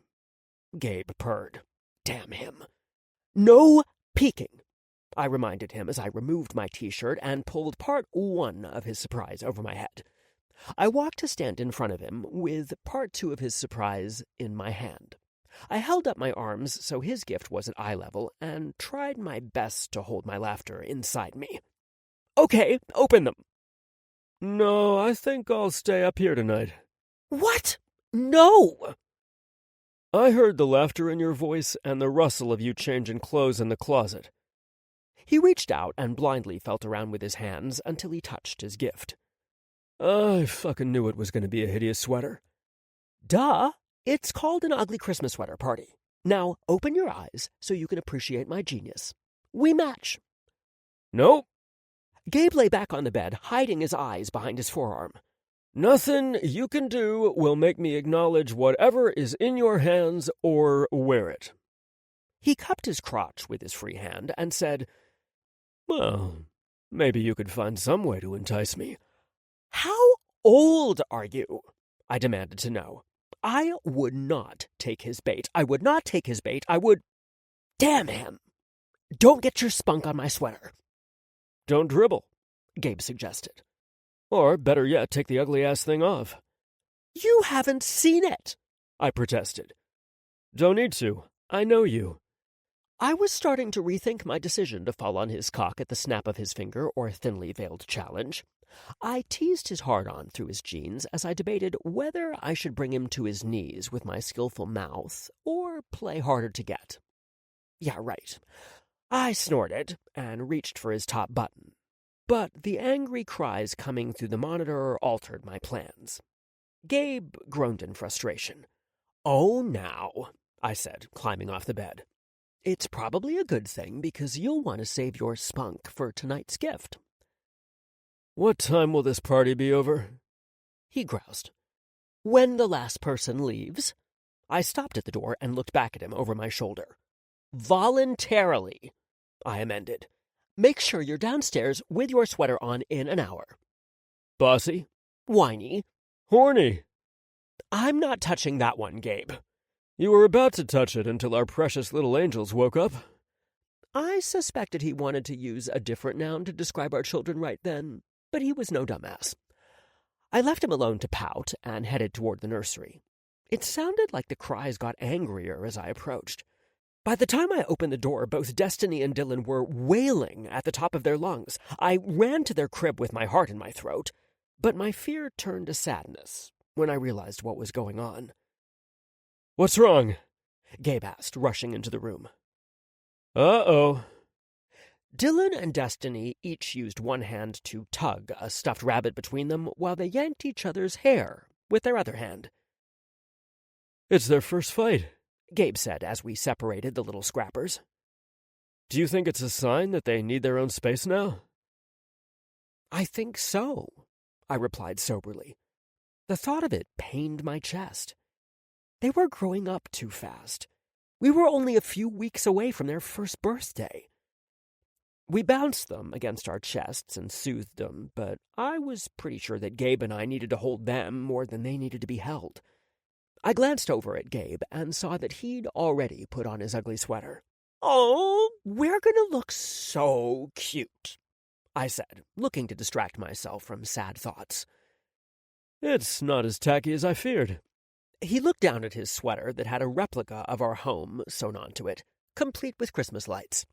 I jazzed it up with yard deer, snow globes, and a huge, ginormous inflatable snowman that we didn't own. Well, all but one. I didn't know it was a freaking premonition when I made the damn things. Wait, did I curse us? "What do these little lights do?" Gabe asked. "Light up, of course." "Get out of here." "Amateur," I said, rolling my eyes. "How?" I pushed a hidden button in the center of the wreath on the front door of our sweater. The lights I worked around the house, trees, deer, and inside the snow globe and snowman lit up. "This is pure genius," Gabe exclaimed.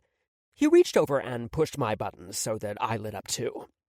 Our babies looked at us with wide, wondrous eyes, and I worried that they might damage their retinas if they stared too long. At least they forgot to be mad at each other. "What did you make for them?" Gabe asked. "Nothing that lights up," I assured him. That didn't sound very safe for kids. "Smart thinking." He grabbed Dylan from my arms and held the little screaming demons close together. The twins stared each other down for a few minutes, and I worried we were on the cusp of another fight, but then they smiled at one another. "Show me." "They're more cute than ugly." "Quit stalling." "I'm a little nervous," I said, walking to their dresser drawers. "This idea came to me when you started acting like Clark W. Griswold with your quest for a perfect holiday." "Just show me." "I have a backup plan." "I've never seen you so nervous, not even on our wedding day." "Here goes," I said, pulling one out and holding it up for him to see. Gabe's eyes widened, then he tilted his head back and laughed. Oh, my God. Oh, sunshine. That's perfect. I smiled as I looked at the gems I found online. They were white knit sweaters with green and red lights strung across the top and bottom, with "Jolliest bunch of assholes this side of the nut house" stitched in the middle. It looked like something my mom would have cross-stitched back in the day. "We're going to kick ugly sweater butt." I can't wait. "You sure know how to throw a party, Joshy," my mom said to me a few hours later as we restocked the food on the buffet tables I set out. I looked around the room at the people I loved most in the world and smiled at their creativity. The ugly sweaters ranged from just gaudy print to reindeer taking a dump in the woods. Some of them were bedazzled with twinkling lights, while others played out scenes in movies. There were ridiculous sweaters with Santa smoking a cigar while playing poker, and ones adorned with fuzzy white pom-poms to look like snowballs. Our guests were laughing, eating food, and having a great time. It was exactly what the holidays were about to me, and I loved every second of it. "Thanks, Mama. I get my flair from you." "You think so?" We looked down at her sweater that looked like it was knitted with silver and gold tinsel instead of thread. Then we looked at my dad, who wore a sweatshirt with a snowman sewn on the front. "Yeah, okay," my mom agreed. "I'll take credit for that." She looped her arm around my shoulder and leaned into me. I never would have thought to give the pets Christmas sweaters too, though. That's all you. I couldn't let my fur babies feel left out. Diva didn't want any part of her shiny, blingy sweater, and I have the claw marks to prove it. She sure as hell looks regal in it, though. Buddy seemed to love his reindeer-themed sweater and was as docile as could be when I put the reindeer antlers on his head. Jazzy was too nervous to join a loud crowd, but my furry ferret rocked a snowman sweater in his little sanctuary. The crowning glory were the birds, though. Savage rocked his knit sweater that read, "Yippee-ki-yay, motherfuckers." Sassy's sweater said, "Merry Christmas, you filthy animals." Gabe even taught them a few songs to sing for our guests. Somehow Savage found a way to put his own twisted spin on things. "I've got your jingle balls right here," Savage squawked from his cage, as if he knew I was thinking about him. "I'm gonna miss you guys when we head back to Florida on New Year's Day," my mom told me. "I'm gonna miss you too, but you'll be back for good in a few short weeks. Think of all the fun birthdays and holidays we'll have in this house." I never thought I'd want to move back to Blissville once we left town, but no Florida coastal view is more beautiful than my grandbabies. I agree with you. "Why does Gabe keep peeking out the curtains?" she asked. We didn't tell the grandparents about the setup because one little slip of the tongue at the grocery store would ruin Gabe's sting operation. He's probably looking out for Santa. We did hire Mr. Adams to show up and pass out gifts we bought the kids. "He's like a giant kid at heart, Josh. I just love him to pieces." Gabe looked over his shoulder, and our eyes connected. For that instant, the world faded away. There were no adults dressed in gaudy sweaters or kids running through the house with Buddy chasing after them. The world consisted of Gabe and me. He winked at me, then returned his attention to the window. "Me too, Mama." I could see disappointment building inside Gabe as the night went on without a single hit to our 12-foot Frosty out front. He was running out of time to nab the bastards before Christmas Eve. Maybe all the publicity scared them into hiding. "Doubt it," Gabe said. "It's probably because there are too many cars here and they can't be sure when someone will open the front door. I bet they—" A brain-piercing siren split the air.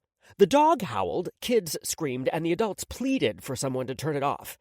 Gabe's eyes widened with excitement as he hauled ass to the front door with Adrian fast on his heels. I knew it was the moment they'd waited for and chased after them. No way I wanted to miss out on the big takedown. "Hold it right there, asshole!" Gabe yelled as he sprinted across the yard, chasing after a person dressed in a Santa suit, dragging our quickly deflating snowman with him. The big thing was slowing them down, so they let go to run faster. "Freeze!" Adrian yelled as he pursued a really tall elf. Gabe and Adrian performed synchronized dive tackles to take down Santa and his elf at the same time. The fleeing suspects went down like they'd been hit by those big dudes on one of Gabe's favorite football teams. I thought Gabe called them linebackers, but I called them line dancers to irritate him. "Yippee-ki-yay, motherfuckers! I told you not to run!" Gabe yelled as he pinned Santa with a knee to his lower back while he slapped handcuffs on him. "Are those candy cane handcuffs, Cap?" Adrian asked. Oops, it looked like Gabe grabbed the wrong pair from our bedroom. "I have the Christmas spirit," Gabe shot back. "Uh-huh," Santa said from beneath him. "Shut up," Adrian and Gabe said at the same time. 2 squad cars came flying down the road with lights flashing and sirens blaring. Every neighbor stood in their yard taking pictures or filming the takedown with their phones. They loaded the suspects in the back of the squad cars, and then Gabe returned inside with me to comfort our crying babies. Luckily, someone thought fast and unplugged the stupid siren that was connected to the air compressor for Big Frosty, so that our hearing loss was most likely temporary. "I'm gonna go into the station for a little bit," Gabe said. "I shouldn't be long." I took Dylan from him and placed him on my free hip. Gabe kissed the babies, and me. "I love you guys." "We love you too." "Hey," I said when he started to walk away. "Don't forget to bring home the candy cane handcuffs. I had planned a fun time with them later." "I'm never gonna live this down at the precinct," Gabe groaned as he walked out of the house. "My hero," I said to my husband when he presented my stolen wreaths to me a few hours later. Our guests had gone home. Our parents and children had been asleep for quite some time, so it was just the two of us, sitting by the fire on the enclosed porch. The only light in the place was the glow from the electric fireplace in the corner, but it was enough for us to watch the snow falling from the sky. What did they call their experiment again? "Woke. It stands for War on Kringle Experiment. It was sparked by a comment of one of their professors made during a class at Goodville Community College. I guess this guy stated that the world had forgotten the true meaning of the holiday. He was giving extra credit to students who conducted an experiment on what happens when you strip away the commercialization of Christmas, like decorations, Santa Claus, and snowmen." "You've got to be kidding me," I said. "How the hell did they get away with it?" "They wore different costumes each time. Turns out that Oprah, Marilyn, Elvis, aliens, gypsies, and even Sasquatch were behind the thefts." "Oh my God, they're evil geniuses." "Yeah. And lucky, too, since none of you are pressing charges now that your belongings have been returned." "It's Christmas," I said. "It's no time for those kids to spend in jail. Besides, I think we proved just how wrong the nutty professor was. Our community was pissed about our memories and traditions being stolen from us, not commercialized symbols." "Good point," Gabe said, then reached into his back pocket. "I didn't forget." He dangled the candy cane-striped handcuffs from his fingers. "Want to give these a try?" Yippee-ki-yay. Epilogue. Gabe. Even though the babies turned 1 on December 31st and January 1st, we decided to officially celebrate the big day later in January, when we could all be together. We had a private celebration with the grandparents on New Year's Eve before they returned to Florida to put their houses on the market.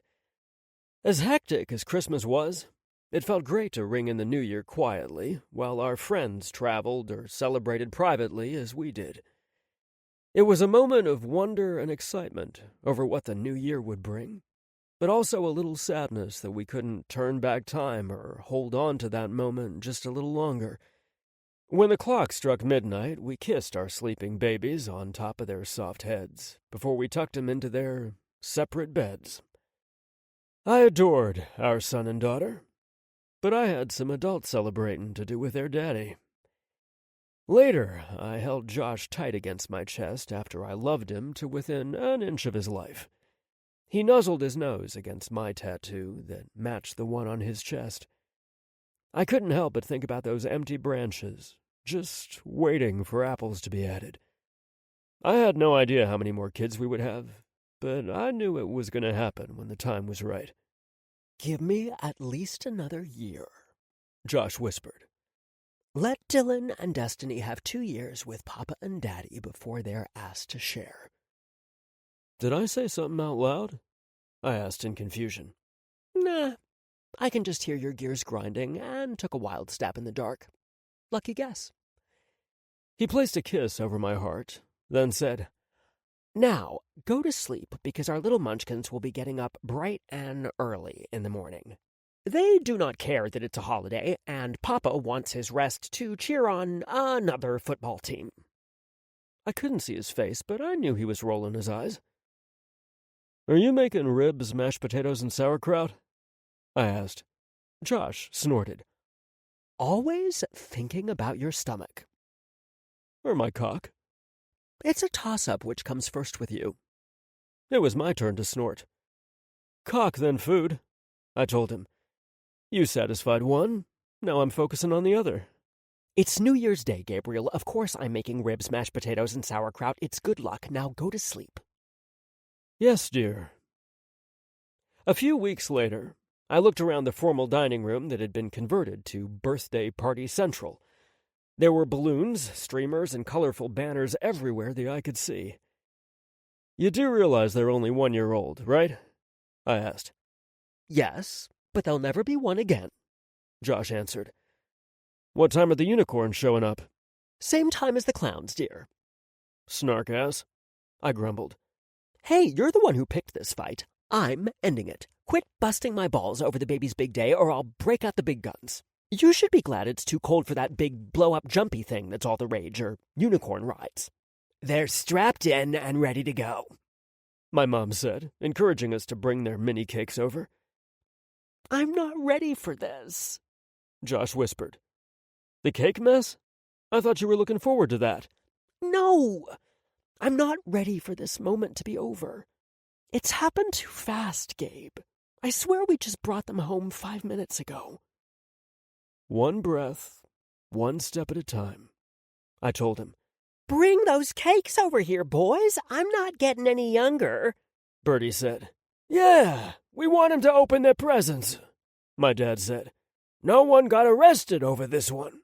"Hold your unicorns, we're coming," Josh said. "Get your camera ready. You do photos and I'll do video."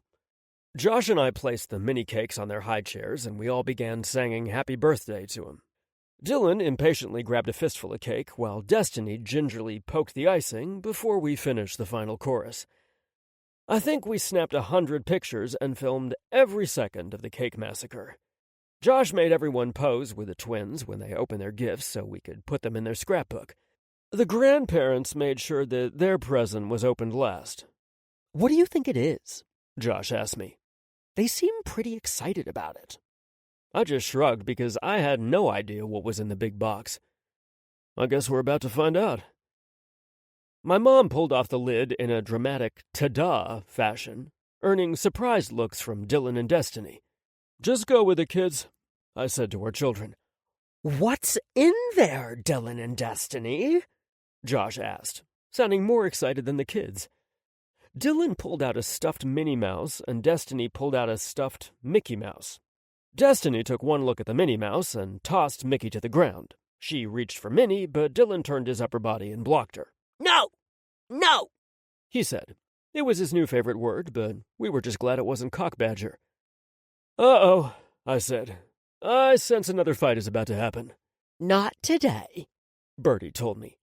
"Dylan and Destiny, there are more presents in the box."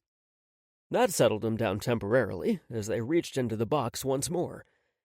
They each pulled out a Mickey hat with names embroidered on him and kept pulling him out until there was one for each of the twins, both sets of grandparents, and Daddy and Papa. "I think we're going to Disney World," Josh said excitedly.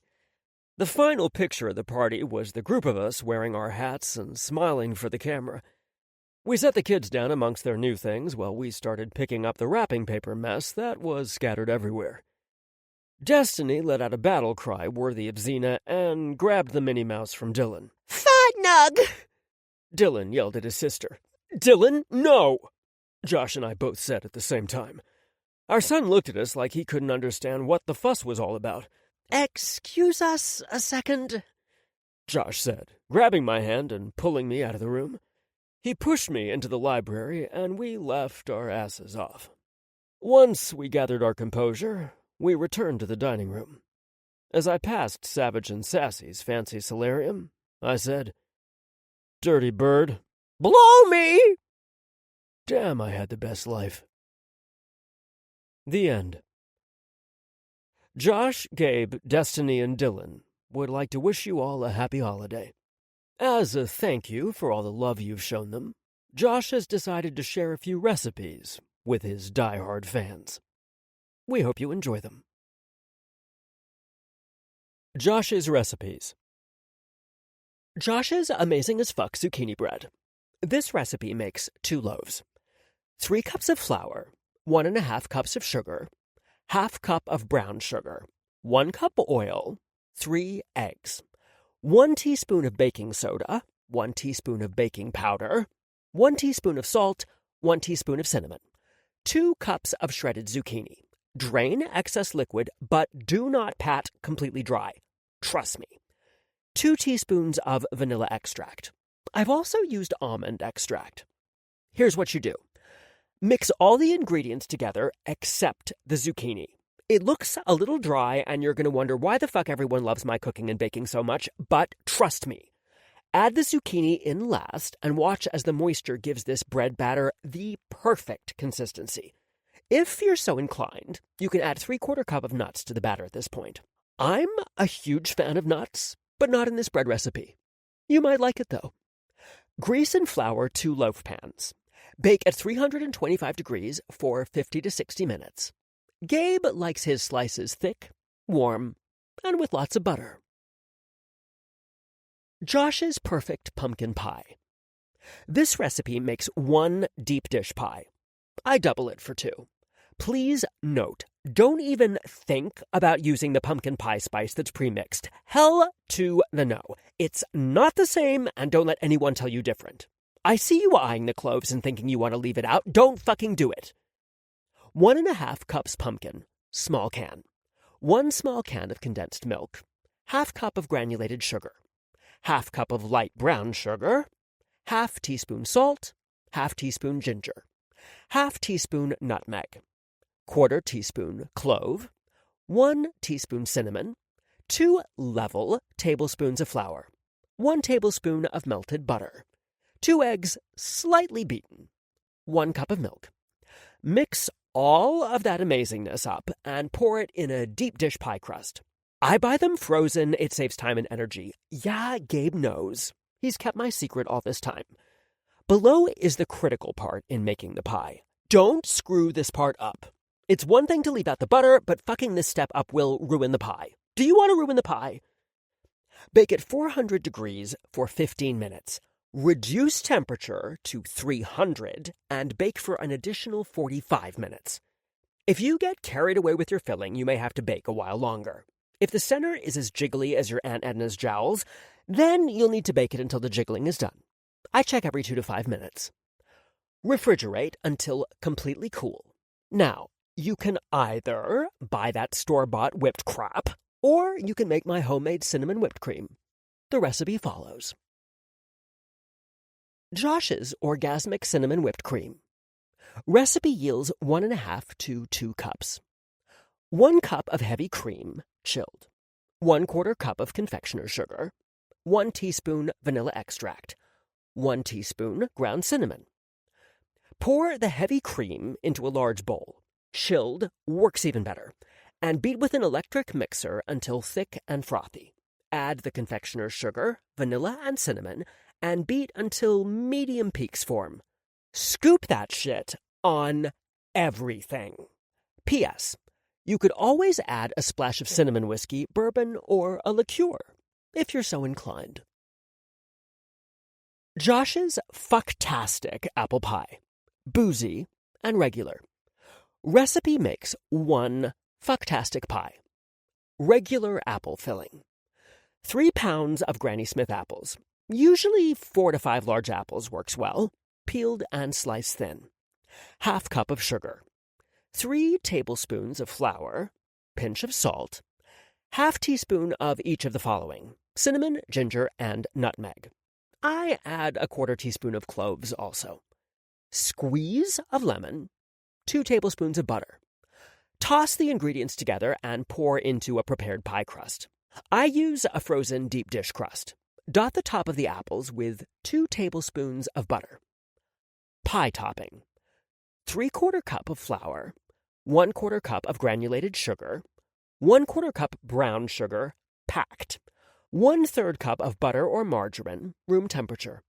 Use a pastry blender or fork to mix flour, both sugars, and butter until coarsely crumbled. Sprinkle over the apples.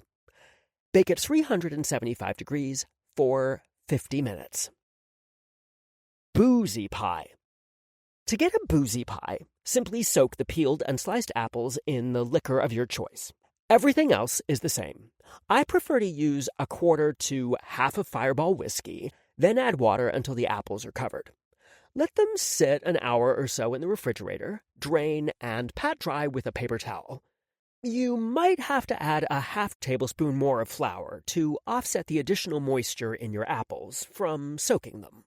The rest of the ingredients and instructions are the same. Top with ice cream or whipped cream. This concludes A Die Hard Holiday by Amy Nicole Walker. Narrated by Joel Leslie. Copyright 2017 by Amy Nicole Walker. This unabridged audiobook is published by arrangement with Amy Nicole Walker and was produced in the year 2020 by Tantor Media Incorporated, a division of Recorded Books, which holds the copyright thereto. Please visit tantor.com for more information on our growing library of unabridged audiobooks.